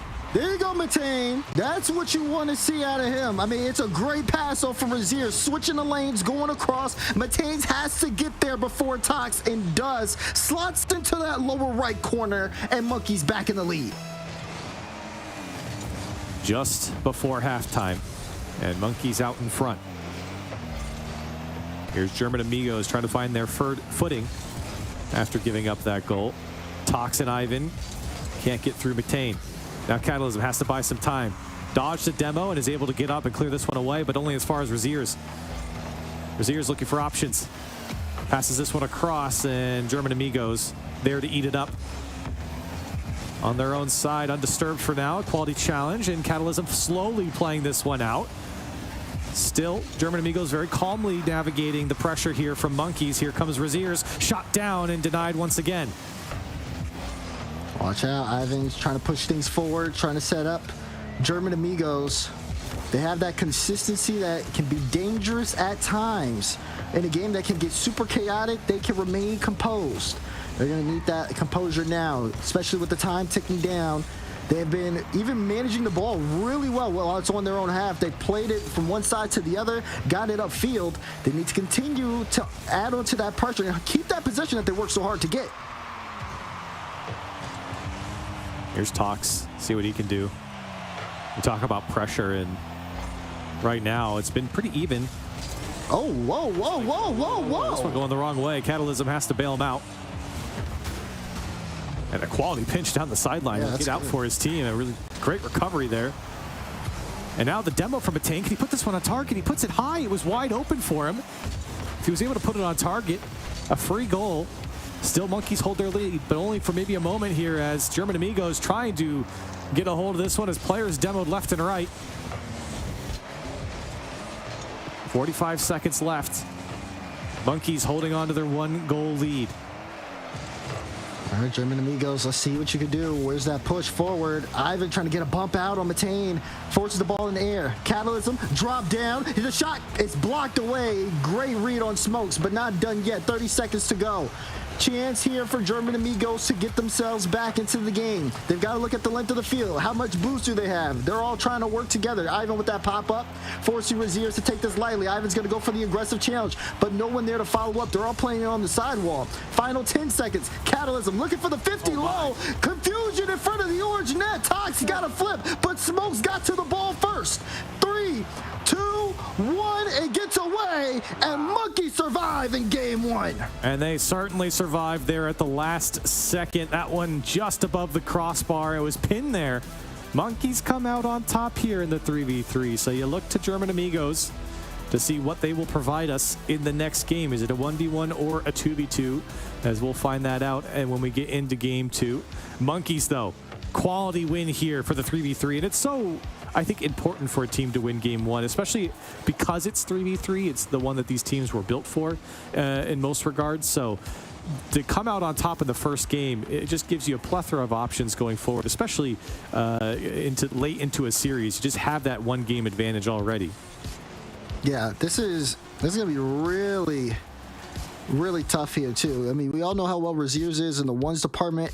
Unless we're looking at German Amigos just trying to play for the reverse sweep, they could go out for the game 2, but even then, you're still going to have to go, or the 2s in game 2, I'm sorry. They're still going to have to go into that 1v1 department if they even win the next 2 straight. So rather than doing it later, getting momentum now would be, or giving them the ones and then getting momentum now would be huge, but it really does all depend. Yes, I am counting them out of the 1v1 if they choose to go for it, but this is going to be 2v2 here. Ivan and Tox against Raziers and Smokes getting ready to kick off. Yep. And I think the decent choice here for German Amigos. So I'm sure they feel confident, more confident in the 2s than the 1s with Raziers on the other side. As Ivan will put the first one away as he just walks it in off the challenge. It's a 1-0 lead for German Amigos. Wow, Ivan playing it low. Great 50 in front, baited Raziers out and pinches it in. German Amigos with that 1-goal start. Can they build upon it? Great start for German Amigos and exactly why they would want to pick this one, this game mode. It's a quality challenge from Raziers and the pop. Unfortunately, Smokes not expecting all that to happen. Here's Tox. Great touch from Tox, but can't beat it over Raziers. Raziers very quickly. Smokes in a tough position here as this one goes off the post. Oh, whoa. And almost there for German Amigos. As Monkey's happy to see this one go out. Now Raziers popping this one high. Ivan got to come up big here, and he does. And he forces Smokes all the way back. Now Ivan taking a quick shot. And the defense undisturbed here from Monkeys as German Amigos just putting it high and away. Ivan opting to take the boost and go back. Tox looking for the misread on the play. Almost actually got it through. Here's Ivan with the ball pressure, but will be pinched over to the blue half. German Amigos kind of playing a safer game. That one forces a stretch. Oh, pinched off the bar and out. What a save. Couple of saves now off the posts from both sides. Tight margins between these two teams. Ooh, and a tough touch there from Ivan. 3:30 on the clock. German Amigos looking to nurture this 1-0 lead and hopefully grow it. It's Tox denied by Raziers. Here comes Ivan again, picks it away. Follow up from Tox, surely putting this one on target. And he flubs it in front of the box. He had the open net, and Monkeys get away with another one. That one was open. Tox ends up missing that, just moving too far forward on that one. Didn't get the right read on the ball, and it's still a 1-goal game, so German Amigos still in control. Monkeys do have to force the issue, but you just wish you could have had that extra cushion. Smokes. Probably his 3rd or 4th air dribble here, and he just can't get over the defense. Not threatening enough. What a dunk here from Raziers. German Amigos still holding on as Monkeys. They've been threatening here, but not super lethal. Smokes over to Raziers. Passing plays coming out from Monkeys. Trying to set something up. And again, German Amigos not having put up much here. Ivan can't get over Raziers. Now it's just Tox against Smoke. Smoke's going off the sidewall, looking for more. Another touch on target, but Tox is quick to it. As Monkey's trying to set up here. Great cut by Raziers. Can he finish off the last man? Into the corner there, and Ivan makes a great save. As again, German Amigos defensively coming up big. Yeah, another save off the post as well. 2 minutes to go. And even though Monkeys are doing their best efforts to push the pressure on German Amigos, they've been ready to match it at every moment. So Razier's trying to get that pre-jump in, and Ivan said, I'll just continue to play this low. I have no reason to play very aggressive towards you. Oh, but that's a good pop. Not enough, though. Smokes has possession. 1v1 versus Ivan. Ivan parks the bus in the midfield and gets that boost spawn. What's he going to do now? Off the ceiling. Has a flip. Has two. Gets the buff, but it's not enough for Tox to commit. Minute and a half left on the clock. Monkeys looking for anything at this point. It's time slowly becoming a factor here in game 2. Reminder, German Amigos picked this one. They felt more confident than in a 1v1, and I think that makes a lot of sense now seeing this gameplay. They've been locking down Monkeys despite maybe just a 1-goal margin. Here's Raziers. This one coming out to Smokes, but the defense from German Amigos read it all the way. Here comes Smokes again. Can he put something together that can find the back of the net? And again, straight to the defense, Tox. There to play it off the back wall, and German Amigos looking for a way out here. 50 seconds left on the clock. Monkeys looking for a way in, though. Oh, got the shot. No follow-up from Raziers. Is going to opt to take this, but gets demoed. See you later. 40 seconds to go, and Smokes has to play this properly. Doesn't want to give a strong clear out to German Amigos, but it is going to happen regardless. Raziers are with the solo. Not a lot of boost to work with. Has the flip over one, but again, just not enough. Big clear downfield from Ivan, killing more time off the clock. 20 seconds left. Monkeys have to put something together here. It's held scoreless here in game 2 in this 2v2. And German Amigos happy to run out the clock. Smoke's trying to take this quick challenge, but Ivan pokes it free, takes another challenge into the corner. Time ticking away. Into 0-second time we go. It's up to Raziers. Can he get there first? He's not going to get there. Tox to the back wall. Smoke somehow gets back to it, and up the sidewall he goes. No boost to his name. Oh, no. It's up to Raziers, and he's got no boost. Nothing to do with it. German Amigos take back a game. Great response from German Amigos. It was a 1-goal game, and it was definitely kind of close. As Monkeys, towards the end of it, had a lot of decent opportunities, had pressure, but they just could not get through. The German Amigos defense, after the first goal, it was really all she wrote on this game, and it was really just Ivan with a great low 50. That's all German Amigos needed. The rest of it was just a defensive masterclass as they had stop after stop after stop against Monkeys. And a lot of close calls here you're seeing in the replay. You're seeing a ton of shots off the posts, saves off the posts, goal line saves from the defense. So it wasn't like German Amigos just cruised to a victory here. They were under pressure, under fire from Monkeys for a lot of this game, but some great saves came out and kept them in this, and they held their 1-goal lead. And it's also not even to say that they sat in their net the entire game either. There was definitely some offensive opportunities, and they tested Monkeys' defense as well. That was probably one of the larger reasons, too, for them to have the win. Being able to keep Monkeys into their own half and out-pressure them. They're playing a very smart and a very consistent game of Rocket League, like we know that they can do. And for Monkeys, the biggest challenge is trying to break that apart. So we go back to a 3v3. And we'll see here. German Amigos, they're able to get a game back. Let's see if they can get one in 3v3 here, as Monkeys were able to best them in the previous matchup in game 1. German Amigos. Oh, this is dicey for Ivan. He gets bumped off. Batane barreling through. As you really look towards Monkeys to be the aggressor, I think in a lot of cases, German Amigos are happy to be defensive. That's kind of been their calling as a team. And you saw it there in the 2v2. The play style worked out perfectly. In 3v3, you're going to see Monkeys put on the pressure, and it really is up to the German Amigos defense. It's been rock solid for them throughout their tenure, but this Monkey squad, they are certainly aggressive, and they can break you down. That's exactly what they're looking to do here, too. You're starting to see the rotation from them. You have someone, Razier's downfield, Smokes trying to win those midfield challenges. And they have really solid control of even where the boost is right now. German Amigos trying to get boosted up while Monkeys have all the possession, and now they just have to play it past them. But this is great. We have Razier's pulling 2 people out of defense. Usually it can yield results. There's the shot. Bang! Matein's there to start it off. And one for Monkeys. As this one came out from the corner, you can see Ivan really panicking there. He went to the corner, realized he couldn't get there, then raced back to the net. And to his credit, he got back in time, but you can't make the save on that shot. And a 1-0 lead here for Monkeys. But I mean, you could see the play develop.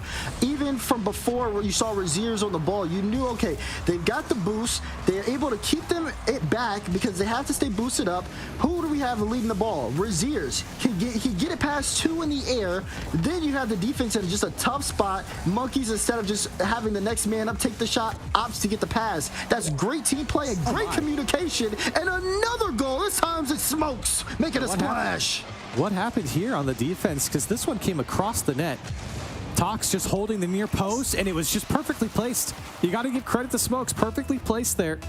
And Tox on the near post just wasn't able to get back to the back post there on the shot. Smoke slotted that. Simple and clear. Put it straight to the top right corner. Enough power where Tox can get to it. And they're going for more. You see Matein, oh my goodness. If he gets that one, just amount of control and momentum that Monkeys are going to get could have been something that would have led to even more goal scoring opportunities, but they have so much pressure right now. And this is a scary situation for German Amigos. Not only are they going to, they are currently losing this game and might possibly lose this game. It would mean that they would go into, they're forced to pick the 1v1, and you would assume that Monkeys have the advantage there with Razier's in their pocket. So this is a disaster situation. It almost feels like a must-win for German Amigos. Otherwise, you're going up into a matchup that you don't have the advantage in. And that's a scary proposition in a series like this. Yeah, it is. Especially kind of considering, you know, that ones comes up next. And, you know, Razier's individual ability makes things a lot challenging for German Amigos. Still, though, they've seemed to be kind of up to the task for the most part. It just feels like Monkeys' offense is just a step above right now. Razier's on the ball, plays this towards the corner, pinches across. Matein will be next up. Keeps this in for Monkeys. Great pressure here. Smokes now on top of the ball. You see Razier start to creep up. Won't be able to go for this. You see everybody in German Amigos in on that corner, though. It works out for him, only for a moment, as Monkeys trying to fully press the attack. Minute and a half left, and Monkeys are unrelenting here in game 3. Here's the shot from Ivan. It's denied instantly from Smokes. He'll get the demo and some space here for Razier's. Monkeys trying to cruise to a victory here in game 3. It's been very comfortable for them. They've just been the aggressors the entire time, and German Amigos do not have the offense to respond. No, they don't. Oh my God, the pre-jump from Matein. And then Razier's also going for it. They're in super aggressive. Chance here for a counterattack for German Amigos. Denied, though, instantly. That's a strong clearance. A minute remaining. You see the boom come out. Great second touch. Who's going to get there for the follow-up? It's Tox. Just does get a piece of it, but Smoke still can stay on this ball. Flip reset past Ivan. Tried to get another one, but Catalysm and the rest of German Amigos trying to push the issue, force the issue. It's just not enough because one player can get past 2 of your teammates.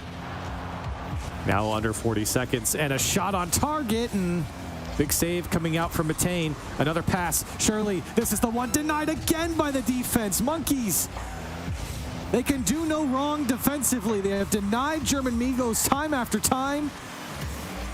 And speaking of time, it's dwindling here for German Amigos. A shot, that's a dagger here for Monkeys. 3-0 in game 3. German Amigos hit their best shot, and in response, we got that. That should be enough here. It'll finish this game 3. From the defensive stop to the pinch counterattack downfield, Monkeys are looking to submit this game, and in a strong fashion, a shutout game 3 performance. Wow. And we're on match point. Match point. And like we were discussing earlier, Daz, you go in now to a 1v1. And Monkeys will put out Raziers, and German Amigos have got to find a response to that. He's been immaculate in the 1v1 scene, Raziers has, and a very scary player to have to go up against, especially here on match point.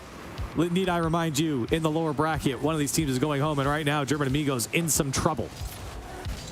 Yeah, definitely in some trouble. You know, you come off that game, not being able to score a goal is always going to be disheartening.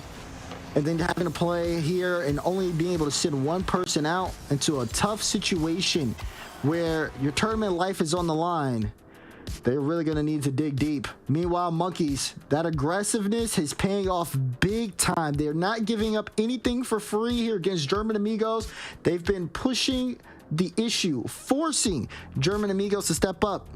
And now they just need one more game to move on. And it's a 1v1. It's a 1v1. It's the perfect time to have this 1v1 matchup. And you can't blame German Amigos. They wanted to get the win that they felt like they could get in 2v2, but they've left what is a match point here in the 1v1 for Raziers to possibly close it out for Monkeys. German Amigos, they've sent out Catalysm. See if he can put up a fight here against Raziers. It's a tough ask. Is Raziers going to knock in the first? Raziers already with the quick start off. Nice control initially on the ball. Catches Catalysm on the reverse. Put a tough shot to save up. The Catalysm did get the save, but just straight back to Raziers. That high pressure working out. As he starts things off again, Catalysm really is going to have to watch, you know, just where Raziers is going and also where he's positioned as well. You see another aggressive challenge here, but just has time and space. Knows Catalysm isn't behind him, sees him go for that individual challenge, and then just has to watch back. It's going to be very, very long here for Catalysm. Playing his own countrymen. The German matchup as Raziers trying to turn this one around. You can see he's happy just to control. And I think for Raziers, he's got to feel quite confident. I don't really feel like you put a lot of pressure. You know, we talked a lot on the desk about, you know, maybe trying to relieve pressure from your 1v1 player going into a game 5 or a match point situation. But Raziers knows at least if he does lose this matchup, it's not over. Right. Just go to a game 5. But even then, he's got to just feel confident in the matchup in general. He's been so great in the 1v1 as he has to make a big save off his own post. That was close. Now chance here. He's going to stay on top of the ball. Gets this one. Light touch. Just trying to force Catalysm into an awkward position. Catalysm's been holding his own here quite well. But that might be a big beat. I think Razier is going to be able, yeah, he's going to take control of that. What? No way. Yeah, stop. No way he doesn't score that. What? Okay. He got stopped by the last man, and it was the wall. Post just said, not today, man. I'm sorry. You gotta put in a little bit more work. I'm not sure I've seen that before. Normally it just pinches in, but that one, he said, I don't feel like it today. That was a different type of stop right there. I'm scared of that post. Yeah, normally that one at least just pinches away or something, but nonetheless, Razier is still comfortable here. As Catalysm racing back. You're already halfway through this game, and I think Raziers is fine sitting on a 1-goal lead. Catalysm hasn't really put out too dangerous of an attempt, but here comes the bump attempt, and a great dodge by Raziers to get away from that one. Catalysm on 15. Does Raziers? No. Tries for the high flick. Got him. Top right corner. Caught Catalysm and made him punish. Great flick here from Raziers. You just give him space. He's able to capitalize on this one. Catalysm, he was close. He was close on the touch. A 2-goal lead now. That margin widens here for Raziers. And you got to give credit. Halfway through this game, Catalysm, he's kept it close. You really feel like he needs to get one soon. Otherwise, Razier is just going to take over and close this one out. Ooh, awkward type of flip reset here. Raziers, all the confidence in the world. We'll have this with boost. Catalysm has to go all the way back. Let's see what Raziers is cooking up. Has a flip. Uses it. Catalysm with a great chance. read. Could turn this all the way around. Just has to get this right on target, and he will. And that he has to score that one. So crucial for Catalysm. It's a low-scoring affair here in this 1v1, and you have to take what you're given. And Catalysm gets a freebie there. Raziers finally went high, went up into the air, and he gave it up instantly. I don't think you're going to see that from Raziers again. He's been playing a very controlled matchup here against Catalysm, not overextending. He knows the importance of this matchup, even if he knows he's favored in it. And now maybe a kickoff as he got away from it, got the boost and everything, and a 3-1 lead now for Raziers. Look at that. Raziers just reading the options. Got the wave dash, said, okay, Catalysm, you're going to make a wide turn. I can get to the ball before you, and I can get enough power on it to punish you trying to go for that boost over mine, or over ball. Now, Raziers back into a 2-goal lead with 1:45 to go. Just, again, keeping that cushion. You said it yourself. He was going to play a lot safer game, and this time he attacked in a different way. Instead of just going for the air, just waiting to see Catalysm put himself in a bad position. Yeah, and excuse me, he didn't even get the boost there. But Catalysm going to flick this one up and over. And just like that, he's still within one. He's not going to go down easy, Daz. Yeah, this one very solid. Raziers' ambitious challenge. We knew he was low boost, but maybe he thought Catalysm also knew and would try to just attack early. So instead of waiting that out, just trying to see if maybe he can get a mistake out of Catalysm. Now back to a 1-goal game. Favorable kickoff here for Raziers, and did pick up that boost, so he's going to secure the goal. Kickoff crucial there for Raziers. It allowed him to follow up, and he just got that boost before Catalysm did. And an easy tap in this time, no post to get in his way. 4-2 for Raziers, but still plenty of time for Catalysm. He needs this kickoff to go well, or at least not be a disaster and give up a kickoff goal, as it does go fantastically. But at least keep this one in play. Now can he get this one across? Raziers. Catalysm trying to get up and over, but Raziers quick on the recovery. And here he comes back the other way as Catalysm quickly to get back. Catalysm has to be careful to show no signs of desperation here. Remaining poised and controlled, Raziers would be able to tell. The Catalysm could, again, make a mistake. He's been playing this game very close overall. He let that last goal get away from him. But not out of the running just yet. Just needs a goal and a kickoff, honestly. But if he, again, just tries to force an issue too hard, it could lead to another chance for Raziers. He's almost trying to push that one in. This may be a chance. Catalysm only has 6 boosts, so he's not going to be able to get back in time. It's all Raziers on the ball. Raziers gave him just a small window and now closes the door. 5-2, and Raziers, just a minor mistake there. He was able to recover, and he turns it into a goal. And that's what I mean. When you play against someone like Raziers, that level of one's knowledge, he's going to be able to see exactly, okay, I know he has low boost. I have control of the ball. Let's play it where he's not and where he can't go as well. Another kickoff, another goal as Raziers is looking to send Monkeys through. And this was a comfortable matchup. We talked about it so much. We knew Raziers was going to be huge in the 1v1. And with it being left to a match point situation, Shirley feeling so confident here. And you got to give Catalysm some credit. He kept it close early on. It was a 1-goal margin for the majority of this game. He gets another one back here. But I think Raziers just has built up too much of a lead. Yeah, I'd be really surprised to see Raziers drop this. The way Catalysm has been kind of working through this game has been very solid overall, but Raziers just has that extra knowledge and has been in these high-pressure situations before. You know, you knew that going into this, it's an elimination match. And German and Amigos, they tried to see if they could get back in with the 2v2, but we all knew this was inevitable. Having that 1v1 here and Monkeys relying on this man who has proven himself plenty of times in the one's environment. And Raziers just showing why he is so good. 7-3, 10 seconds left. It's just, the rest of this is a formality at this point.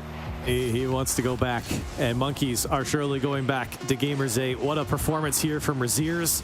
He's done it again. The closer from Monkeys has come out, and boy, did he close it out.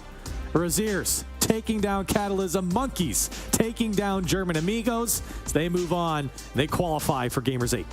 And well done for Monkeys here too. I mean, every mode, you know, they did their best to kind of step up in.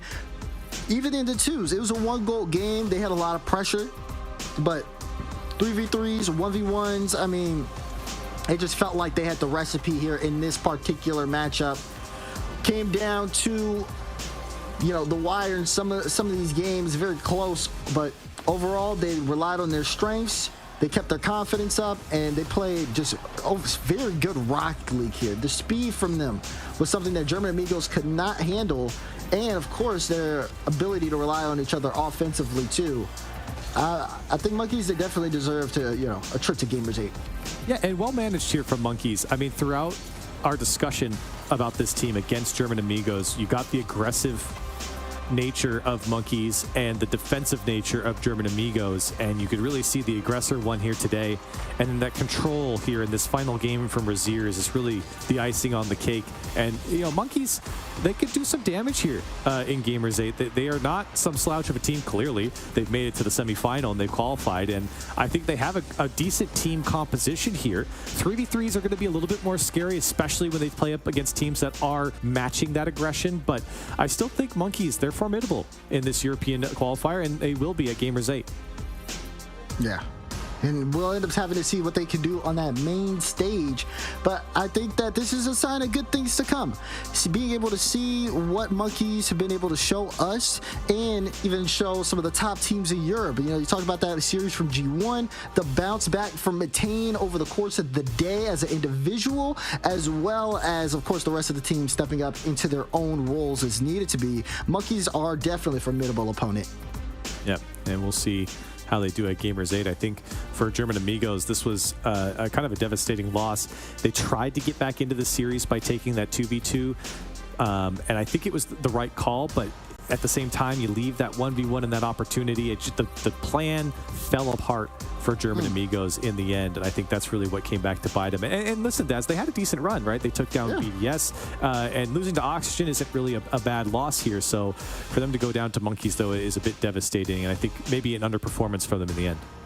Yep. That being said, though, Monkeys move on. German Amigos are out, and Banks is Big Banks. Let's send it back to the desk to hear his thoughts. Banks is Big Banks. Thank you very much, Dazarin and Corelli. Another series down, another win in the books for Monkeys. Cole, you and Stumpy both said German Amigos. At this point, are our predictions just redundant? I mean, we're basing this Crew Battles tournament on 3v3, which is where you get the problems. You have the sort of the 1v1 data, which you can normally predict who's going to win the 1v1s, where we said Raziers would, and he did fairly comfortably as well. But the 3v3s is where Monkeys really impressed me, Stumpy, because I thought that German Amigos would pip them in those threes, but they look very solid. I mean, literally starting out the series, we saw Monkeys take that first one 2-1, and then it was actually the 2v2, the game that we barely mentioned, that ended up going in the favor of German Amigos. So fair play to Ivan and Tox, who have been working on that. Evidently, they did a fantastic job, and in the end, it came down to, quite frankly, one of the most nerve-wracking 1v1s I imagine Raziers has ever played. You've got your entire team watching you, you win that, and you go to the LAN of a $2 million tournament, and if you don't, then you go to a Game 5 where suddenly everyone's on edge. That is unreal nerves. That is fantastically well played from him. And Matane tweeted earlier too, saying, "We made Riyadh. Raziers is the GOAT. Let's go." Well, so I'm so happy that he is getting that love from his team too. Raziers sort of is the GOAT of Gamers 8. He was excellent last season for Heat. You know, I remember him doing 2v2s and just styling on everybody who he came up against, and did well in the 1v1s as well. So Raziers certainly has this game mode in his back pocket. I think he likes, well, I mean, as I'm complimenting him, that moment comes up. I mean, to be fair, you're talking about pressure. Missing an open goal, and I can confirm Twitch chat were laughing at him, and he would have known that as well. That suddenly ramps it all up, and then what do? You get a bullet flick, put yourself 2-0 up. It also shows just the determination of 1v1 players think a little bit differently, where we were seeing Catalysm play. He did a good job. It was not too bad, but he was still not playing how a 1v1 player should be playing once. So massive congratulations to Monkeys for making it to that lower bracket semi-final. They will be in our top 4 going to Saudi Arabia in August. An unreal level of play from them. Those highlights brought to you by Aramco, and Monkey's just living in that lower bracket right now. From the offset from today after a tough loss, they've turned it around. I love that mental strength and fortitude and, you know, experience going in the back pocket for them, Cole. Yeah, me too. It's going to take them and it's going to serve them well when they are in Riyadh. It's going to be absolutely huge. You know, dealing with bad moments, dealing with bad misses, dealing with tough victories and close matchups is going to be great. Also in the made-up drama that we had before of Coach Verge and Coach Andy the Mandy and their intense game of Uno, Andy the Mandy gets the last laugh. Take that, Coach Verge. No more Uno for you, mate. No more Uno for you. Individual performances, of course, as well, paying dividends in crew battle format. So we're going to take a quick look at the updated bracket on your screen. Currently in that lower bracket, as we sit there right now, the German Amigos have been sent home alongside BDS and FUFAXDOP. An unfortunate situation for them, not qualifying for Gamers 8. However, we've got Monkeys going through, and this is what we're going to find out after the break. We're going to find out who is going to go through from G1 and CEST. It's going to be interesting, isn't it? I think it could be another close one, Cole. Yes, it's going to be an extremely close one. I think that G1 are going to take it, but it is going to be close. Also, can I just point out before we move on that earlier on, when the camera was facing the other way at you, Banks, it looked like the German Amigos hat. It looked like you were wearing it. So I'm looking for. I've been, you know, like the DVD thing when you're waiting for it to go in the top corner. Yeah. I've been waiting for the hat to be directly over you this whole time. So keep an eye out for that, everybody. Don't encourage them. They're going to do that now. With this, look, it's slowly swinging across. It's slowly making its way towards me. Go on, Banks, duck into the hat. Duck into the hat. Go on. I need the tash as well. I need there the tash. He is. There he is. It's Hatbacks. Well, thank you so much to both of you. Cole and Stumpy, we're going to be seeing more of you in tomorrow's broadcast. I'm really excited for that. And now it is time to say goodbye to you, but we have our 6th and final series coming up after this very short break, so don't go anywhere. Today, it feels like there is a new crisis.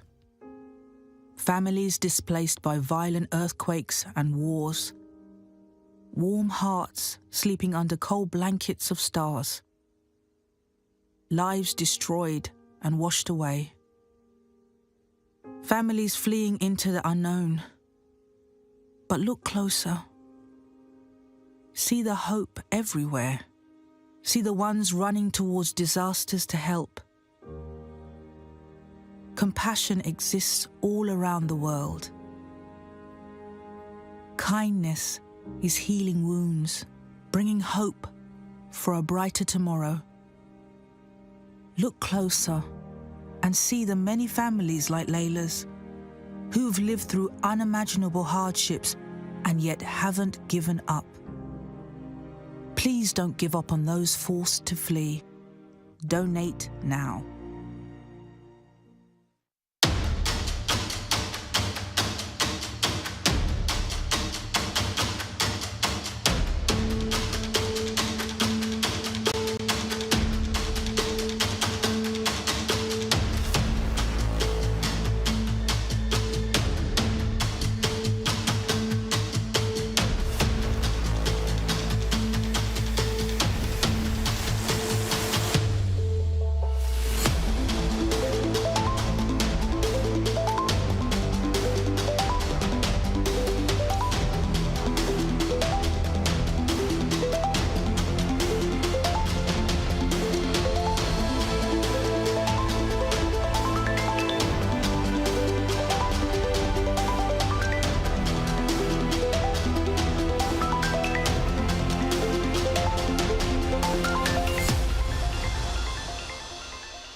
Progress is a race that has no end.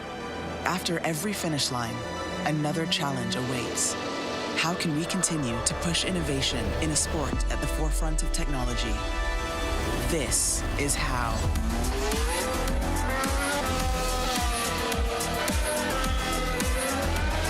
Discover how Aramco and the Aston Martin Formula One team aim to meet Formula One's sustainable fuel targets. Aramco, powered by How.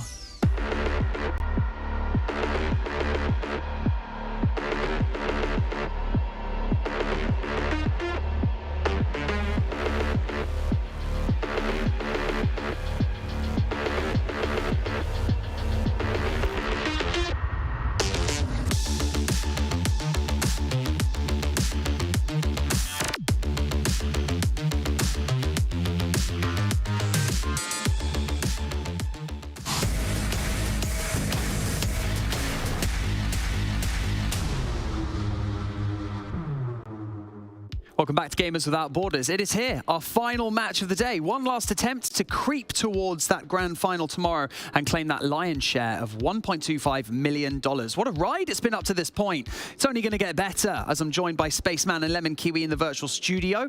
G1 and Suhhh going up against each other in our final match of the day. The Lumberjack and the Lemon are back in the virtual studio. I love it. Spaceman, monkeys live to fight another day and claim a spot at Gamers 8. What a performance, right?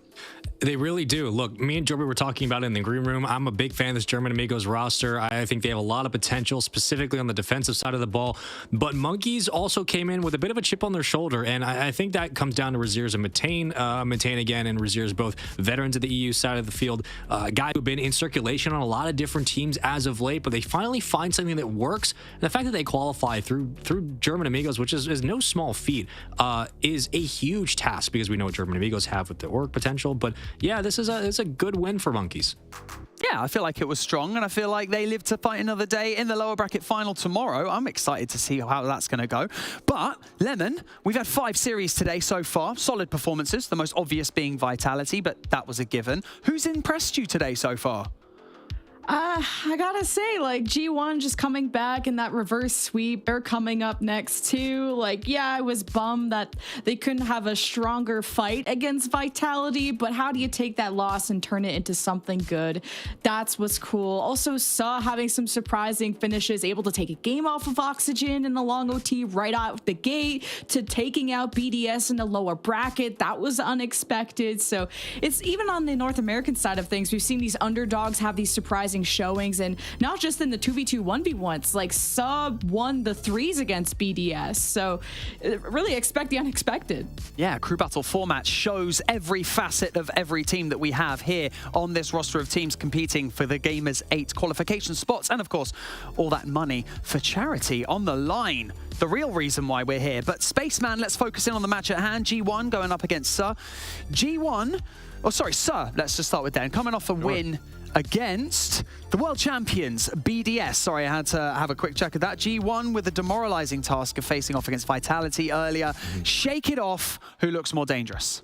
I think Suhhh at this moment look a little bit more dangerous. Granted, BDS is not the BDS we thought they would be, and they're not the BDS they're used to. So it says more about the loss in that series for them than it does about Suhhh winning, but that should not take credit away from what Suhhh were able to accomplish. And again, Jorby and I were also having a conversation about what does this remind us of? A little bit of what Koi was able to do. Now, granted, the parallels aren't entirely there. Like, I think the closest is maybe Hibs to Sosa over on Koi, but that's about it. I like what Suhh's able to put together in 3s. I think they're a very dangerous team to underestimate. Mike Boy on the Fennec, a couple of people were tweeting that he's like the second coming right now, which I think is a wild tweet, but he looks very good today. And I think Suhh have a lot working for them to take it to a team like G1. A reminder for those of you watching this stream, if you've only just joined us, first of all, where on earth have you been? Second of all, this next match is a lower bracket match. It's a battle for survival. Panic is something that we could think of, and when it comes to this, experience definitely comes into mind. But Lemon, this is for a spot at Gamers 8. So let's raise the stakes. The gravity of the situation is in fact strong. Yeah, I think so too. G1, like I said, had that reverse sweep against Monkeys. I'm more looking at that than the Vitality match, at least a team closer to their caliber. And those threes match went to 1 to overtime and really both within 1 goal territory. And so, like I said, won all their threes matches against BDS. So I think really the tone setter in this series is going to be whoever loses the game 1, where do they want to go to, 1s or 2s? I think so. Avoid the 1s. I think G1 go for it. If they do lose the 3s, I think so. Go for the 2v2 instead. They had a good showing against Oxygen. That was the only game they did take. And like I said, did look good in the 3s. And that's the one I'm not really sure how that's going to go. Let's hone in on those ones. Spaceman, who do you feel looks more confident coming into it? We've got Dorito and we've got Catalysm. I have to be looking in an instance where I think Catalysm had a tough matchup for Jorius. That's rough any day. But Dorito's ground game, I think, is better at the moment than Catalysm's aerial game. And now, while their two aren't entirely comparable, Dorito has a great job. He does a great job cerebrally of playing on the ground and keeping the ball in front. And he also gets physical when he has to. Like he'll get on the goal line and push Catalysm off the ball. So in general, skill-wise, I always favor Dorito. I think he's just a better player. And I think in ones, he's going to have an easier time as well. Okay, it's almost time to go into our best of 5 lower bracket semi-final. So I'm going to come to you first, Lemon, of course. Your prediction for this match, please. I think it's going to go to 5. Like, it's the 3s is a toss-up. If G1 goes to 1s, they win. If SUHH go to 2s, they win it. That's why I just can't predict it. So I'll say 3-2 G1. 3-2 G1. Spaceman, do you concur, or are you going to go with something different? I think SUHH are hot right now, and I love G1's defense. I really, really do. But SUHH just took down BDS, and that is no small feat. And I think that with that, they're going to keep it rolling. I think they win through the 3s. I'm looking at 3-2 in Game 5. I know, I keep hyping it up as well. I'll keep going BDS. It used to be world champs, da-da-da. But in fact, yeah, maybe not in the best form of their lives right now. It's time to go over to our casters for our final match of the day. This is our best of 5 series. It is Johnny and Jorby. Let's go. Let's go indeed, Banks. I like the hype at the end of it. Let's do it. Johnny, G1 versus SUHH. We casted G1 earlier today, their reverse sweep success against Monkeys. But does SUHH have what it takes here? What's your measure of this match? It is a tough one to predict. I mean, what do we make of SUHH beating BDS? You know, BDS had such a horrendous day that it's really difficult to, you know, put too much value on that win. But, you know, SUHH, they beat BDS in 3v3 only. That was the one game mode that they took wins in. The only win that they got against Oxygen was in 2v2. You know, does that mean that G1 are actually favorites in the 1v1? It's a head scratcher. This is tough to predict. I'm leaning G1 personally. I think that they're going to win this. You know, they had the reverse sweep earlier on today. And, of course, only lost to Vitality. Can't put any blame on them for that one. Not at all. We get started. See what SUHH can bring. SUHH taking down BDS in lowers.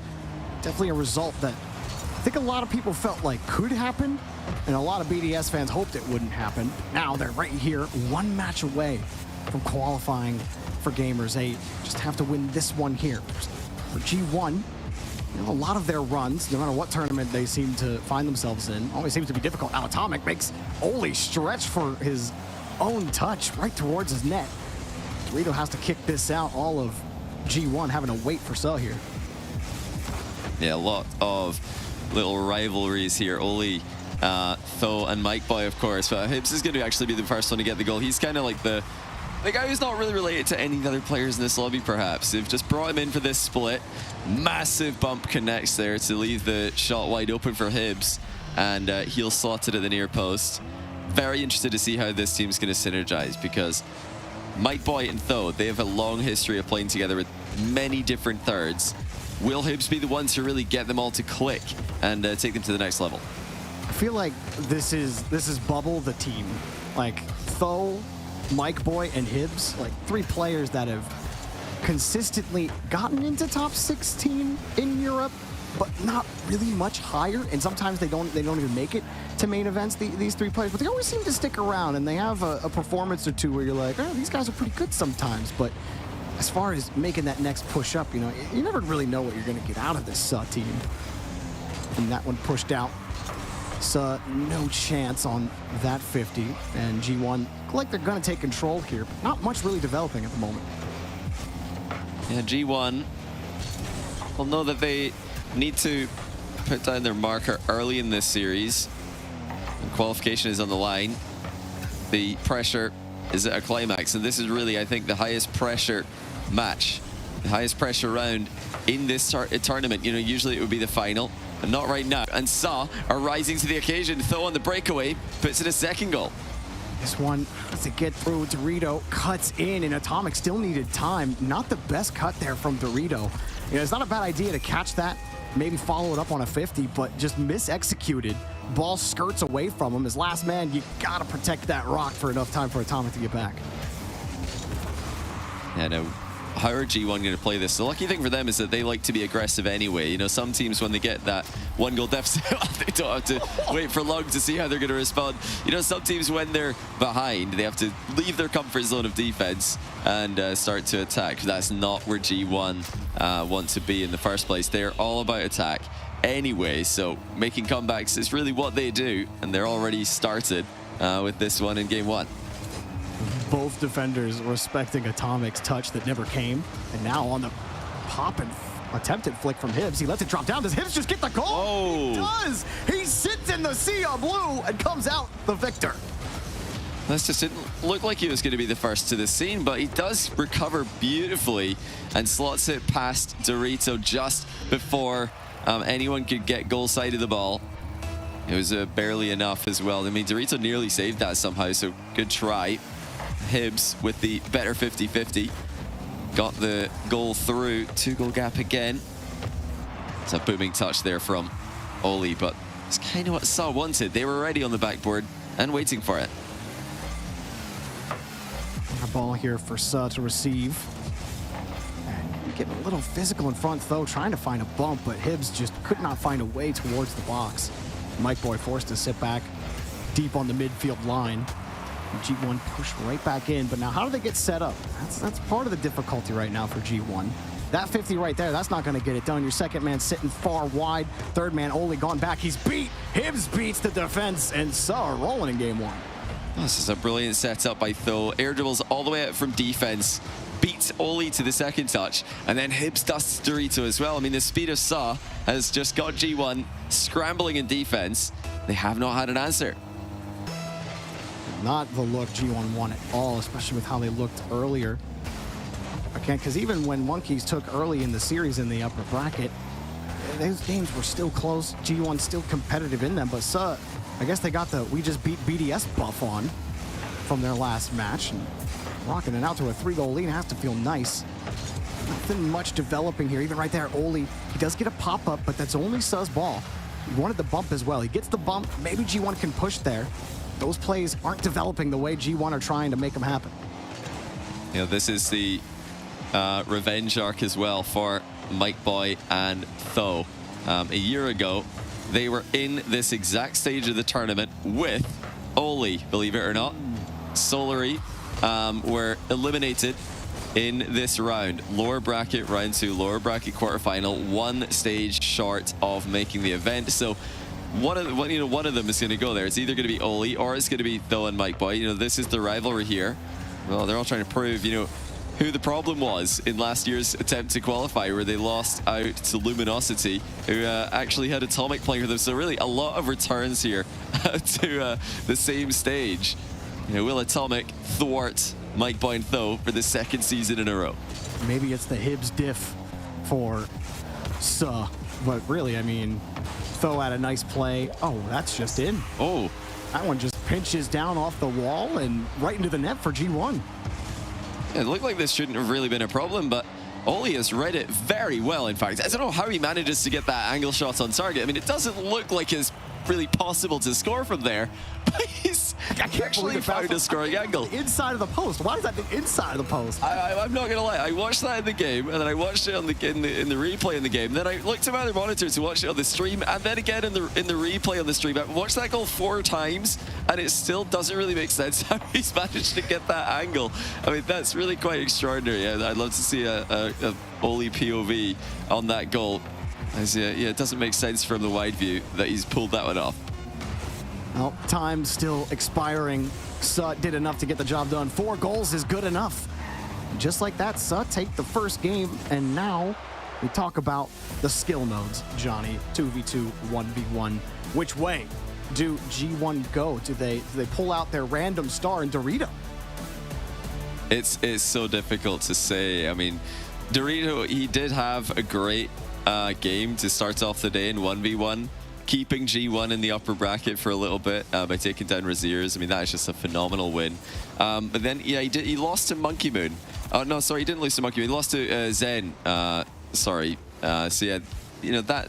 Do we really want to take too much away from that? I don't think so. I think Dorito will probably still be pretty confident if we compare it to Suhh's 1v1. Tho lost to Joria's 10-3, and then he lost to Monkey Moon 6-3. So yeah, 1v1 for G1 seems like a good pick here.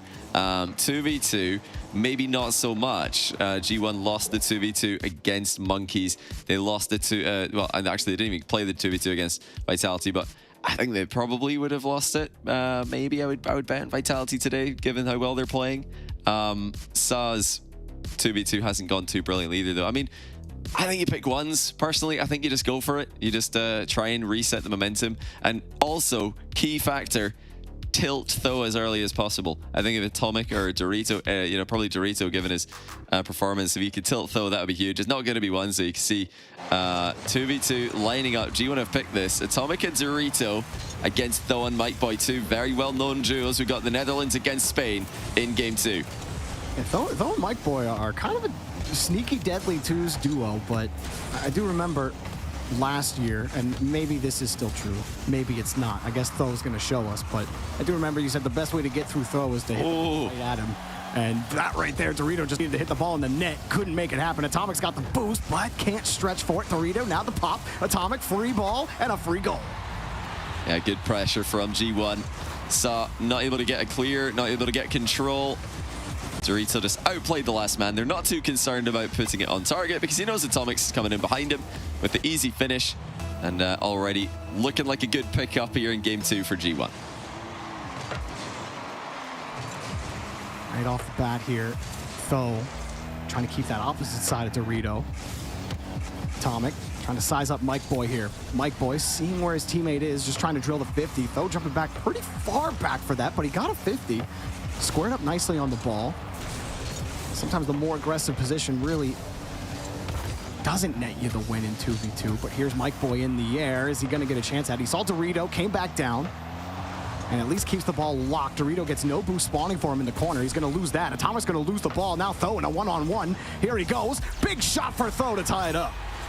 And revenge struck early for Suhh. Not just avenging that first goal that they conceded. Tho and Mike Boy are trying to avenge a loss from last year. Tho actually lost to Atomic in 2v2 last year, playing with Oli in this same round. And Tho and Mike Boy lost to Dorito in the upper bracket when he was playing for Guild. So there's actually so many runbacks happening right now from last year's qualifier. All these guys were main characters or the main enemies in each other's stories in last year's Gamers 8 qualifier. Atomic might get a second goal here. Oh, and nearly a save by Mike Boy, pull shot, him into the ball.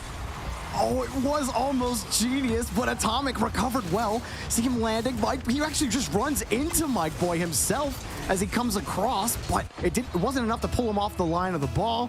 Used his dodge to get back to it, and a nice goal from Atomic. Yeah, and really good jump there by Atomic. He realized that his car had been turned slightly sideways by that bump, and oh, that's a double commit. Oh dear, Atomic's past both of them. Suhh did not really compose themselves after the demo and the respawn. I mean, that does happen. Sometimes you just respawn and the ball's right in front of you. You think, oh, I better go for it, but Mike Boy had the same idea. Oh, it's a rough one for sure. Now Suhh, such a strong start in the 3v3, but at least early on, Atomic and Dorito get the early advantage in 2v2. Dorito's had quite a day, winning a clutch 1v1 for his team earlier today, but has also been instrumental in twos as well. Dorito back over to Atomic. The most famous duo that Dorito's known for is his old teammate CRR back when they used to play on Guild, and in fact one of the better duos at Gamers 8 last year. Obviously CRR in a different region now, and he will not be joining us in Gamers 8. But oh my gosh, that's just in. Tho just wins a nasty 50. Atomic, I don't even think it gets a touch on the ball.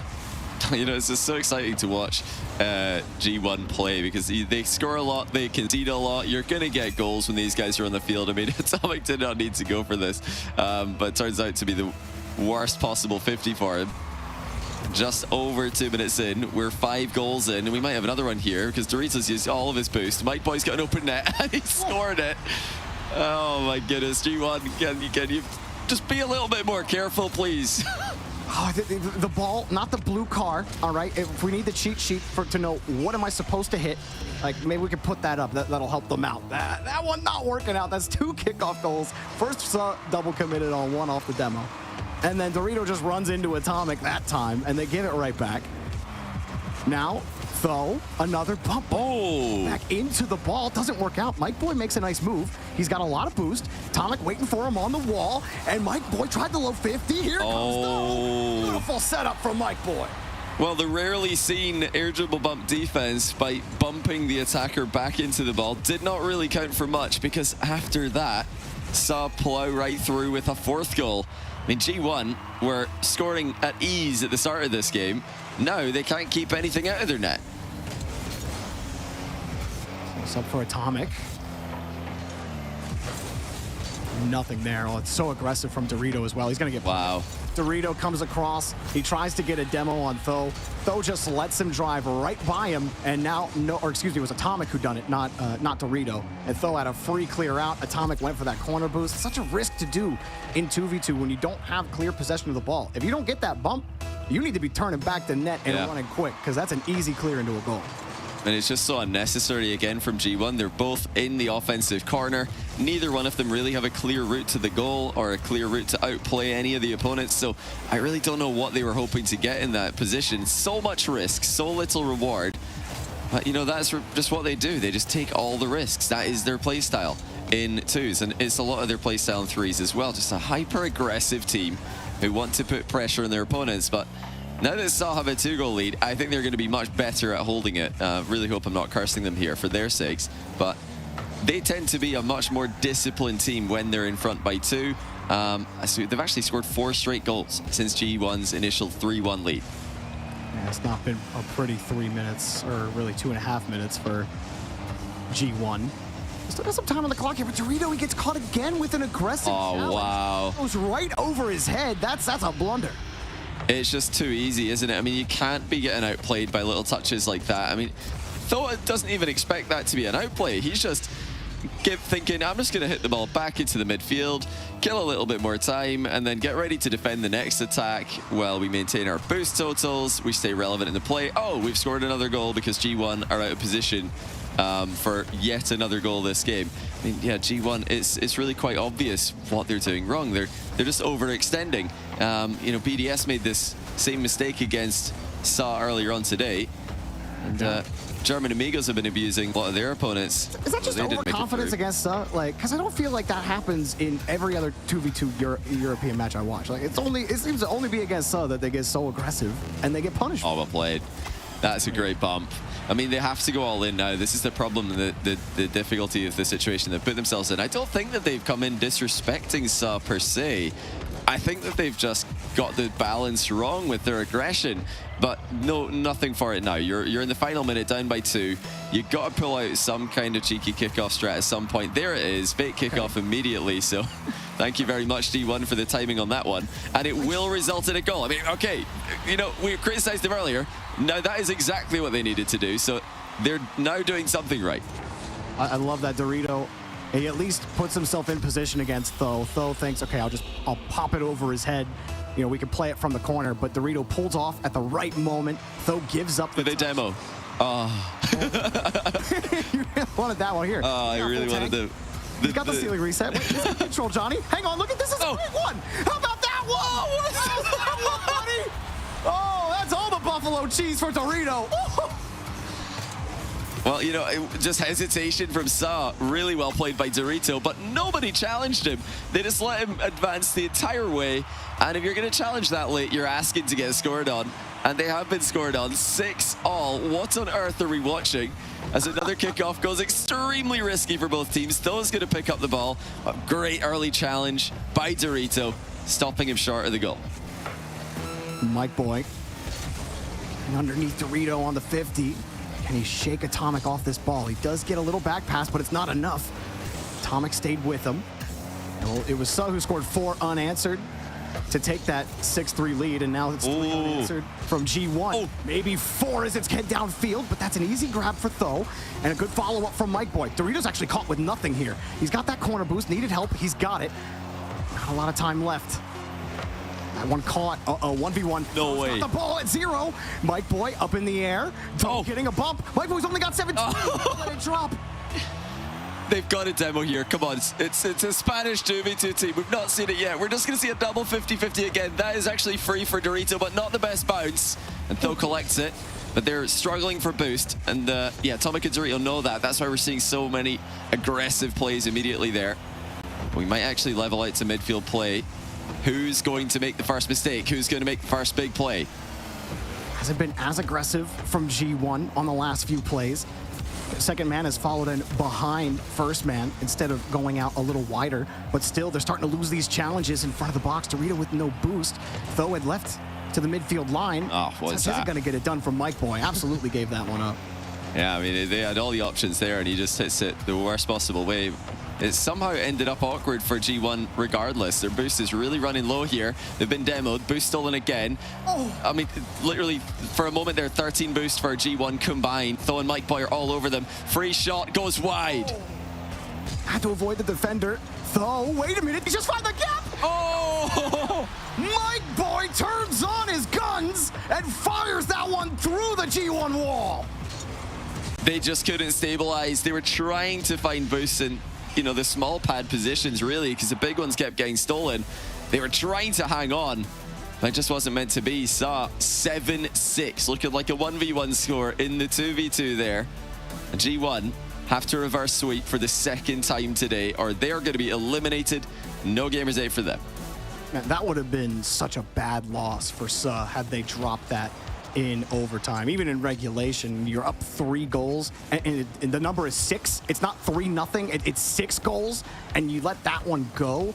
That would have been a momentum swinger for sure. But the fact that they hang on, and now after how they've looked in 3v3 today, Johnny, I believe, let me pull up this bracket really quick. Just want to see how Suhhh have been in the 3v3 today. They're 5-1, I believe, in loss, yeah. so they're very good in threes. Better than G1, today's record. But G1 did play Vitality, which obviously damaged their record a little bit with 2 losses. You know, I gotta give credit to G1. You know, it is what they're good at. It's putting pressure on their opponents, and they earned those goals at the end. One fake kickoff immediately resulting in a goal as well. Well, not immediately, but after one bad touch from Suhhh, went straight towards a G1 player. I would have loved, I kept saying it, I would have loved to see at the end of that game a demo kickoff from Dorito and Atomic. I mean, the only reason that I could think of that they wouldn't do that is that they're afraid that it's going to be predicted. But it really didn't look like Suhhh were predicting any kind of kickoff. They were just doing standard kickoffs every time. So I think that's maybe the one criticism I'd have of Spain. I know they've practiced it a ton. I know they're very good at it. Why would you not bring it out at all in a game that had, what was it, 14, 15 kickoffs? Something like that? Yeah, I mean, very surprising. Maybe they're mind gaming themselves. Thinking, well, everyone's going to think we're going to do it because, you know, we practiced it a lot. Now everyone's going to expect it. So then you just stop doing it, which is not really the right way to think about that, but it is definitely a very human way to think about that when you're trying to get by an opponent, or you're just trying to make sure you always have the advantage over the other. But like, if you have a tool in the toolkit, you need to use the tool. Keeping it in the kit is not going to cause anyone to be caught off guard or anything like that. G1 backs against the wall once again. All I'm here against monkeys, and I don't know how you're supposed to read that. A lovely little aerial display there by Suhhh, you know, leaving a nice little cross in the sky with their boosts. Not making any contact with the ball, mind you. But yeah, it looks like they may have both called each other off it or tried to combine for something that didn't end up working. Yeah, G1 starts it off, the reverse sweep, against Monkeys with a win in threes. Funnily enough, I think on paper, this reverse sweep should be easier because Dorito versus Tho should be a better 1v1 than Dorito versus Raziers was. So it is doable. I'm not writing them off yet, especially if they can, get this one win. I favor them in the 1v1. Then they'd be in game 5 with a 2-game win streak. So yeah, G1, they've got to just focus on this game. Obviously, they need to win it. But if they do, suddenly they might even be the favorites to take the series, which is crazy to think. Nothing developing for either team just yet. A couple of long field boomers for both teams. Now a demo to open up some space. And an attempted bump. He gets a demo on the backside. Oh, what? Off and out. Doritos' efforts, they are nullified completely by the fourth man. Oh, it's so close. A couple of times there from G1. Narrow misses, and, narrowly being denied opportunities despite the direction the ball bounces off the post. They're coming in with a ton of pace in this third game. CEST are trying to use that against G1. I mean, if G1 fling the ball at the backboard, that does give CEST some momentum to respond with, and they have. Suddenly, they're on the breakaway, and that's going to be an immediate goal for Mike Boy. All it took was a tiny bump by Hibbs on the third man, and Mike Boy's in. He just kind of landed on him, too, as he was coming down from his initial 50. G1 were tied up so close together there. And, man, that one's got to hurt G1 because, like you said, again, it's a bump. And it's not a big one. It's just enough to push you off the line of the ball, opens up that gap into the net, and that keeps working for CEST. They hold this lead for 2 minutes. And they almost didn't. But if they do, they will get the up on Oli and qualify for Gamers 8. They're in position to do it right now. Dorito trying to wrap around quickly. Back in front to Oli, who gets kicked off the play, and CEST take over. A little bump, completely relinquishes possession. Oh, what a shot. Oh, my goodness. Oli rips it from the midfield and ties the game. And this came out of nowhere. Atomic just blasted it into the ceiling. Oli got there first, and that is a much harder shot to hit quickly than it looks. I mean, perfect contact to get it away from the goalkeeper as well as into the goal quickly. Well, just when you thought CEST might start locking it down, getting more physical, here come G1, and that's the only touch that was going to work for CEST, but Oli still has control. Dorito wisely lets Atomic come in, and then he gets chipped by Hibbs, cutting off the pass. How about Hibbs in the trenches, doing a lot of that dirty work, opening up gaps and closing them for G1. Or for CEST, not G1. If you've just tuned in, this is a grudge match of sorts. We're not sure if there's any bad blood between Oli, Tho, and Mike Boy, former teammates from a year ago, but there can't be many things much worse in Rocket League qualifiers than losing to the teammates that you lost with the previous year. I mean, if there's a clearer sign that you were the problem, that would be difficult to find. That's what Oli's trying to stop right now. He doesn't want to lose to Mike Boy and Tho. Some dangerous leaves in front from G1. Fake challenge that while your third man was also deep on the side. Just asking for that ball to get cleared out. I feel like fortunate not going for that previous challenge, but we're about 8 seconds removed from that, and G1 cannot push by the third right now. Even here, Atomic, he's forced to dump the ball into the corner, and another clear. He gets a demo. That's a little bit of space, but Dorito, not a lot of boost. Oli comes in, off the board. Atomic's left beyond the midfield line and has to play that back. So nothing really working for G1 in terms of shots in front of the box. Dorito might have just gave him one, but Tho waits patiently. Not a lot of boost for him either. And still the push continues for G1 at the end of regulation. A chance now for CEST to break. G1 have to be careful. Here it comes. Off the joint. And now into the net on the rebound. Hibbs is the man to put CEST in front.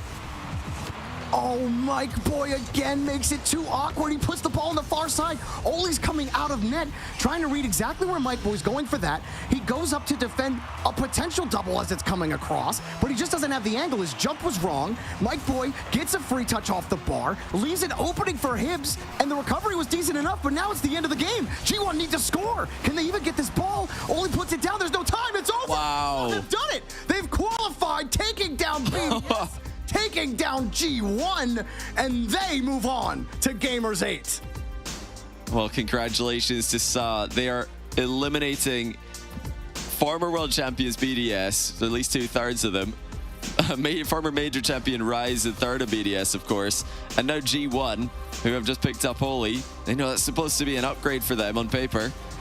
You know, looking at these results, the next thing I'm really thinking about is, where's our Extra and Mark by 8 Mike Wazowski tweets? Where are they? I'm refreshing the timeline right now, waiting for them. I think we might be more likely to see them once these two teams, if these two teams fail in RLCS. But yeah, it just seems you don't want to bench certain people. You're just not going to have a good time. BDS and G1 both eliminated by Suhhh, who come in with no org, and you know, actually, now that they've made Gamerswithout, probably a lot of orgs are looking at them and think, maybe we should sign up these guys. Hibs, he might be the perfect third for Tho and Mike Boy. You know, Johnny, it's 2023. Tho and Mike Boy are here qualifying for LANs. That's a great story for sure. And Hibs as well. Hibs, I didn't forget about you. You've been a long-time grinder as well. And GG's to Suhhh, a well-deserved victory and a well-deserved run from them. But, you know, Johnny, I've heard plenty of you talk, and I'm done listening to your voice. I want to hear that sweet, sweet Banks and our analyst back on the desk to close out the day. Thank you so much, Johnny and Jorby. What a match. Strong work from Suhhh. Spaceman and Lemon Kiwi joining me here in the virtual studio. A lower bracket stomping to close out the day. We're bringing you all the juice from Gamers Without Borders here. Lemon Kiwi, a goal with 9 seconds left to close out 3-0. Just Suhhh being the clutch gods. The S is probably for S+. Gotta give it to G1 in game 2. They were down, 6-3 or something going into the second half.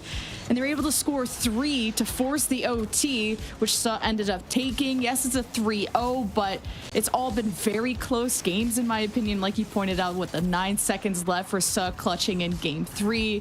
This was still a good series. Not the 5, although it had the tension of a game 5.